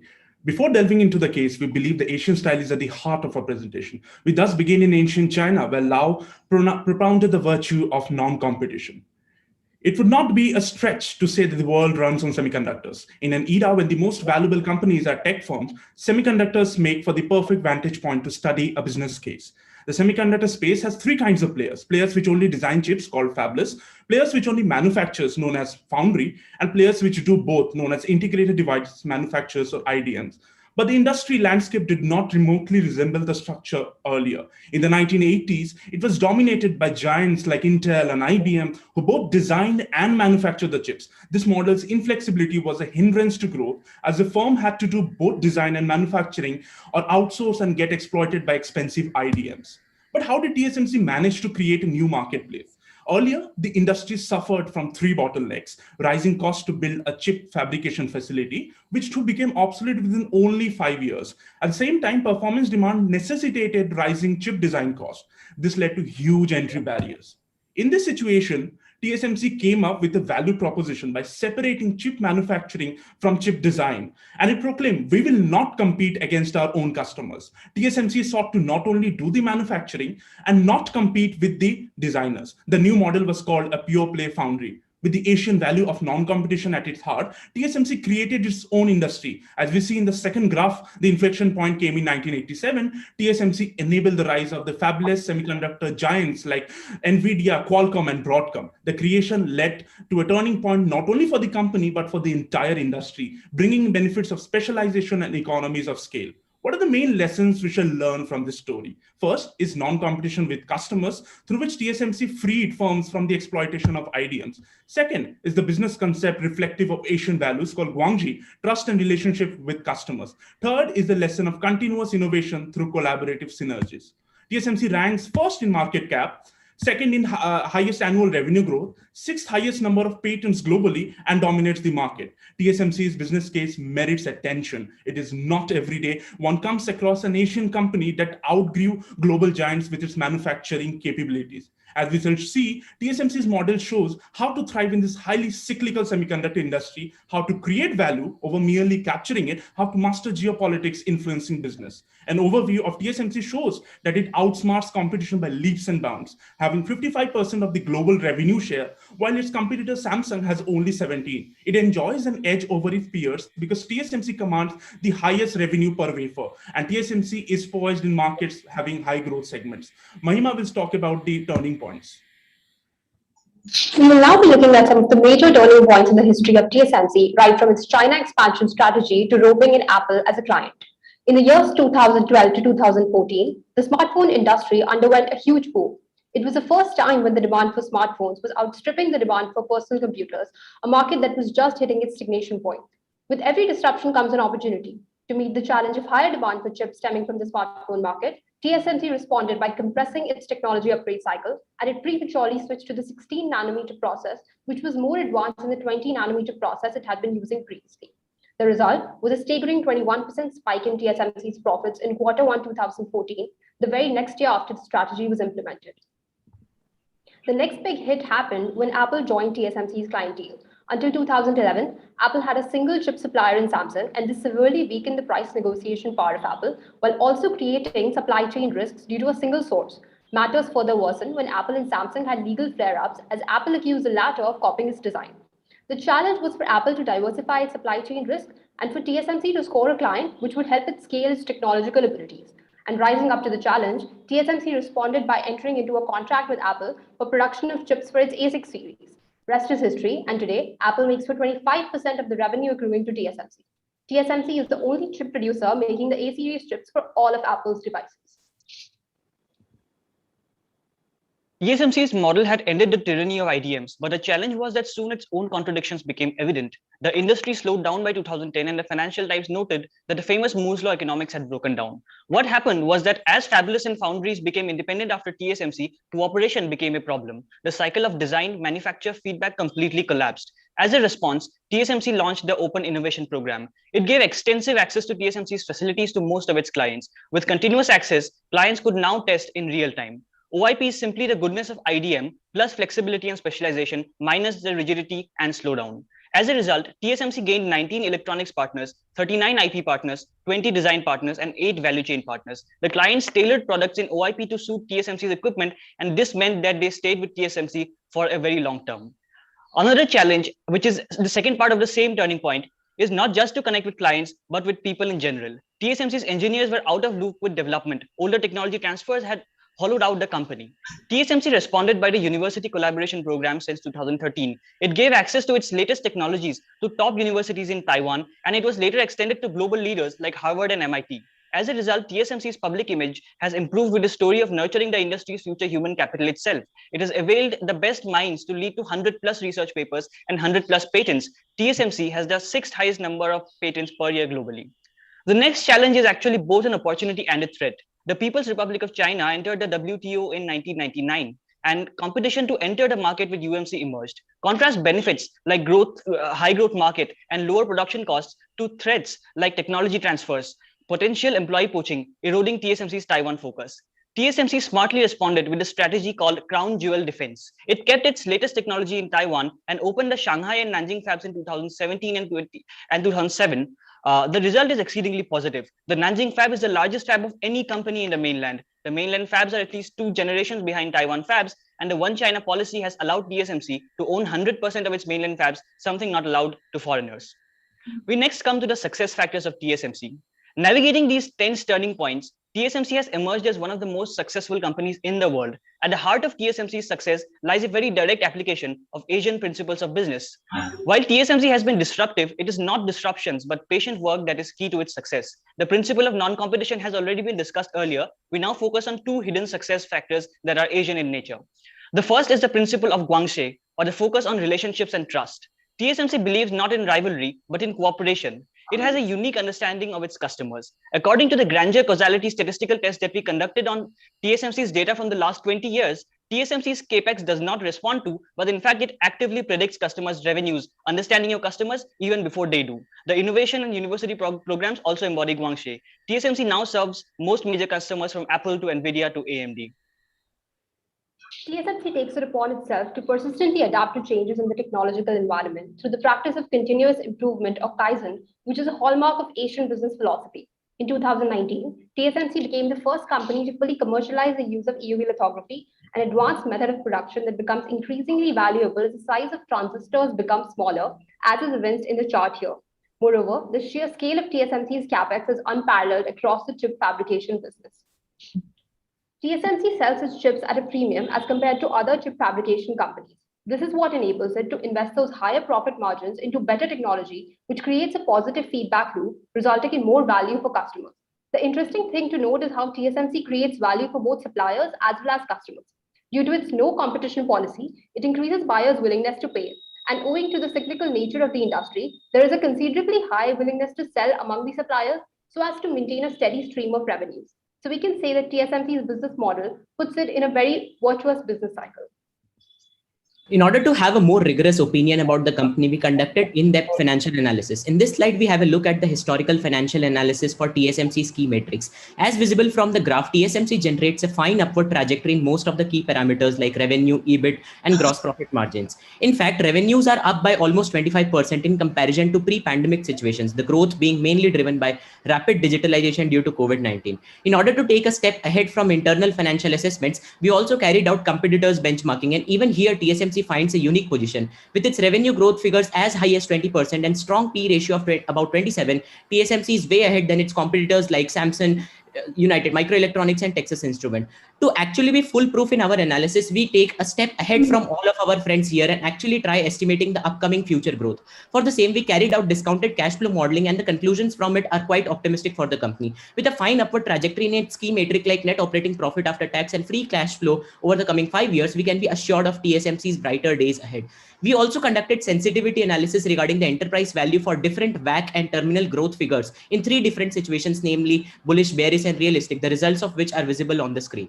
Given the inherent nature of semiconductor industry, which largely derives value from capturing larger markets at the back of its heavy capital expenditures, we also forecasted capex value in accordance with the industry standards for the coming 5 years. What we see is an upward trajectory for a few years before it flattens out, and because of this reason, we find fluctuations in free cash flow graph for the initial year before it starts rising. Even though TSMC is finely positioned in majority of checks, it is vital to analyze uncertainties that the company faces and the solutions for the same. The first risk that TSMC faces is situations of downturn and overcapacity due to cyclical and changing nature of tech industry. The only way to tackle this situation is to more carefully plan and forecast upcoming demands and manage inventory accordingly. With access to more data and customer behaviors, various advanced machine learning and AI-driven statistical tools could be deployed. The second risk is associated with decrease in demand. Segments like high-performance computing and Internet of Things are majorly growth driving factors, but we never know what the future holds in terms of the tech, especially when we increasingly see companies like IBM resorting to analog devices, which they proclaim to be even more advanced than the current tech. In such situations, it is very important that TSMC constantly keeps doing more R&D in a way to find a way ahead before the issue it's hit him. The third risk is associated with fluctuations in foreign exchange. TSMC's major sales come from US denominated dollars, whereas its expenditures are primarily in euros, New Taiwan dollar, and Japanese yen. In order to tackle this issue properly, currency hedging should be done even more efficiently and actively try to streamline the dealings. The second last risk is one of the most grave concerns highlighted by all major investment banking firms like Goldman, JP Morgan, etc. The risk is emerging from its sales concentration. TSMC's largest customer accounted for as high as 25% of the entire company's revenue. Such high concentrations can bring huge challenges if the customers make a switch. To find a way ahead of this issue, it is very vital to diversify the customer base in order to reduce the excessive dependency on individual entities. The last risk is associated with emerging competition. This situation becomes even more intense when Chinese semiconductor firms are getting backing from CCP, enabling them to sell their products at much discounted rates due to huge access to government subsidies. The only way to tackle this is to foster better relation with stakeholders like Taiwan government, better access to private investors, so as to ensure that company does not face enough challenges in the coming future. Over to Govind. Lastly, we see that we live in a world where geopolitics increasingly dictate business decisions. As we saw the US-China trade tensions in the case of Huawei, TSMC had to drop its second highest revenue generating customer. Furthermore, there is the issue of the global chip shortage, which underlined countries seeking domestic alternatives to attain self-sufficiency. The way ahead for TSMC would be to expand internationally, but by preserving its most high-tech in Taiwan, make itself indispensable and diversify the customer base. Thank you. We'll open to taking questions.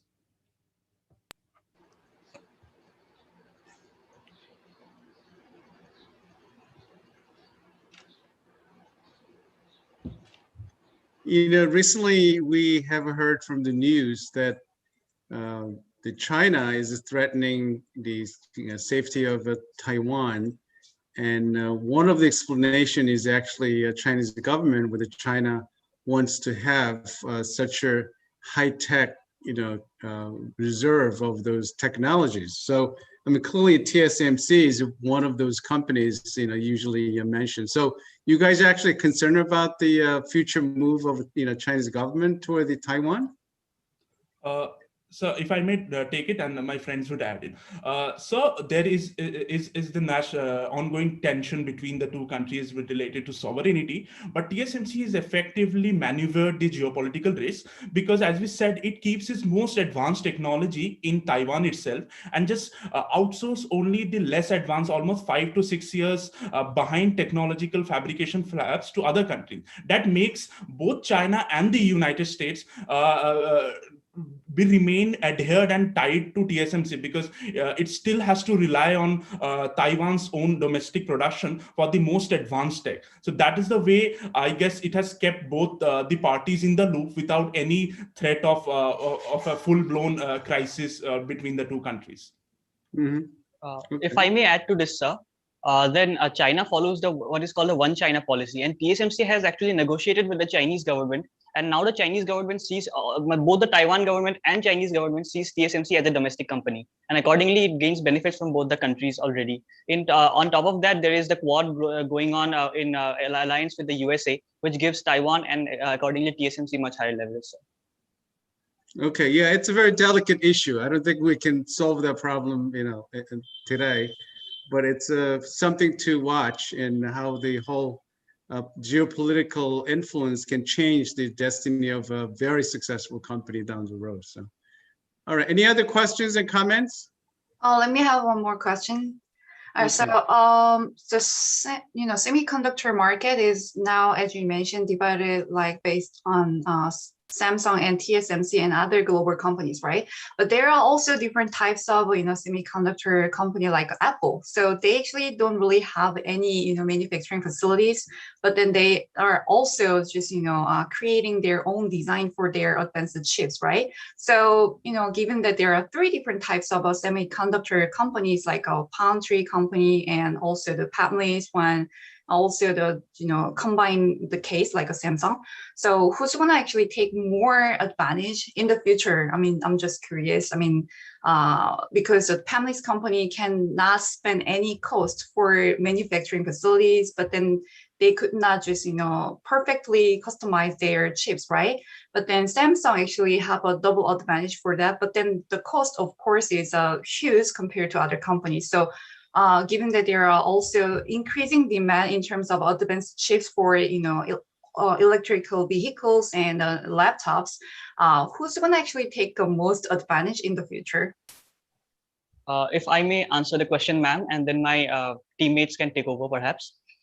So the problem, so as you have correctly characterized the industry, that there are three kinds of firms. There are the fabless firms which only design. This include Apple, Nvidia, AMD. Then there are firms like called IDMs, which do both the manufacturing and design.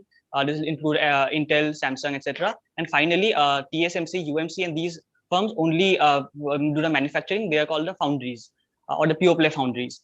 So it has been found by experts that in the initial part in the 1980s and 90s, this industry was governed by Moore's law, where the IDMs had an advantage. But currently, it has been said that Moore's law is over, and now we have another law called Huang's law, which says that the foundries will actually have an advantage. The reason is because IDMs, although they have both the manufacturing and design, they're actually highly inflexible, because once a new innovation emerges, then they have to also dispose of their older facilities. But on the other hand, fabless and foundries can both actually work much more flexibly.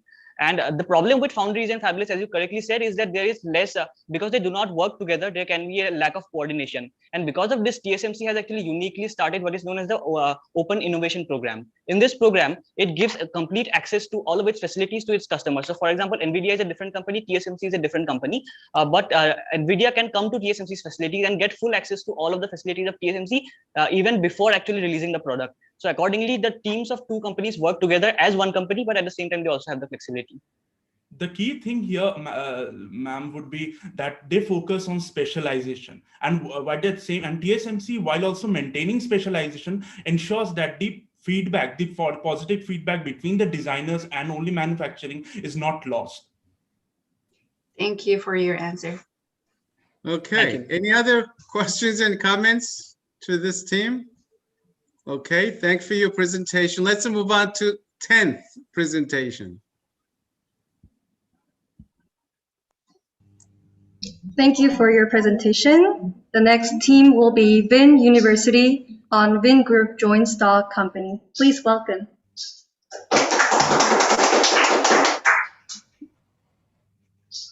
Good day, ladies and gentlemen from Vin University. Let's start this presentation with a scenario. Okay, so imagine you're a baby in Vietnam. You might be born in Vinmec Hospital, study at Vin School, live in Vin Home's residential area, and your parents might drive a VinFast car, shop at Vincom malls, and enjoy Vinpearl Resorts holidays. So Vin Group's remarkable cradle-to-grave ecosystem caters to every stage of a Vietnam person's life cycle. Yet before Vin Group became a giant today, it was a small noodle company. Our question is, how did Vin Group grow from such humble beginnings into Vietnam's biggest conglomerate? We believe the answer lies in three factors, which we call 3H: head, hand, and heart. Ladies and gentlemen, my name is Vicky from Team Vin University, Vietnam, and today we are here to invite you to explore how 3H turned Vingroup into a rising dragon that put Vietnam on the map. This is our agenda today, and let's dive straight in. Hello, my name is Nat. Before analyzing that amazing 3H recipe, I'll briefly introduce about Vingroup, our national pride. Vingroup is the largest conglomerate in Vietnam by its market cap. It is headed by the first Vietnamese billionaire, Mr. Phạm Nhật Vượng. They operate on many different fields and industry, but their core business are real estate, industrials and technology, and service. Vingroup is a parent company that owns many subsidiaries, each with separate business responsibilities. You can see in the chart right here, these are all well-known brands under Vingroup ecosystem that you may come across when visiting Vietnam.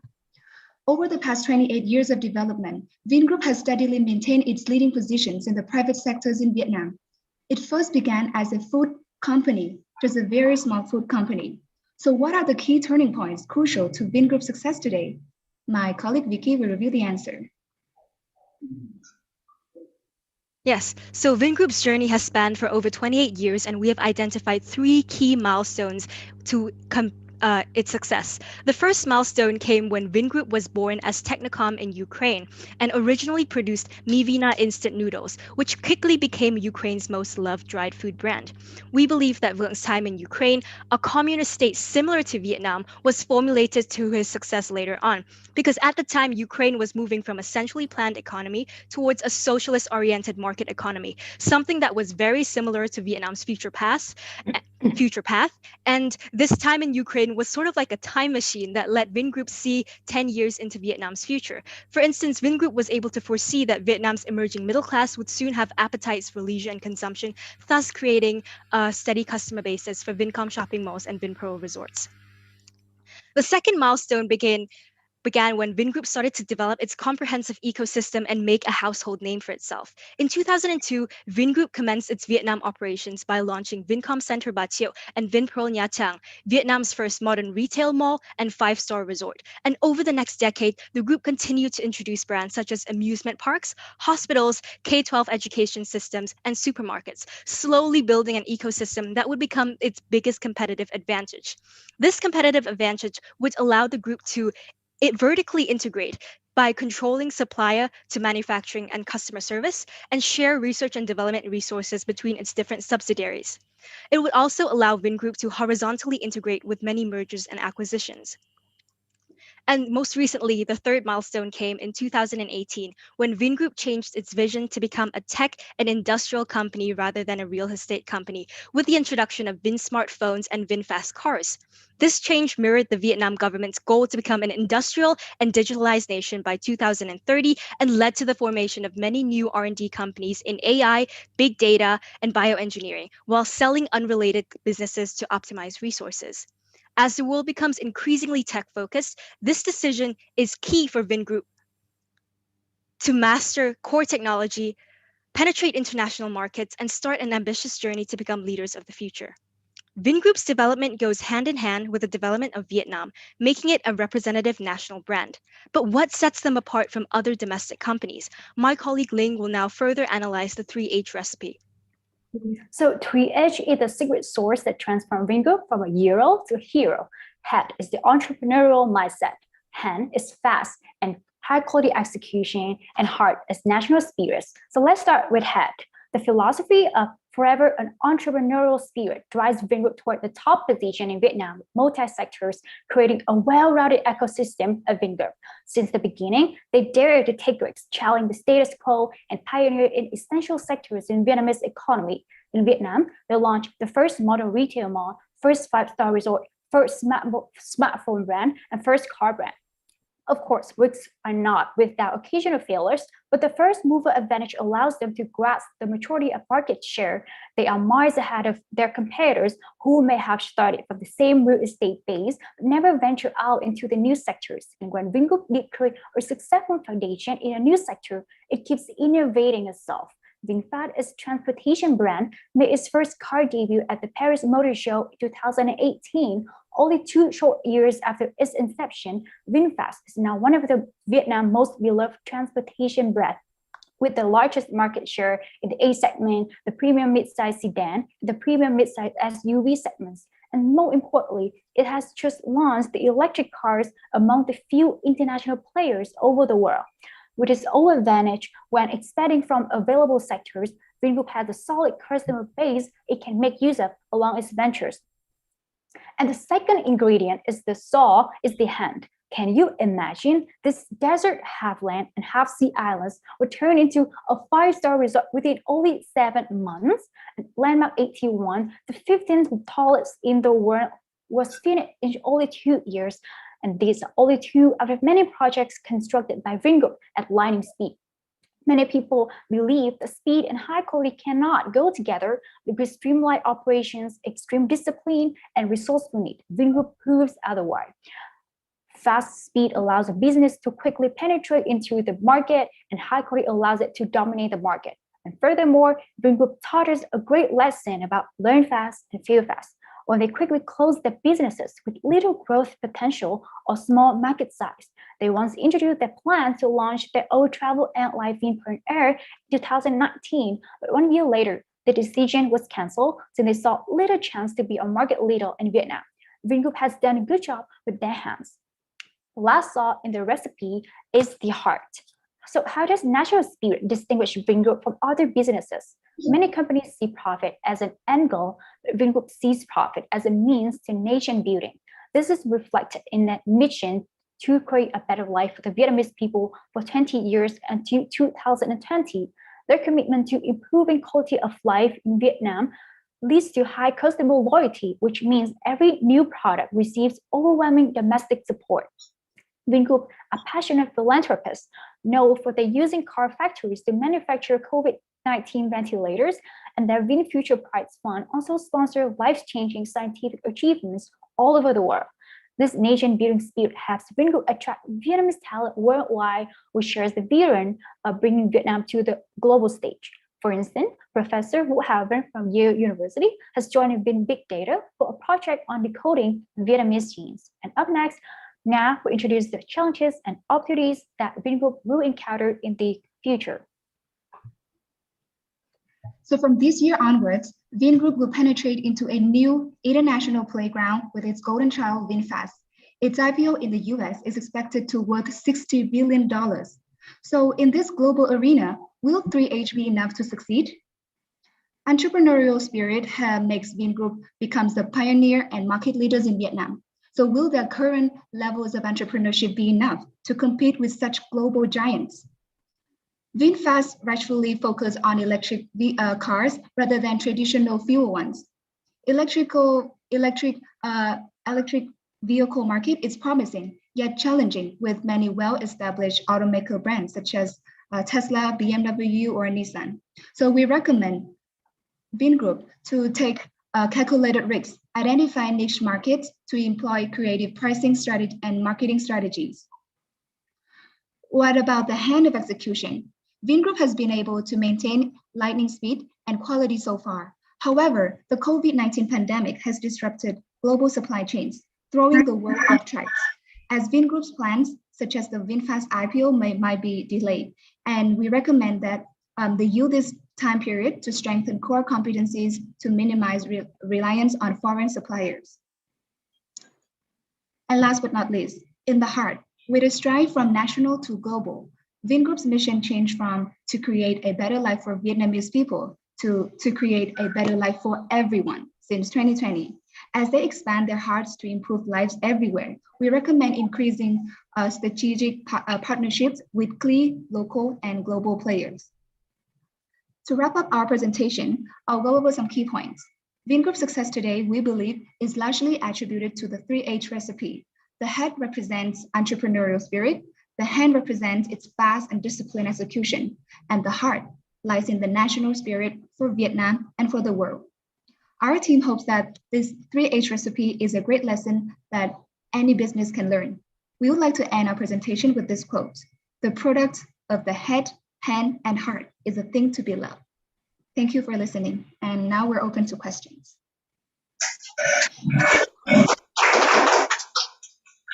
Well, I have just a personal question. Well, the good story of Vingroup in Vietnam is economy.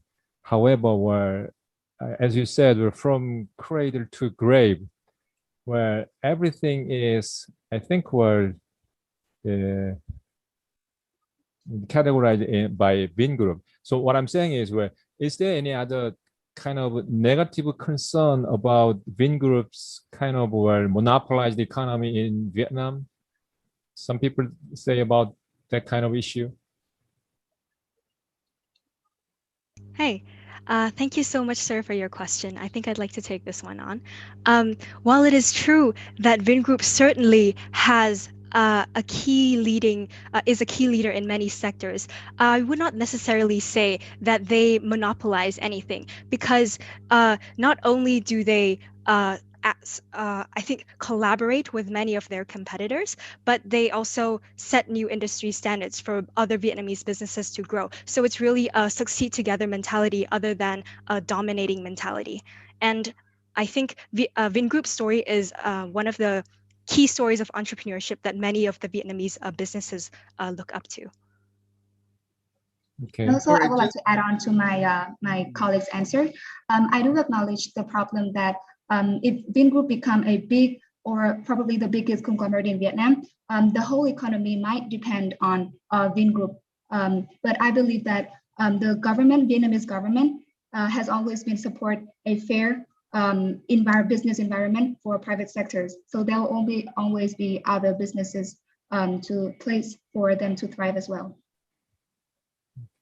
Just following up with that question, that I think Dr. Han possibly referred to some of the criticisms toward the Korean, we call the Jebels, okay, all those, the family-oriented, huge corporations with, Hyundai, Samsung, okay, LG, all those companies.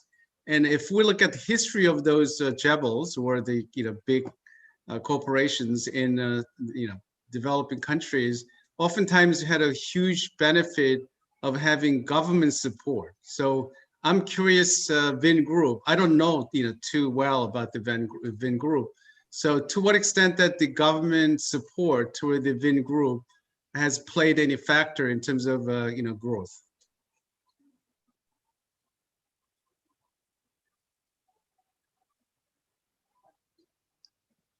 No, anybody can answer this. So to what extent that the government support toward the Vingroup has played in terms of their growth?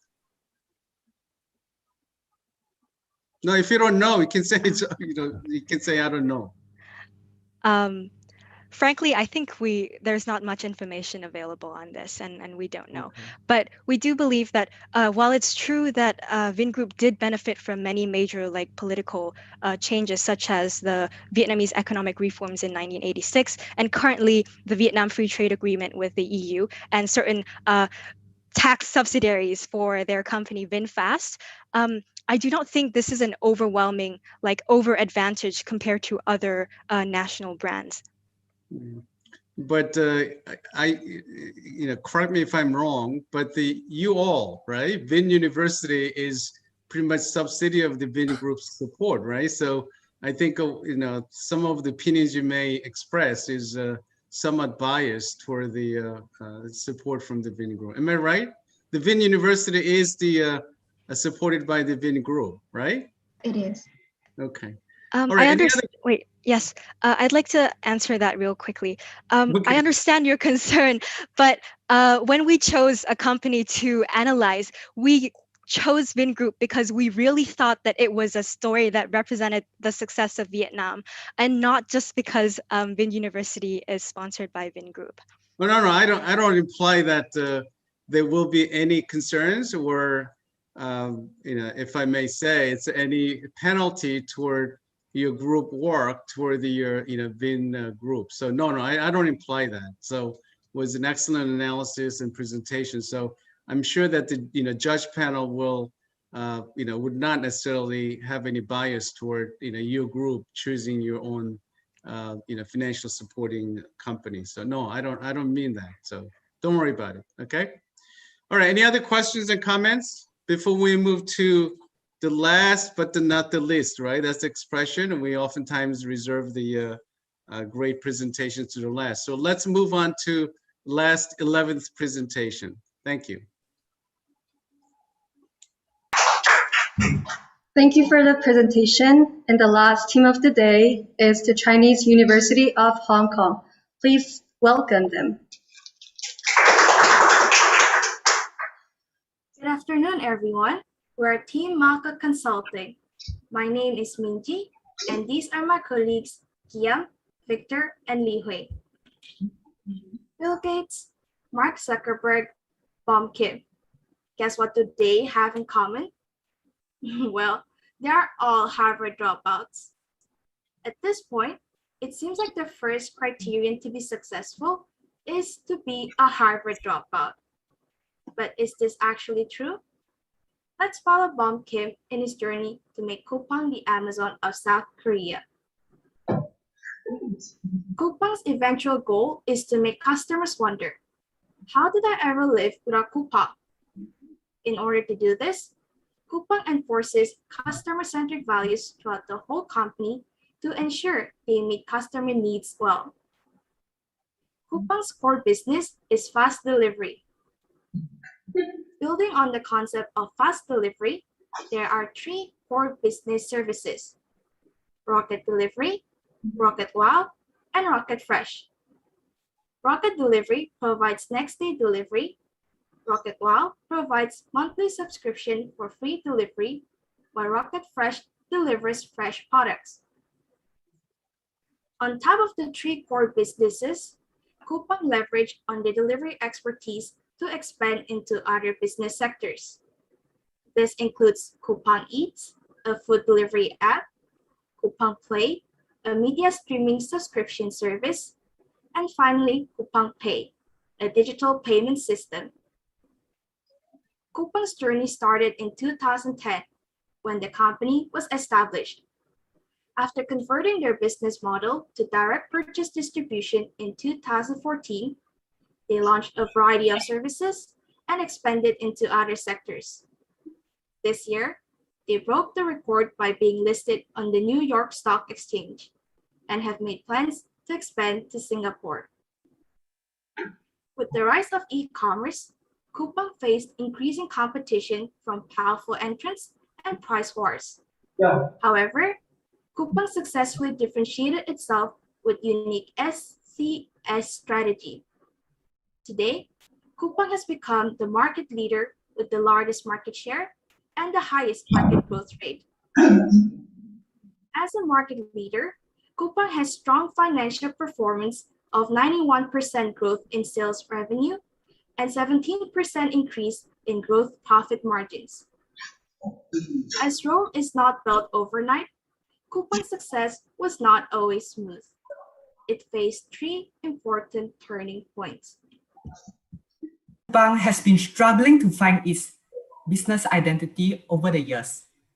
At the beginning, Coupang tried to copy a Groupon-style business model that attracts customers through huge discounts. However, this caused Coupang to have a low profit.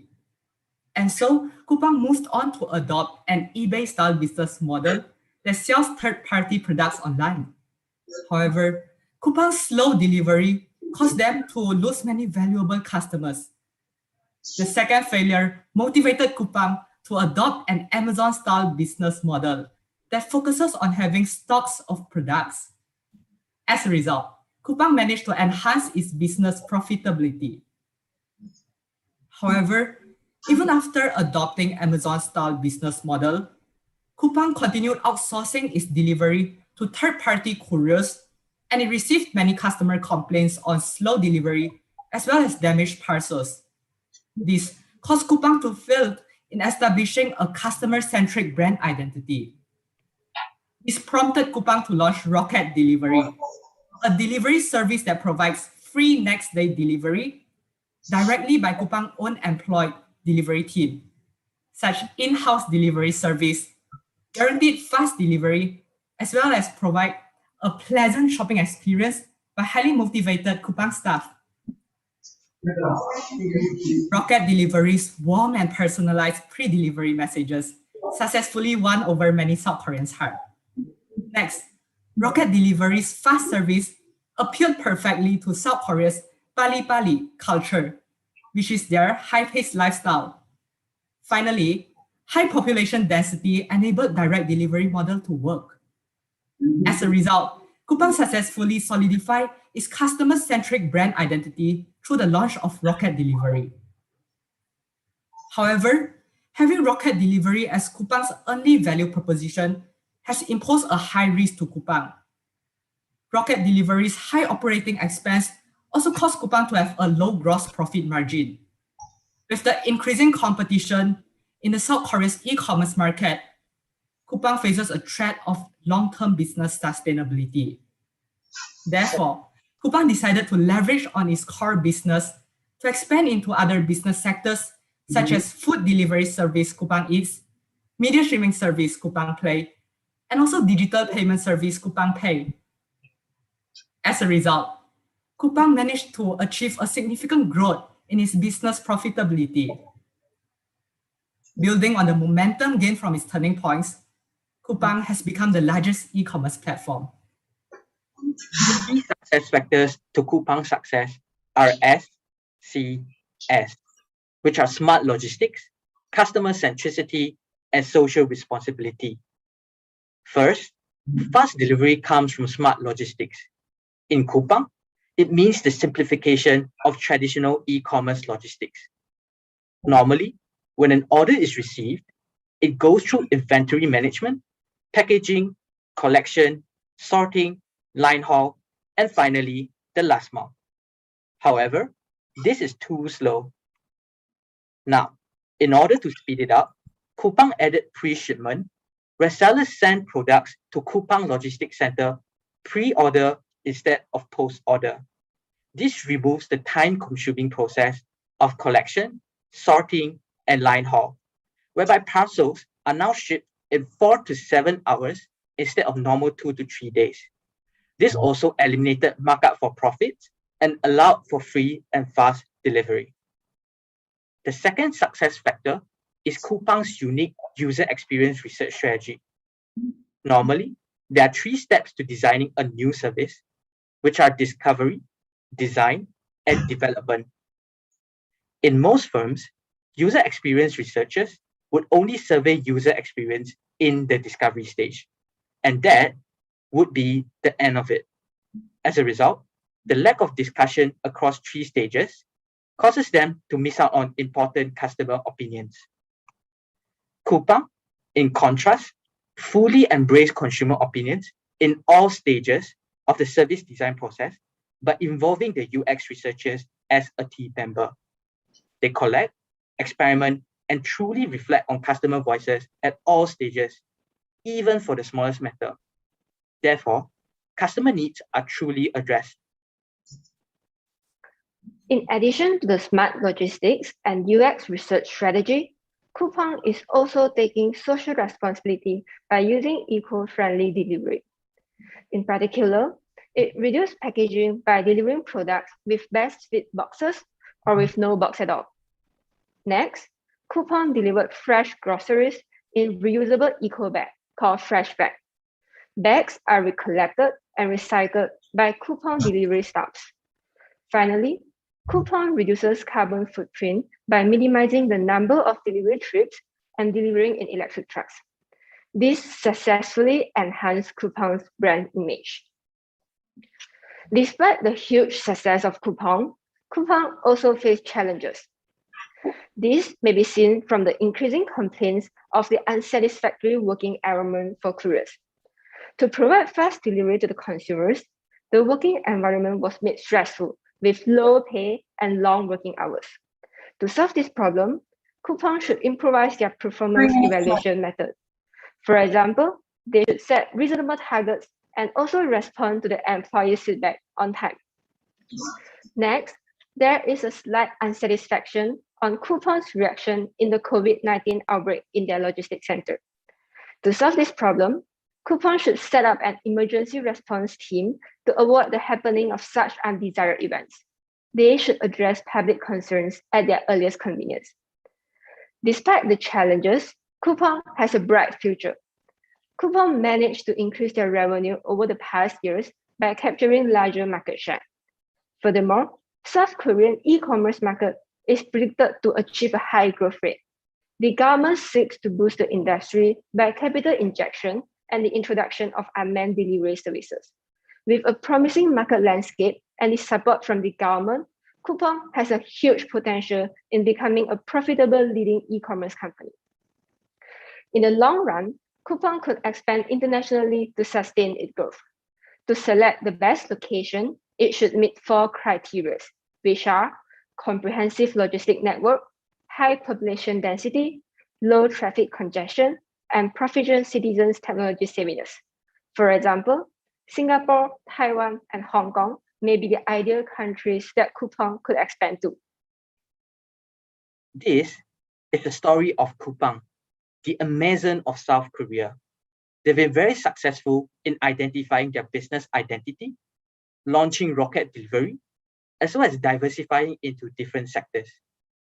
The key to their success are SCS, which are smart logistics network, customer centricity, and social responsibility. We believe Coupang has a huge potential to grow in the future, and we hope you enjoyed the story of Coupang as much as we did. Thank you for listening, and we'd like to open the floor for any questions you may have.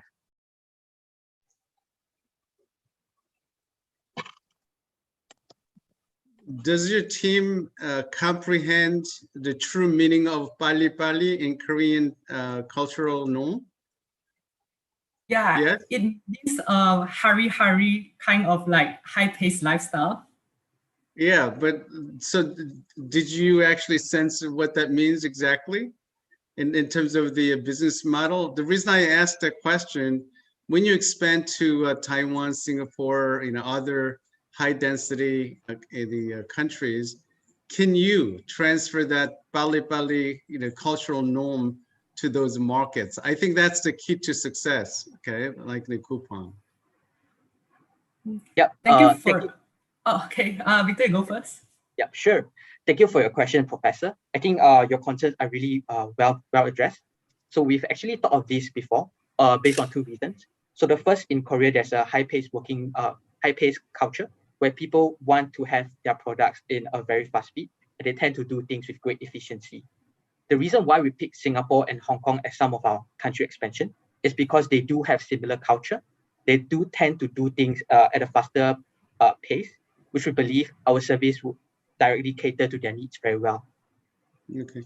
Well, actually, that begs a question in terms of the social responsibility, right? Because I think your team correctly pointed out that more recent media coverage or a special report on the abuse of employees, okay, those delivery folks. And again, as you pointed out, is the long hours, okay, oftentimes they almost, a few actually folks die on the job, okay, as part of the delivery man.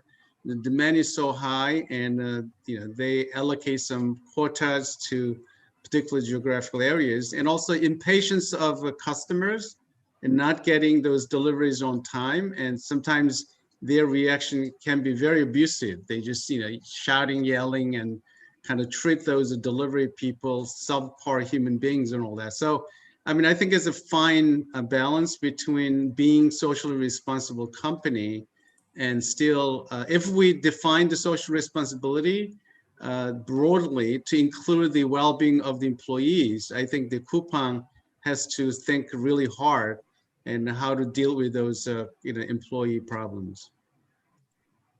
Yeah, for sure. We totally understand your concerns, and it's really well pointed. So I think we can look at this from 2 points, right? So the first is in terms of social responsibility, in terms of the taking care of nature, where they did very well in terms of the recycled grocery bags. And the second point would be in terms of what you mentioned, which is the workers' well-being, right? So we do understand that currently it may not be the perfect condition. We believe Coupang has already made the necessary adjustments to improve their working time, where you can see from our recommendations, they actually would set up a working limit quota, as well as giving them enough breaks so that they don't really stress out and repeat the tragedies that happened in the past. And this would be in the short term. And I think in the long term, where the government would be allowing them to inject certain capital and also introduce the drones and delivery services, we think this would, in the long term, really help to alleviate the condition where workers are really working really hard to meet demands. Okay, thank you. Any other questions and comments? Okay, so this will conclude 11 wonderful, top quality. I cannot even find the adjectives to describe how great this all 11 presentations were. So let me invite the judge panel to give them an opportunity to make an observations. And so, I can invite a random order. So why don't we start with the judge, kind of chairperson of the Dr. Nam. Any comments and thoughts? Well, I enjoyed all the presentations. They were very well organized, and some of the companies were very interesting, such as company food delivery service in Bangladesh that I have never heard of before. So I learned a lot, and I wish we had more time to discuss individual topics further, but no, we didn't have enough time. So all the participants did a very good job. Thanks a lot. No, I can only kind of second what the Dr. Nam said in terms of we wish we have more time to really delve into all those companies and issues and all that. But there's the consolation prize is there. The fact that, as you know, I mean, I was about to announce that the later part of the program, but this all cases will be again compiled as the case book, right? With the introduction, what have you. So how Asian brands soar, and this will be 7th edition of such a book. So all these great cases will be actually published as a book. And also the AIB, Academy of, AAB, Asian Business Journal, and oftentimes selected few top cases as part of the journal article. So thank God we have, subsequent outlets that we can actually enjoy this great, cases presented today. So let me invite the Dr. Kim, the Moran Kim, for your thoughts. Right. Thank you very much again for being here with us today and giving us a wonderful and insightful presentation. Even though we are not in the same venue, but we all feel the vibrant atmosphere and we are still keenly connected to each other, right? And as just, Chair Professor Nam just mentioned, I was also truly enjoying your presentation, especially, getting through this pandemic era. Most of companies and industry have got support a lot, right? So all of your team's case analysis and give them really practical solutions and, the promising future direction. And also like your balanced perspective to analyze market and consumer data, which is actually beyond my expectation. So through all teams' presentation, as we all seen that your work and your enthusiasm reflect yourself, not based on your nationality, colors of your skins, and your gender orientation. So, and all of you have shown us that you are highly competitive and educated and inspire people in a very constructive and positive way. So I believe other judges also have the same idea with me. And so it must be very tough and torturing moment for all of us to choose winners of this competition. But please remember that you are the one who have been already selected as one of the top 11 competitive business teams in the world. Okay, and so please enjoy the remaining session of the conference and celebrate yourself and others regarding your high achievement. Thank you. Okay, thank you, Dr. Kim. Dr. Han? Yes, so I echo Professor Nam and Professor Kim's comment also, where all 11 stories were very interesting. Actually, I also learned a lot where all 11 teams did a very good job. Okay? It was very hard to select 2 top teams, actually. I truly enjoyed today's world presentation. All teams did a good job. Okay, thank you. Okay, thank you, Dr. Han. Well, I can confess to you that, thank God, I'm not one of the judge panel members to make it such a difficult call, over lunch hour, okay, before we announce the, first and second winners, okay, because in my mind is the quality of presentations and also the content and style and their actual delivery of presentation was such wonderful. I think it's a very, very difficult job to discern who should be the winners of this conference. But I just want to echo all three judge panel members' sentiment, saying that you are already the winners of of in itself. So if in fact you would not win the first top prizes, don't be dismayed or discouraged, and you already accomplished a lot. So with that note, and Dr. Kim, back to you. And if you want to have any announcement before we take the lunch break. Dr. Kim?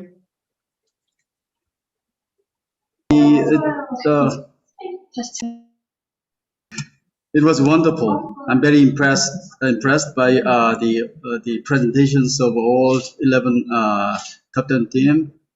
As I told you, it could be very hard for the judge to decide which team will be the number one best trophy winners. So let's see whose team will win. Okay. So thank you very much. We have one announcement for you. Okay. So yes. Go ahead. Thank you for the impressive presentations. From now on, we're going to have 40 minutes of break time, and then there will be an award session after that. Thank you for the presentation, and please be back after 40 minutes. Thank you. Back by 40 minutes is what? Can you specify what time you have to come back? With the 40 minutes, so what, 1:35? What, 2:35. 2:35. 2:35, I'm sorry. 2:35, thank you. Okay, 2:35, okay. So enjoy your lunch if you can. I think some of us are not at lunchtime, so we'll still try to be awake, okay? So enjoy your break and I'll see you back, okay? Thank you.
Due to the time limit, we will start in 2 minutes, which is 2:40.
Hello, everyone. Welcome back. Okay, so now we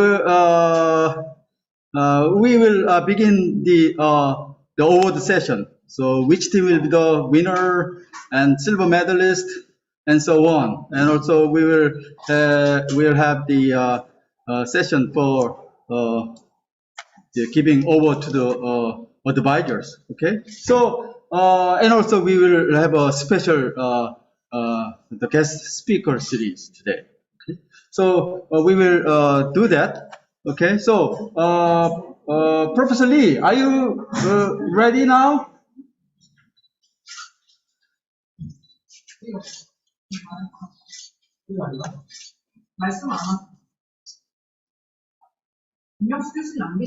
뭐?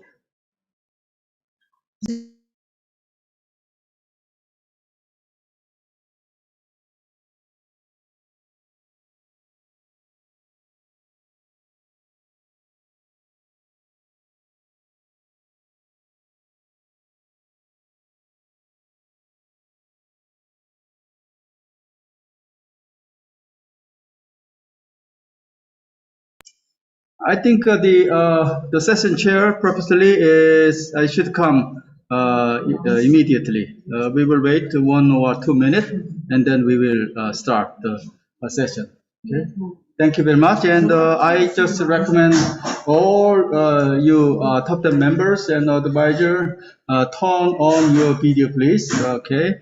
And we'll have one of the most exciting session for award. Okay, this is the finale of our, the conference today. Okay, I'm really excited aren't you excited to know which team will be the best trophy winner? Which team will have this one?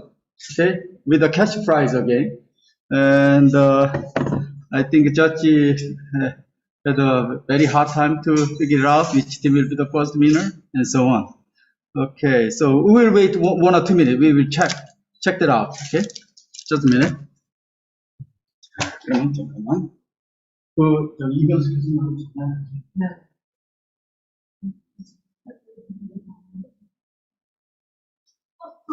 그거 왔어? 그래? 어디 있어? 이제 들어오고 계세요.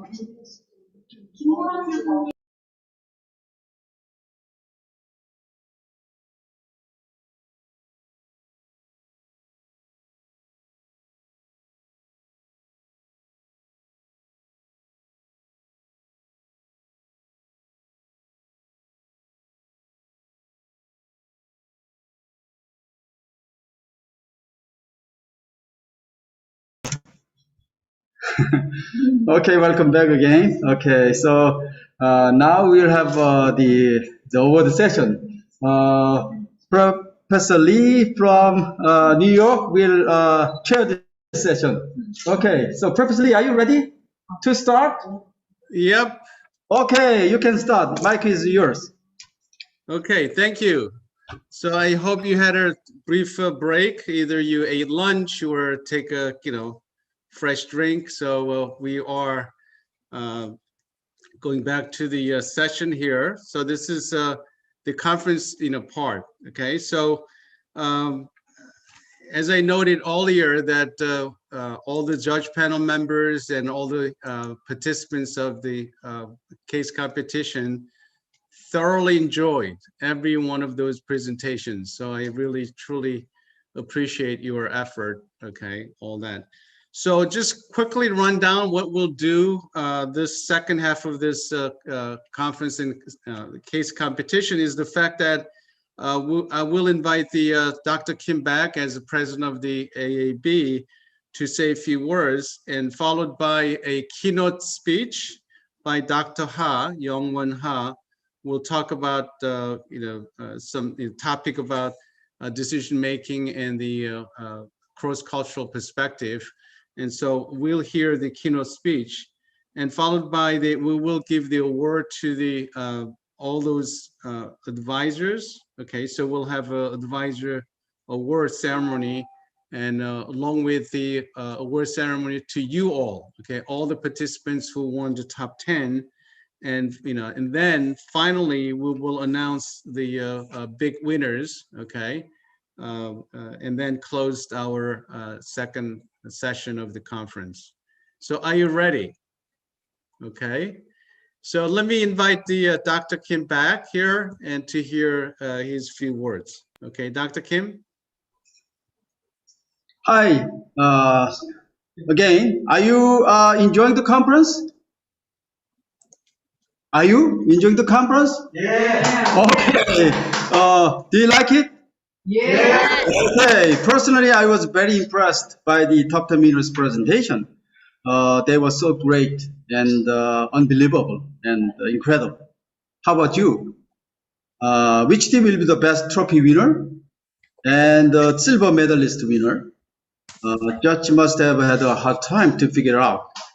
Thank you, top 10 winners, for your tremendous work, for your presentation. You are all winner, I'd say. At this moment, I should add the success of the top 10 teams could not have been possible without the guidance of their advisors. Their professors spend their time for their students to make sure that they produce a best case study available possible. They also went one step further to come this Zoom presentation together with the students, even in their busiest time ever. What a wonderful love and sacrifice these advisors show. Their contribution should be recognized, and we are really privileged to present Best Advisor Award to all of them who participate here right now. They are, I'd like to name the advisor. According to the order of a presentation today, Jose Carlos Feliciano Nishikawa, Universidad Nacional Mayor de San Marcos. Where are you? Would you waving your hands, please? Okay. And the Lynette Coachella, University of Toronto. Where are you? Thank you very much. And Winnie S.C. Leung, the University of Hong Kong. Are you waving? Okay, thank you very much. And Konica Gop, University of Dhaka. Thank you very much. And Taeyong Yu, Hankuk University of Foreign Studies. Where are you? Thank you very much. And Surat Tiha Kapibal, Thammasat University. Sometimes I'm sorry for my poor pronunciation of your name. I forgive them. And next, Zhang Jing, the Hang Seng University of Hong Kong. Okay, thank you very much. And Michael, National University of Singapore. Okay, thank you very much. And Ashutosh Yadav, University of Delhi.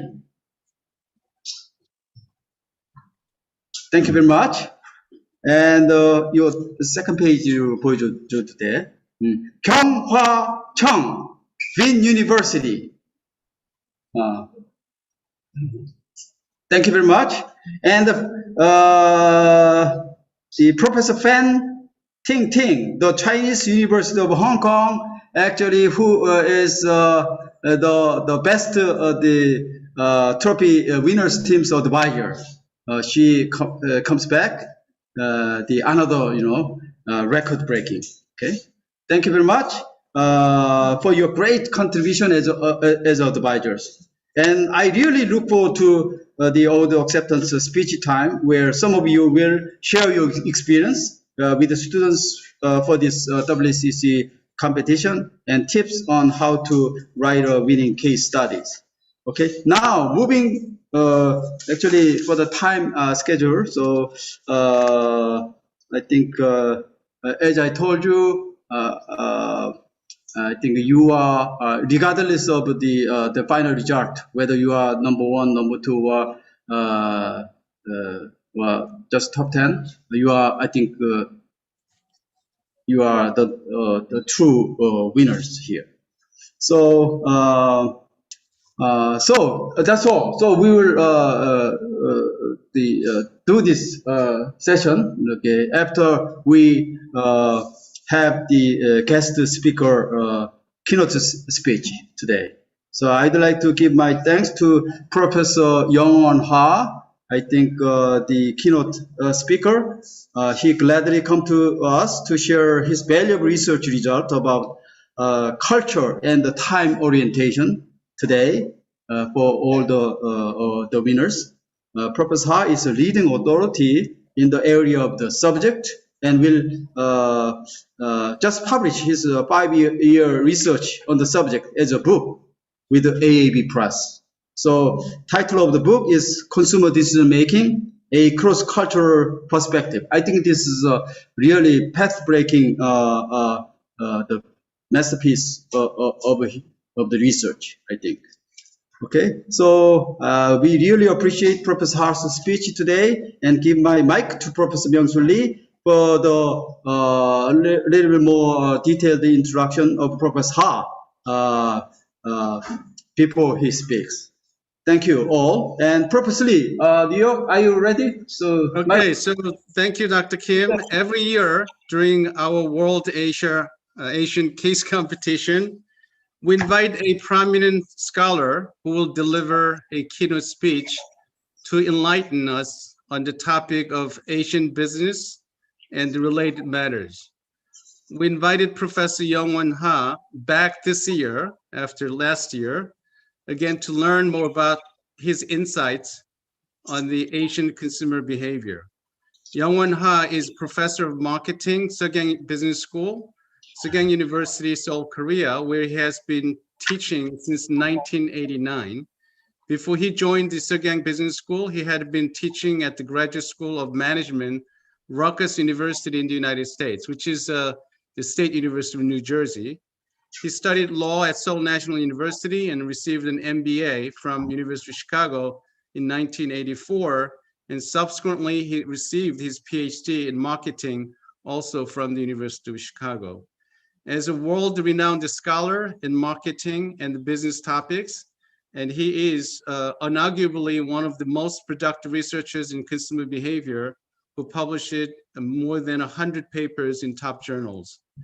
A new book, as Dr. Kim pointed out, titled The Consumer Decision Making, a Cross-Cultural Perspective, has just been published this week by the Academy of Asian Business, and also it's available at the Amazon bookstore. So I strongly encourage you to read the great book authored by Dr. Ha. Without further ado, it is my great pleasure and honor to present you Dr. Ha as a keynote speaker today. Dr. Ha? Yeah, thank you very much, Professor Lee. Do I have 15 minutes or something? Yeah, you can have 15 to 20 minutes. Okay. Okay. I think it's going to be 15 minutes. And I'd like to share my screen. Is it possible for me to share the screen? Dr. Kim, can you make the screen? Okay, yeah, it's working. Is it working? Uh-huh. Okay, thank you very much. And well, yeah, as Professor Lee has mentioned, today's topic for my keynote speech is culture and time orientation. Basically, it's about whether time orientation differs depending on culture. Time is a very popular topic, and it has been researched by so many people, including philosophers and physicists and so many people. And actually, Albert Einstein made a comment on time, on the topic of time. Let me read it. People like us meaning the physicist or natural scientist, who believe in physics, know that the distinction between past, present, and future is only a stubbornly persistent illusion. So I don't understand exactly what he meant, but vaguely understand what he meant. But to the people like us, social scientists, although the physical reality of time is continuous in nature, Psychological experiences of time are considered to have compartmentalized structure, past, present, and future, and we use that distinction a lot. So people use these three temporal frames to organize the array of events, and they encounter events they encounter in their daily life. And people mentally represent an event that already happened through memory. The mental representation of an event that is currently unfolding is a perception, and the mental representation of an event yet to occur is a simulation. So by partitioning the flow of events into these temporal frames, the mind provides coherence, order, and meaning to the events. So what I'm going to talk about is basically, as I mentioned, the culture, the relationship between culture and time orientation, and how that can be applied to marketing or consumer research. So the definition of time orientation is basically the relative dominance of past, present, or future in a person's thought or mind. So that means if we are a past-oriented person, we're going to lay more weight on the past. And if you're a forward-looking person, you're going to put more weight on the future, right? So in other words, the relative salience and application of knowledge representations that are associated with either the past, present, or future. That's time orientation. So basically the research question was how time orientation can vary depending on culture. That is East versus West. So I'd like to do more research on other countries, but because of the lack of resources and time, I limited my research scope into East Asia versus US or Canada.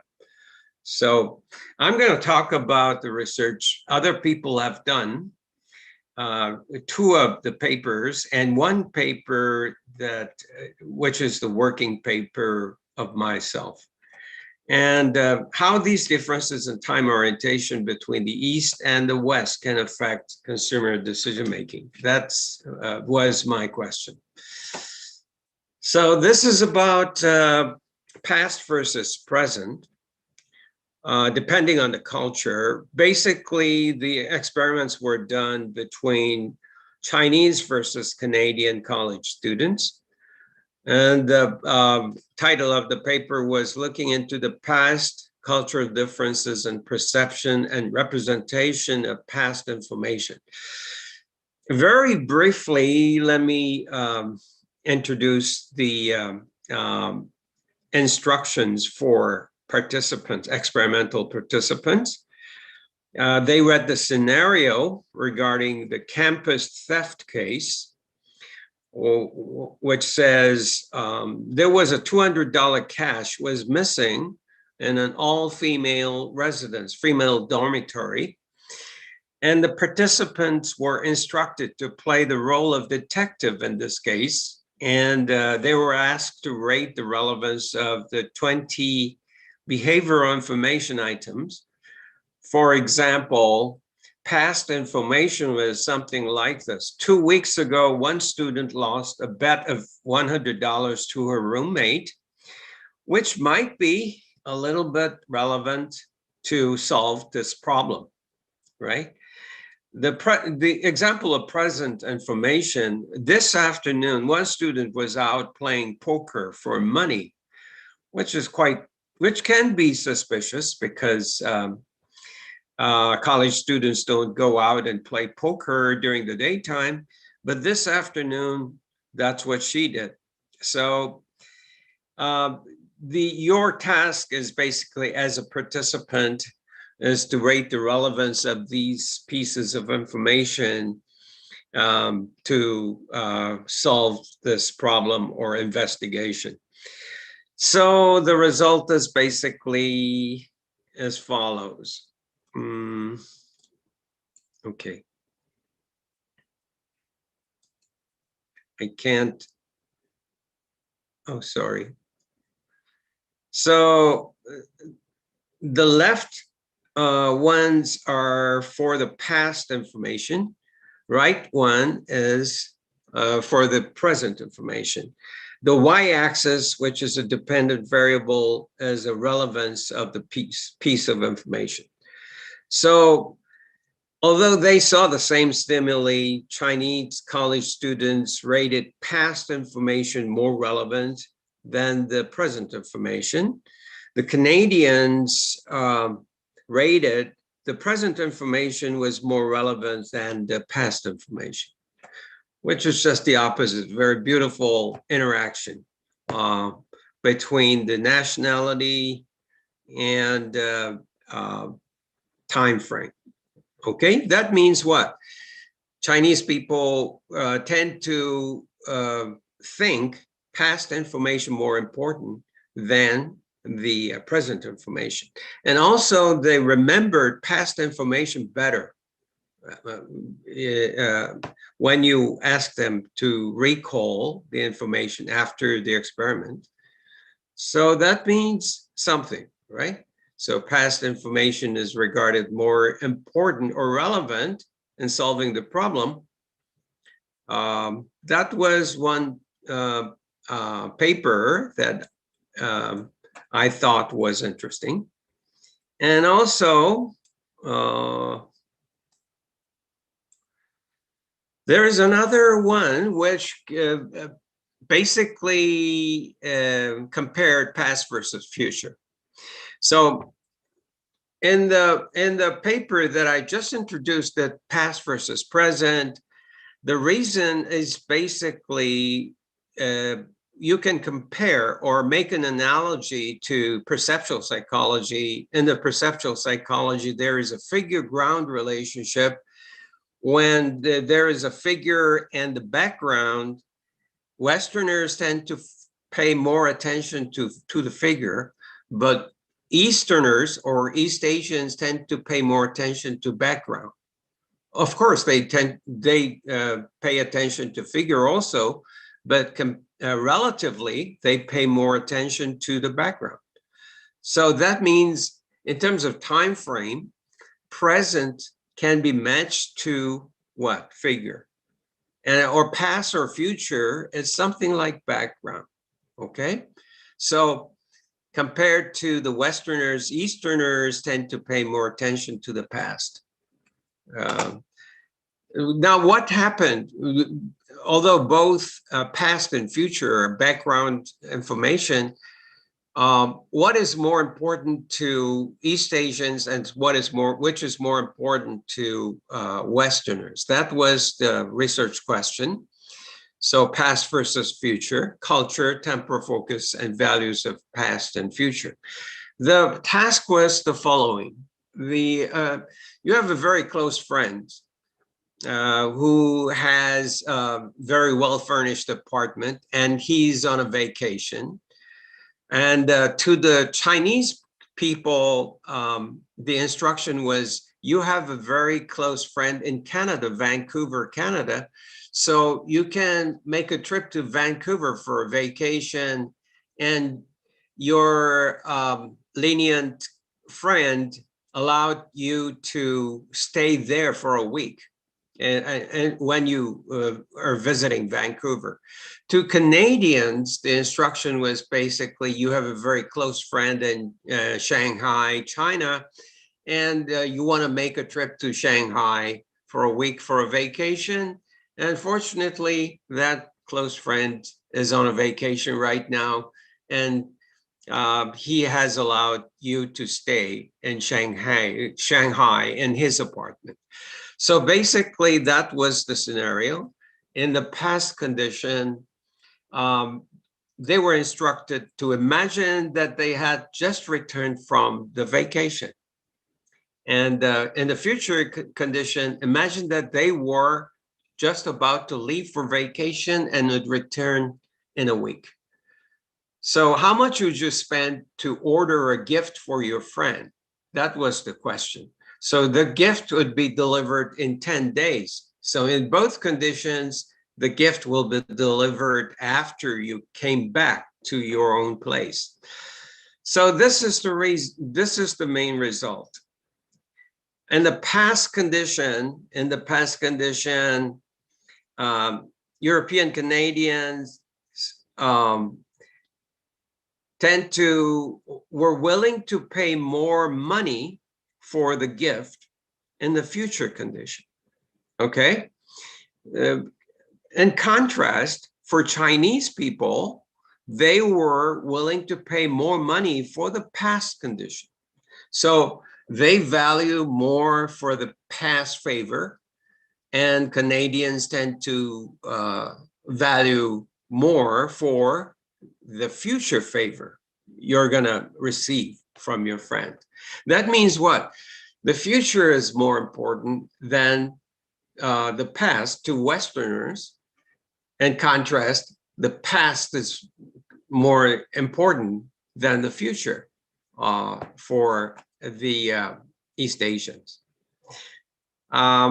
Basically, so we were comparing past versus present and past versus future, and the value of those information and value of those services. And applying on that, this is not a direct application, but this is just application of study on the time frame. My PhD student and myself had some research on the judgment of a future duration, how they differ cross-culturally. That was our research topic. So just imagine a consumer named Mary who has two options. One, she is trying to purchase an existing electric vehicle now.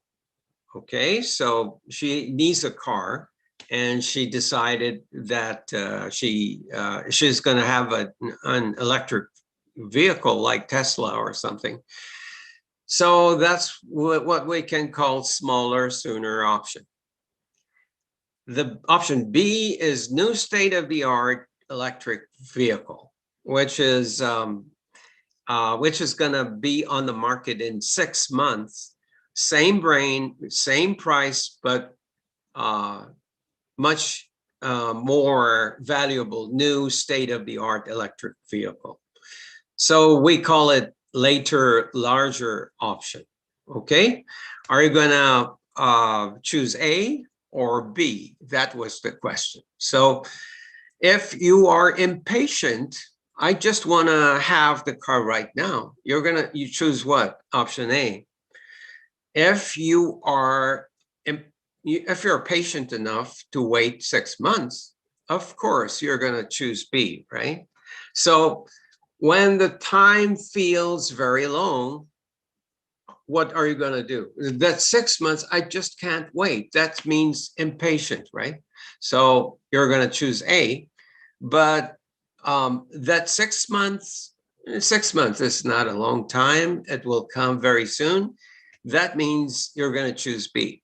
So it is directly related to time perception, right? Time perception.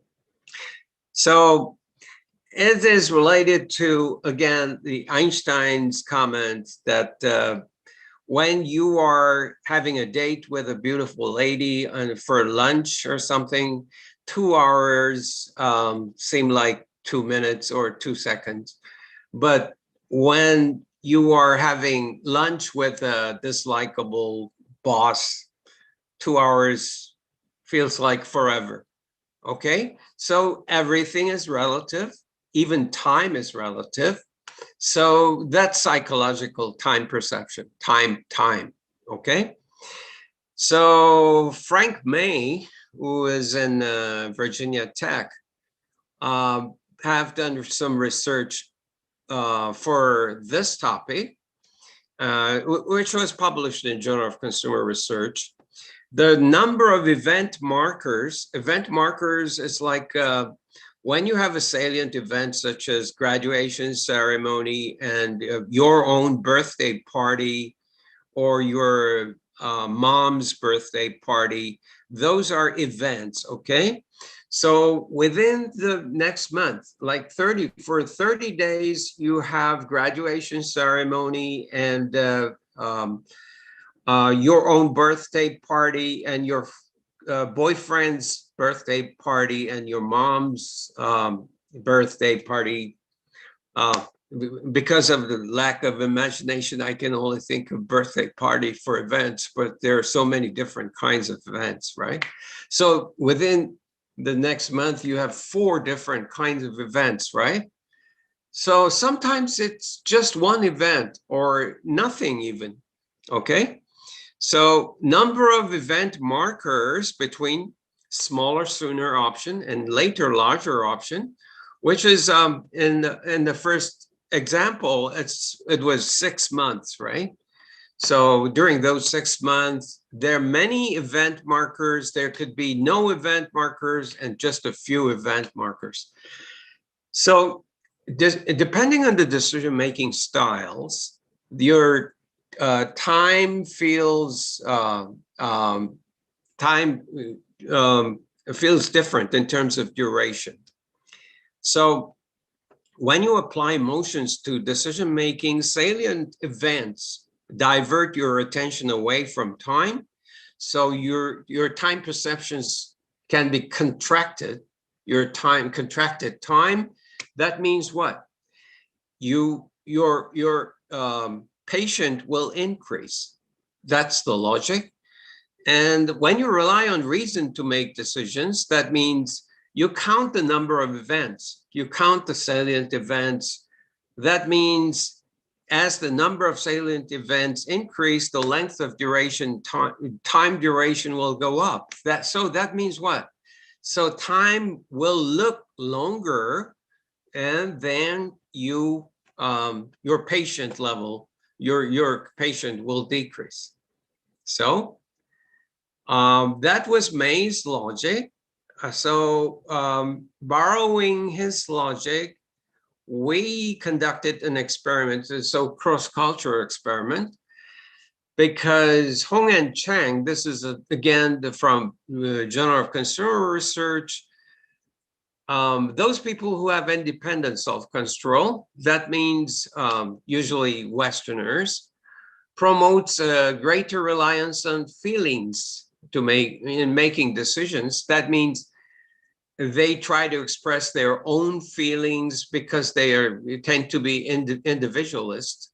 So they don't rely on others' feeling, and they use their own preference for making decisions. Compared to that, Easterners or East Asians tend to rely on greater reliance on reason or justification. What happens if I buy this? What will my daughter say to me? Or what will my colleagues say to me? And those are kind of examples of justifications. And so greater reliance on reason. So if that holds, we can say the following. North Americans will be more like emotion-based decision makers, and then the events will distract your attention away from time. So they will feel the time shorter when the number of event markers go up. So that means the left 2 columns are for Westerners. So that means 4 event markers and 1 event markers. So the empty bar is a time perception. So there is only 1 event marker. They tend to feel that particular time, 30-day feels longer than to the case where there are 4 event markers, okay? So because of what?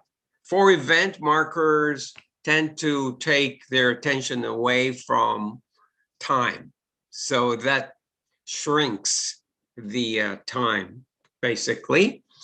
But for Easterners or East Asians, just the opposite happens. So the empty bars, we can compare those two. That means when there are 4 events, they tend to count the events, okay?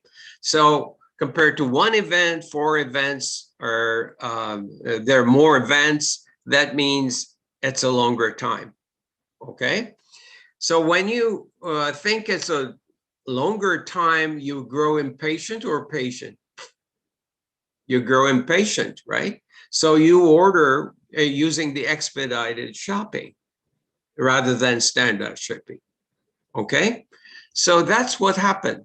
So when there are 4 events, Westerners tend to choose standard shipping more, but when there are 4 events, Easterners or East Asians tend to choose expedited shopping because they feel that 30 days is too long. This particular example is the order of the laptop computer. So you just can't wait that long time. So that's what happened. So this is the currently a working paper we are trying to submit to some journal, but we'll have to see. So what I'm trying to say is that time is a very fascinating topic, and to consumer researchers or marketing researchers, there are lots and lots of things to do with regard to the topic of time in terms of research. And even cross-cultural research, it is a very exciting topic. So I really hope that you're going to be interested in this particular topic if you should become a graduate student or scholar in this area. Okay, that's it for today. And I'm really happy to see all of you, even in the midst of this terrible pandemic. I really enjoyed talking to you. Thank you very much. Okay, thanks so much, Dr. Hart. That was a fascinating topic. I mean, as I get older, I'm wondering why I feel that the time just flies so quickly. And, you know, I just got some insight that oftentimes even number of life events in between those decision points can actually change our perceptions. So if I can find time, it gets kind of a little metaphor here, that I will show my interest in studying and learning more about the time. So thanks so much, okay? And thank you. A very busy schedule. So I hope that all other students who are participating in the case competition equally, you know, kind of a interest in this topic.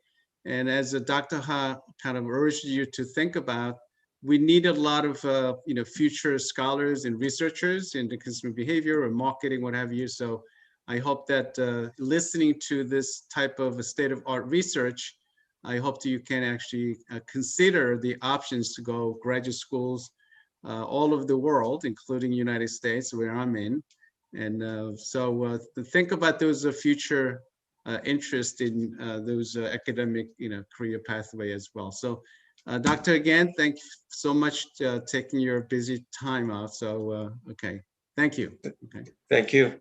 All right, so that will conclude the keynote speech by Dr. Har, and we'll move on to next part of the program, where actually the schedule promised that we'll have a bunch of awards, but sake of time, we will actually skip that part here, and then we'll get to the Best Advisor Awards one. So Dr. Kim, are you there?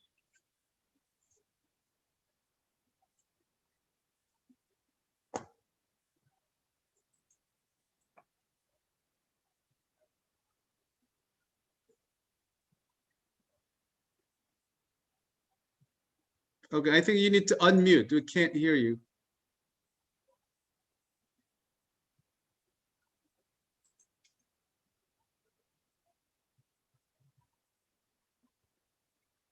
Now it's okay? Can you hear Yeah. me? Okay. That's good. Okay, so now it's time for us to give the award, especially the advisors. So we have 11 teams. So we have 11 the outstanding advisors this year. So we will deliver the best advisor award.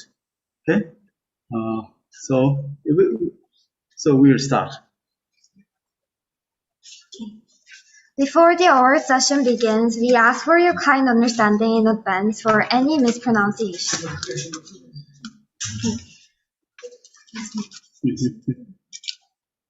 The first award goes to Professor José Carlos Feliciano Nishikawa from Universidad Nacional Mayor de San Marcos. Okay. Thank you. Thank you very much. Best Advisor Award, Professor José Carlos Feliciano Nishikawa, Universidad Nacional Mayor de San Marcos. This award is presented to recognize your outstanding advice with which students achieve excellent performance in World Asian Case Competition. In AAB's 7th Annual International Conference 2021, Seoul, Korea, July 17, 2021. President of the Academy of Asian Business, Professor Chung Kim.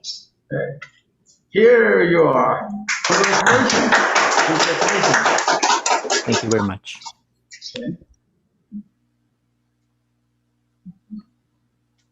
The second award goes to Professor Lynette Coutedir from University of Toronto. Best Advisor Award, Professor Lynette Coutedir, University of Toronto. In the same reason, we present this award to you. In AAB's 7th Annual International Conference 2021, President of the Academy of Asian Business, Professor Chung Kim. Here you are. Congratulations.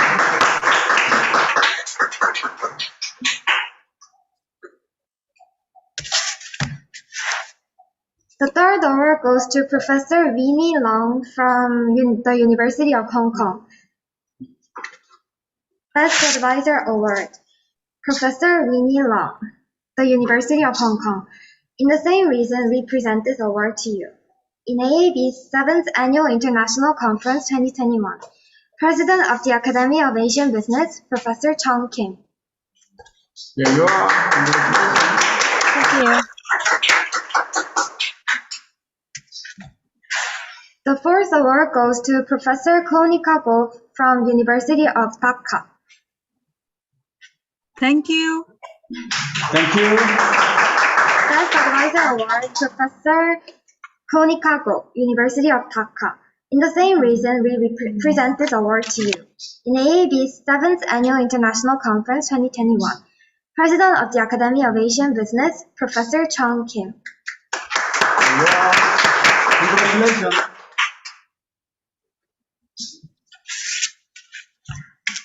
The fifth award goes to Professor Taeyong Yu from Konkuk University of Foreign Studies. Best Advisor Award, Professor Taeyong Yu, Konkuk University of Foreign Studies. In the same reason, we present this award to you. In AAB's 7th International Conference 2021, President of the Academy of Asian Business, Professor Chung Kim. Here you are. Congratulations.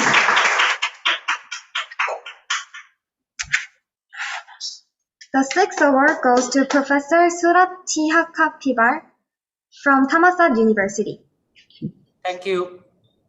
Thank you. Best Advisor Award, Professor Surat Tihaka Pibar, Thammasat University. In the same reason, we present this award to you.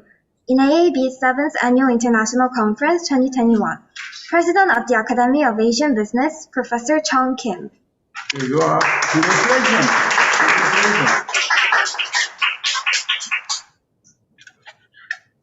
The seventh award goes to Professor Zhang Jing from the Hang Seng University of Hong Kong. Thank you. Best Advisor Award, Professor Zhang Jing, the Hangzheng University of Hong Kong. In the same reason, we present this award to you. In AAB's 7th Annual International Conference 2021, President of the Academy of Asian Business, Professor Chong Kim. Here you are. Congratulations. The 8th award goes to Professor Michael from National University of Singapore. Thank you. Advisor Award, Professor Michael, National University of Singapore. In the same reason, we present this award to you. In AAB's 7th Annual International Conference 2021, President of the Academy of Asian Business, Professor Chong Kim. Thank you. Thank you very much. Congratulations. The 9th award goes to Professor Ashutosh Yadav from University of Delhi. We're sorry that sir couldn't make it to the conference today as he's traveling, but he sends his regards and gratitude for the award. Okay. Best Advisor Award, Professor Ashutosh Yadav, University of Delhi. In the same reason, we present this award to you. In AAB's 7th Annual International Conference 2021, President of the Academy of Asian Business, Professor Chong Kim.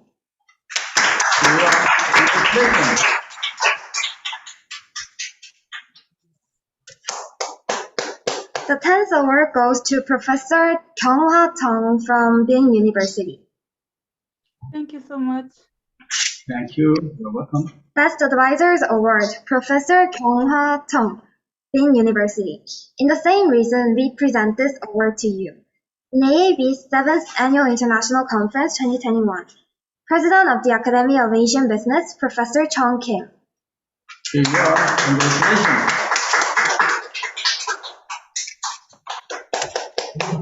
The 11th award goes to Professor Fan Tingting from the Chinese University of Hong Kong. Congratulations. Best Advisors Award, Professor Fan Tingting, the Chinese University of Hong Kong. In the same reason, we present this award to you.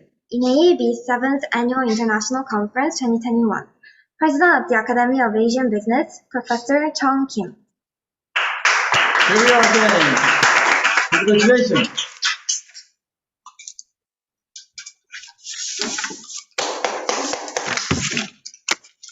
Once again, we would like to thank all of the advisors for your contribution.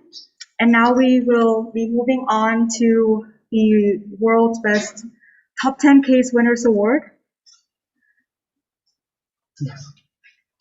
World's Best Top 10 Case Winners.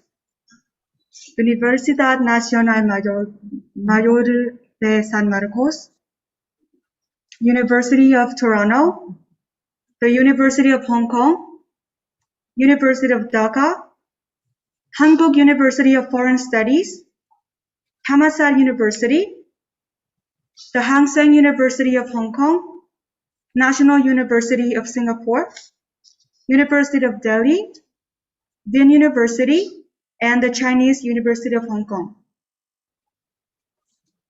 This award is presented to recognize your outstanding achievement in World Asian Case Competition. In AAP 7th Annual International Conference 2021, Seoul, Korea, July 17. President of the Academy of Asian Business, Professor Tong Kim.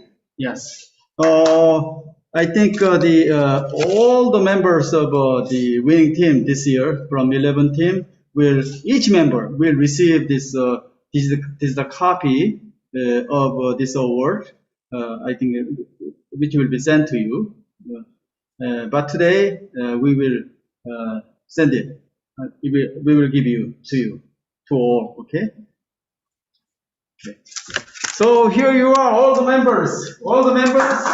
This is the top 10 award. Okay? Congratulations. Okay. So now. Next up, we are very honored to present the Case Competition Bronze Medalist Award. Oh, just what bronze medalist? Okay. So before we go, I think we should go to the Myung-Soo Lee. Yep. Ah, Okay. So now it's time to give the announcement. Which team will be the best trophy winner and the silver medalist and so on. But for your information, so we discuss with the judge members, and judge members express that we should add one more team as the bronze medal winner. So there will be three teams: the best winner trophy, the gold, in other words, the gold medal winners, and the silver medal winners, and the bronze medal winner. So that's what we discuss with the judge members. Okay, so could you say something about these things, Professor Lee? Okay, so you are waiting for this moment for not only today, but when you actually learned about the case competition, and then you decided to apply one, and then also prepare, and over many days, I bet that you practiced your presentation, you reread your case write-ups and all that. So I just want to reiterate Dr. Kim's earlier comment. You are already winners, so I don't want you to be disappointed even if you're not the winner of this top 3 prizes. Okay, so the process is important, and your experience is important, your learning outcome is important. Okay, so don't forget, okay? I mean, again, out of 11 teams, only 3 teams will walk away with the prizes, but remaining teams are also should be totally appreciated for all your efforts. So let's give ourselves a round of applause to celebrate this great accomplishment all together. Okay, congratulations. Okay, so as Dr. Kim pointed out, when we had the judge panel's meeting to listen to their final decisions, and they admitted that was a very, very tough decision to make a call. And so they recommended to add, third, the bronze medal prize with a $500 cash prize. So if I recap that, what will happen is that the first winner will receive $2,000 cash prize with a trophy. And Dr. Kim alluded to the point that from this year, we will actually send 2 trophies, one to your winning team, another one to the dean of that business school, so that the school can celebrate the winning occasion and display the trophy, oftentimes in front of the president's office or dean's office, what have you. So that's the new change. Okay, so I will have a privilege to announce 3 winners. Are you ready? Yes, we are ready.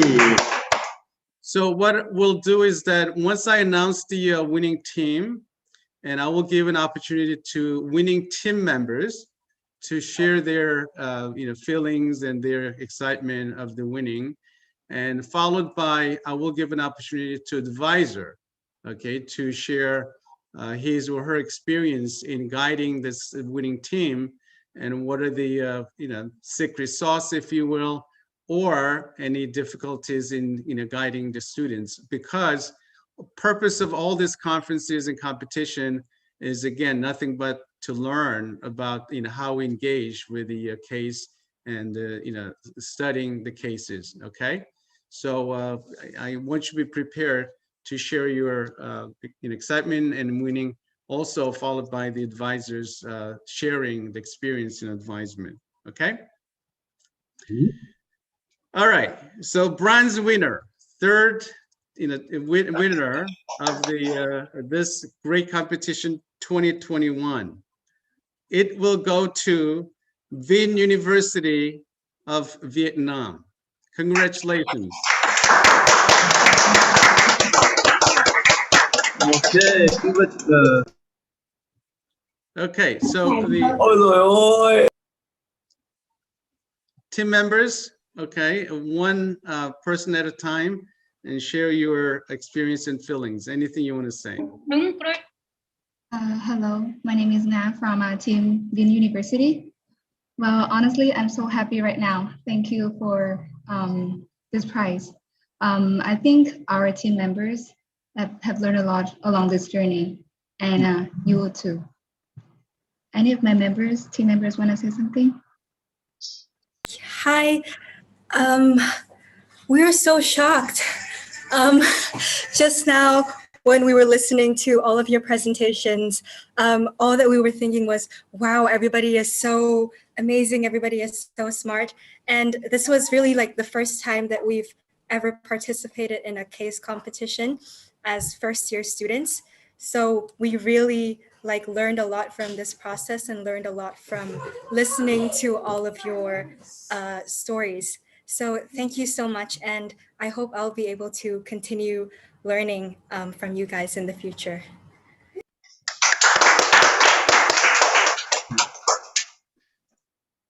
Any other team member?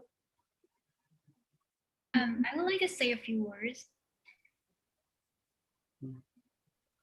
Yeah, so like until late last evening, we were still preparing and practicing, presenting, and making adjustment to the script. And I feel that all the efforts are worth it because we not only got a chance to learn to improve ourselves, but also to present Vingroup and Vietnam to the world.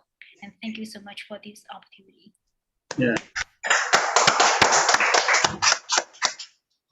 Okay, so unless you have anybody else from the team members, let me invite the Professor Kyung-Hwa Chung to share her experience in guiding this winning team. Professor. Yeah. Hello, everyone. I'm the advisor of Vin Uni team, Kyung-Hwa Chung. I'm so happy with this great result. Our Vin Uni team's achievement is meaningful in that our students are all freshmen. Freshmen of a newly established. I'm sorry. Of a newly established university. Vin University is a brand new university that started last year. Actually, so we have only freshmen, and our second batch of students will join next semester. During the first academic year, students mostly took the general education courses. So that means our Vin Uni team could not learn enough knowledge for this competition. Even they do not have seniors who can give some tips. So they just relied on several quick sessions that I organized. So does this mean that I'm a good teacher? Maybe. Actually, Vin Uni team's most wonderful strength is a strong challenging spirit. Like Vingroup that our team analyzed, Vin Uni students also have the entrepreneurial mindset in their genes. They really worked hard and fast. Even their slides are really different from the version that I checked yesterday. And I appreciate the enthusiasm and sincere effort of our students. I believe that through this competition, our team members are one step closer to their bright future. And actually, I was asked to give some tips about the case writing. So if there are some tips for students to write a powerful case study, one of them would be in the choice of topic. I recommend choosing a company that you are truly interested in, which makes you feel curious and want to know more. Because this is a case competition, many students think analysis most importantly. They conduct as many analysis as they can using all the business analysis tools that they know. But I recommend that choose interesting story and interesting topic. Especially this WACC case competition, one of the purposes is just recruiting more interesting agent companies and interest them. So even if you conduct many analysis and deliver high-level chart and graphs, if the company and story are not interesting, your case can turn out to just a boring report. And if I'm asked to recommend some companies, I personally think Vietjet is a good example. Vietjet is a low-cost Vietnamese airline which owns very interesting marketing strategies and that can be compared to Southwest Airlines. And the leadership of the chairwoman is very interesting things too. So I hope that in the future, some students can look at this company. And lastly, I want to thank the organized AAB. As an educator, watching students' growth is a really big pleasure. Advising Vinuni team was a touching experience for me. I made a lot of memorable moments with my students. I feel like I also grew through this experience. So I want to thank the organizer AAB for providing this great opportunity.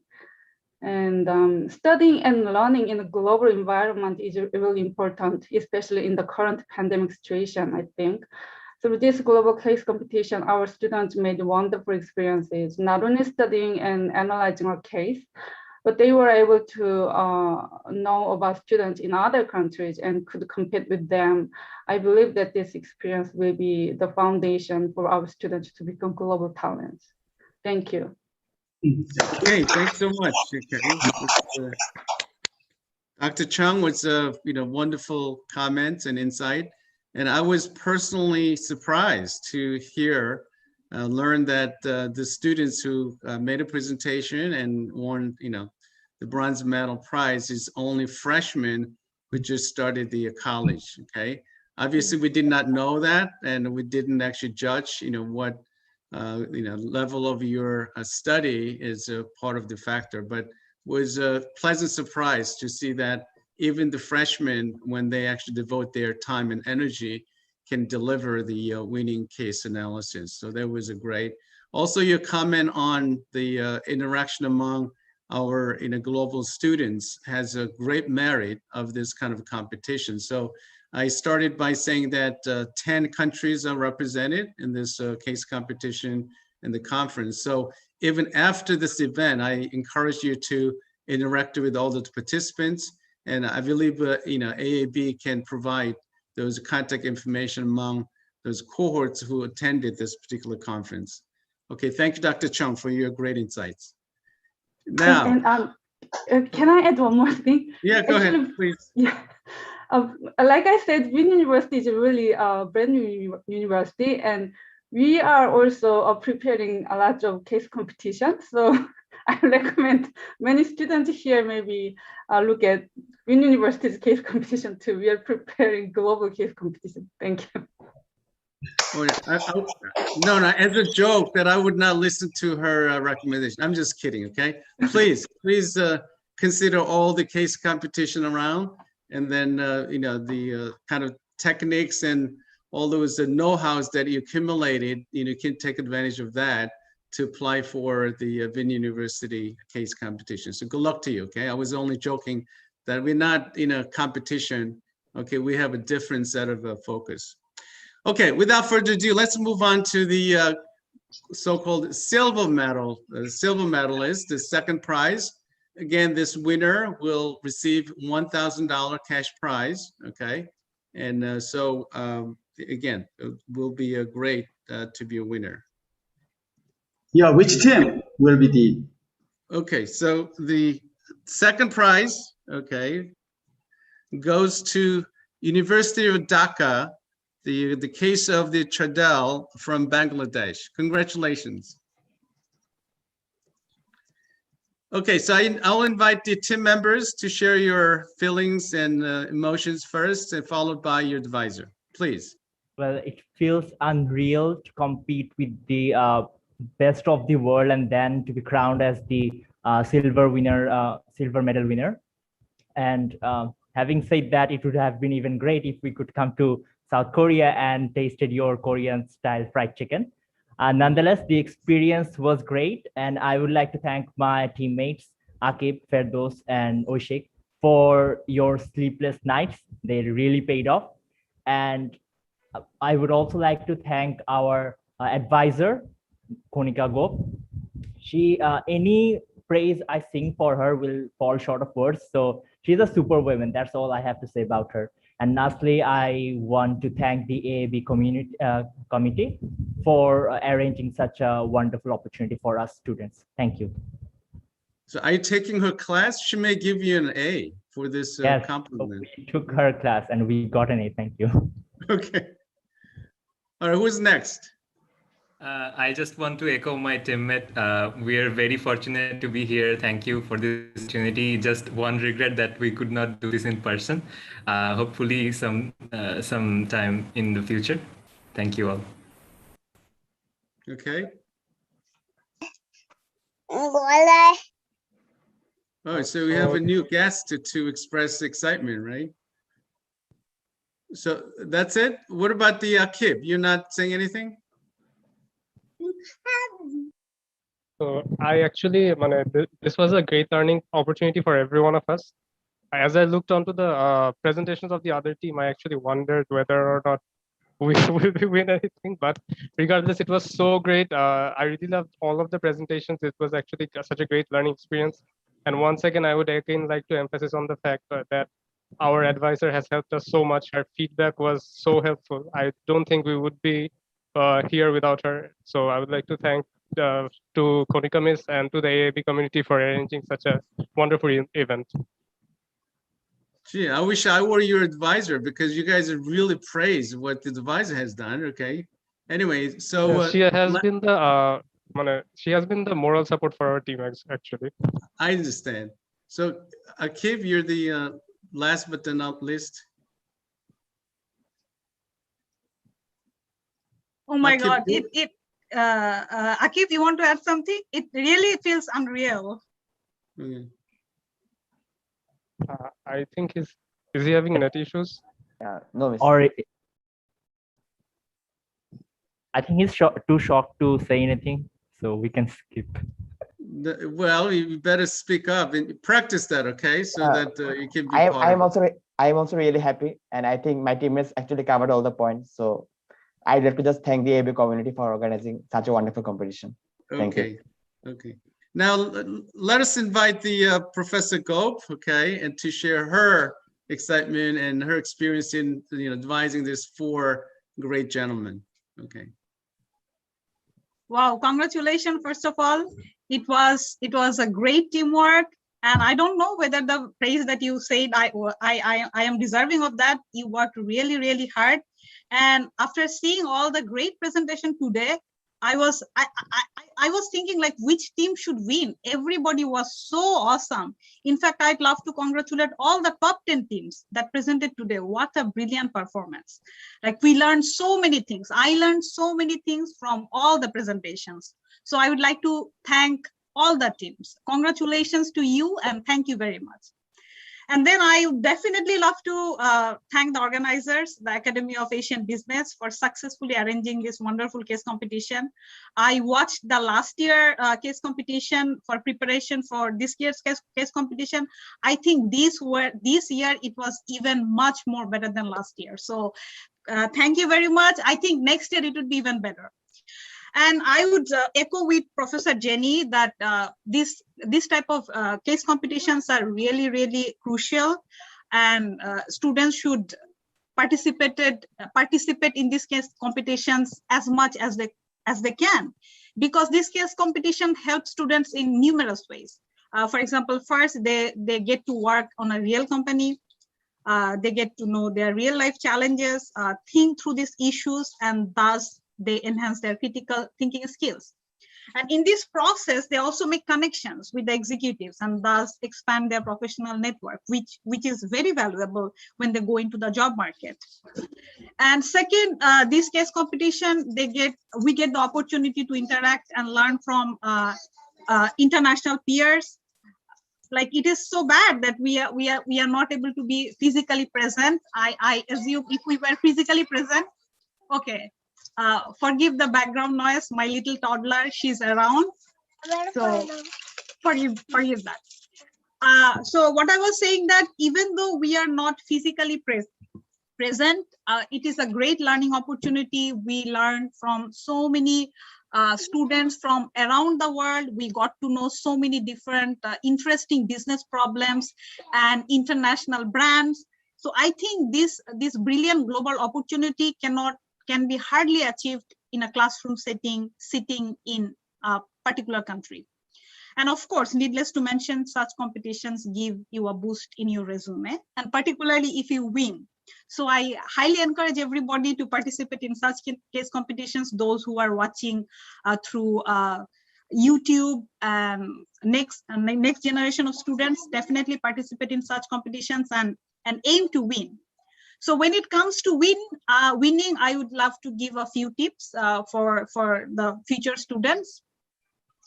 So number one, the first and foremost task could be to pick an interesting company. Professor Jenny has also mentioned some company that you are interested in. The company could also be some company that is pioneer in their respective market. We have seen that in many of the cases that were presented today. Or companies that are solving an interesting problem, an important problem, or those who are showing significant growth relative to its peer, what Chaldal has shown in our case. So another second aspect I would say for winning a case competition would be learning. Can we learn something significant from the case?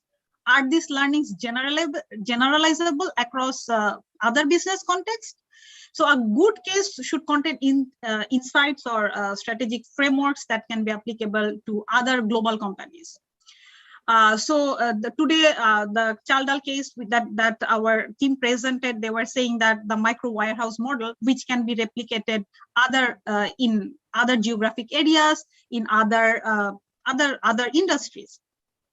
So finally, I would say that a case should be comprehensive, very well written, well presented, of course, because no matter how thoroughly you study the company, how awesome your insights are, if you do not present them in a digestible format, you will lose your audience. So a great way to be a good writer is to be a good reader first. So I would encourage everybody, read a variety of cases on different topics.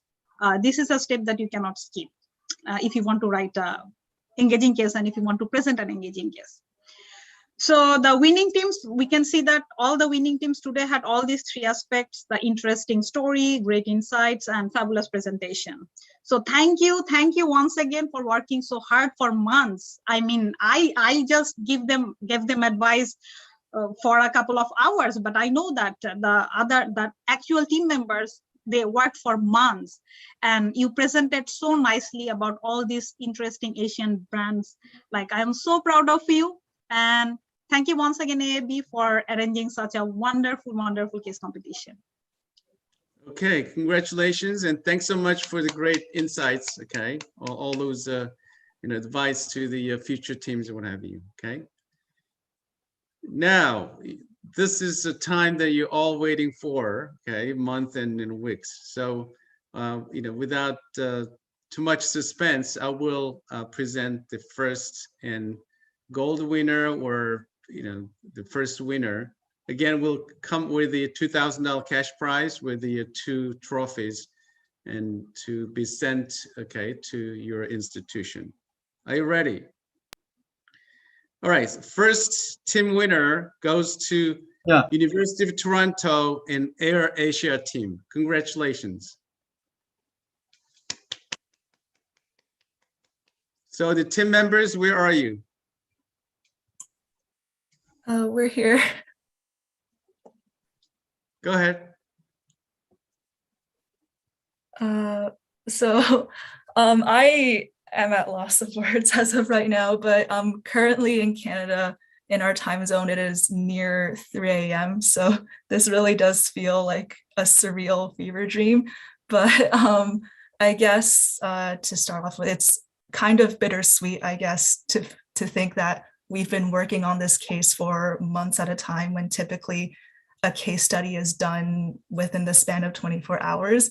So I just feel really lucky and blessed to have worked with such an amazing team, and to have heard so many different presentations and such a diverse array of talent today, or tonight for us, I guess. So yeah, I guess I'll pass it on to my teammates to add anything else. Yeah, awesome. Thank you so much, Hannah. I think it was really inspiring to learn from everyone, and more importantly, see the strategic mindset that everyone was in. I thought that was very, very, very inspiring. For our team, this past 3 months was a grind. So we did a lot of background research. We applied different business frameworks that we learned in class to see what does this mean for AirAsia, what does this mean for the future of that market. So we're really excited that our hard work has paid off, and we're just really grateful overall for this opportunity, and we couldn't have asked for a better team ourselves, as well as the great presentations that we saw today. So just wanted to thank everyone for that. Thank you.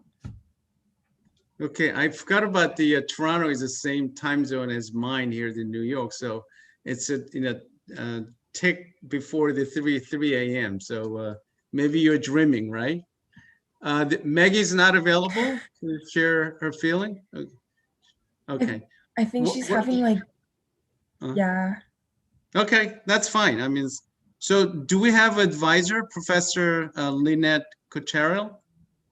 Yeah, so unfortunately, because of the time zone, he wasn't able to make it, but we do have his speech, so maybe I guess I could read the words that he was going to share. Yeah, can you do so that? Do you have his dress or script? I do have his script, yeah, so I can read his script. Yeah, why don't you share, Go ahead.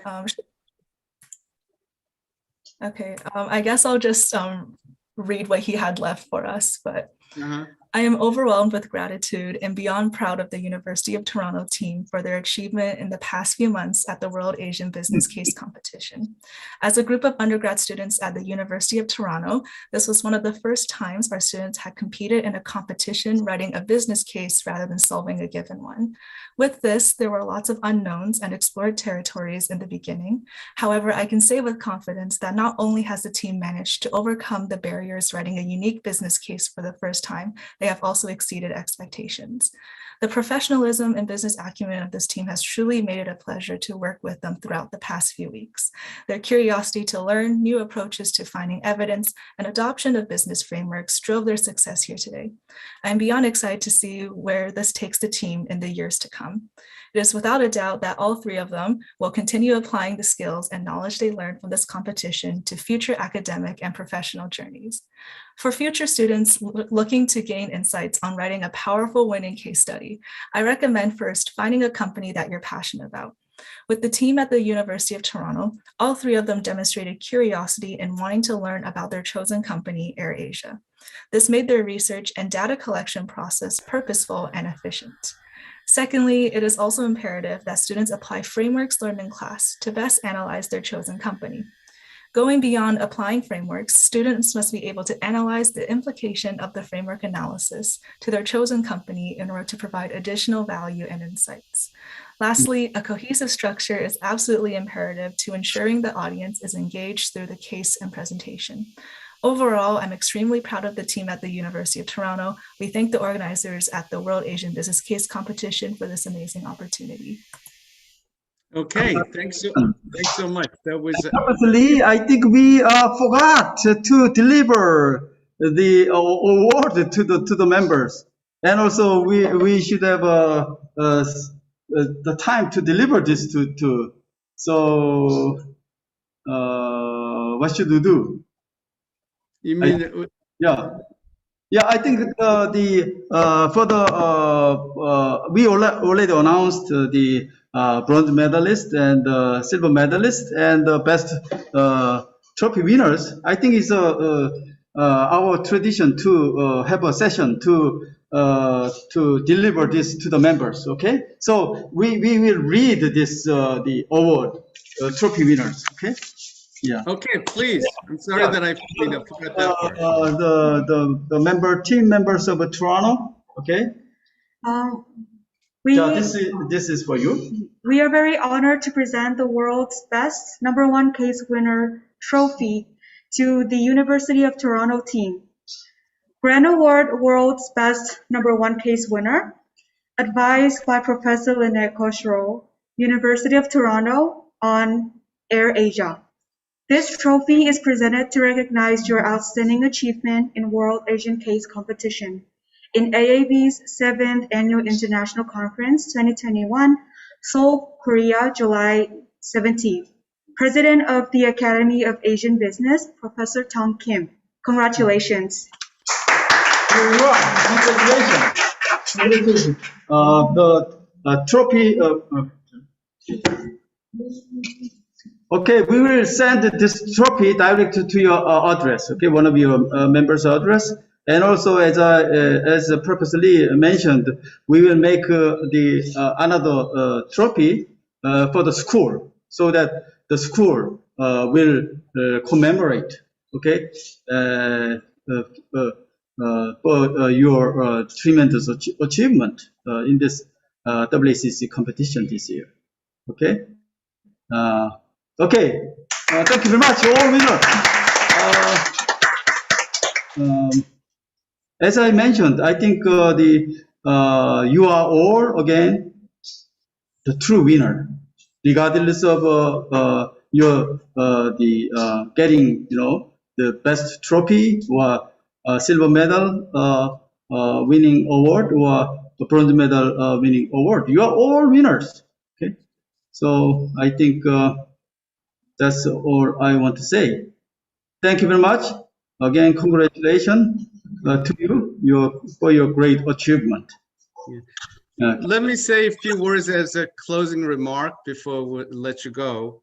Number one, all those 11 cases will be published as, again, the case book called How Asian Brands Soar, the 7th case. This is the 7th conference. So all your case write-ups will be formally published and then will be actually sold through the Amazon.com. So you should be able to have your own copy, through that venue. And secondly, some of the cases will be invited to be published as part of the journal articles, the AAB journal. So not only you can actually put your top 10 winning record as part of your resume or your curriculum vitae when you try to get a job, and or even applying for the graduate schools, what have you. So you will take advantage of this great accomplishment as you have done. Okay. And so with that, and the second part I just want to convey to you is that, as some of our advisors already alluded to, please ask your classmates or your students in your university to look for this kind of opportunities as case competition. Okay, be here the AAB or some other case competition, because it's a great opportunity to learn more. Okay.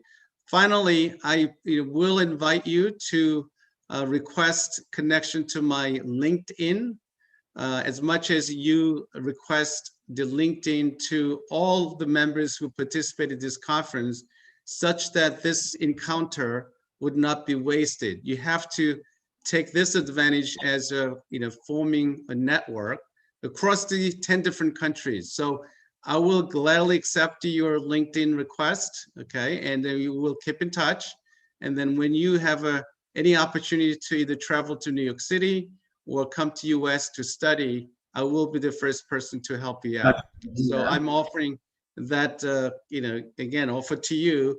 And likewise, everybody will participate in this conference and case competition will share the same sentiment as a whole family. So Dr. Kim, you want to add anything? You said you want to say? Okay, thank you very much for this wonderful, the effort from your point, and really appreciate. I think I'd like to thank you all the top 10 members, winners, and advisors, and also the judges and the chairs, Professor Lee, and also I think this kind of the conference could not have been possible without really support from many other people, and also the volunteers. We have the wonderful volunteers here, and I think I want to add one more thing. Actually, I think we may contact you, the advisor or the team members, to feature your the case study. We would like to make, for example, we would like to make your case study as the card news for YouTube contents. So we'll have some kind of that kind of the contact. Okay, then we'll do it as soon as possible. So if that happens, please be available, for that event. Okay. Okay. So that's it, and I'd like to give my special thanks to the older members here. Could you show the older member again?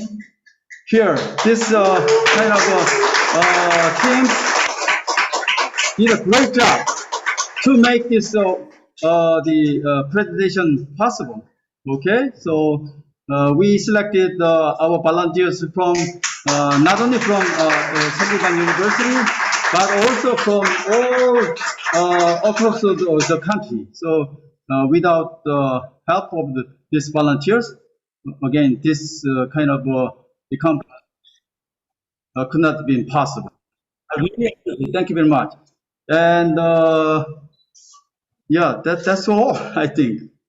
Okay. Okay, so yeah. everyone, have a wonderful day. Good night, good afternoon. Okay, possibly good morning. So I will say bye, and until we see each other wherever part of the world. Okay.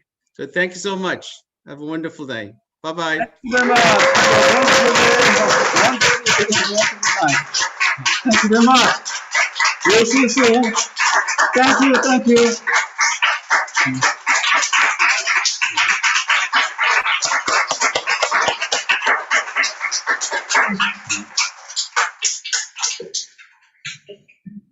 마지막에 이렇게 해서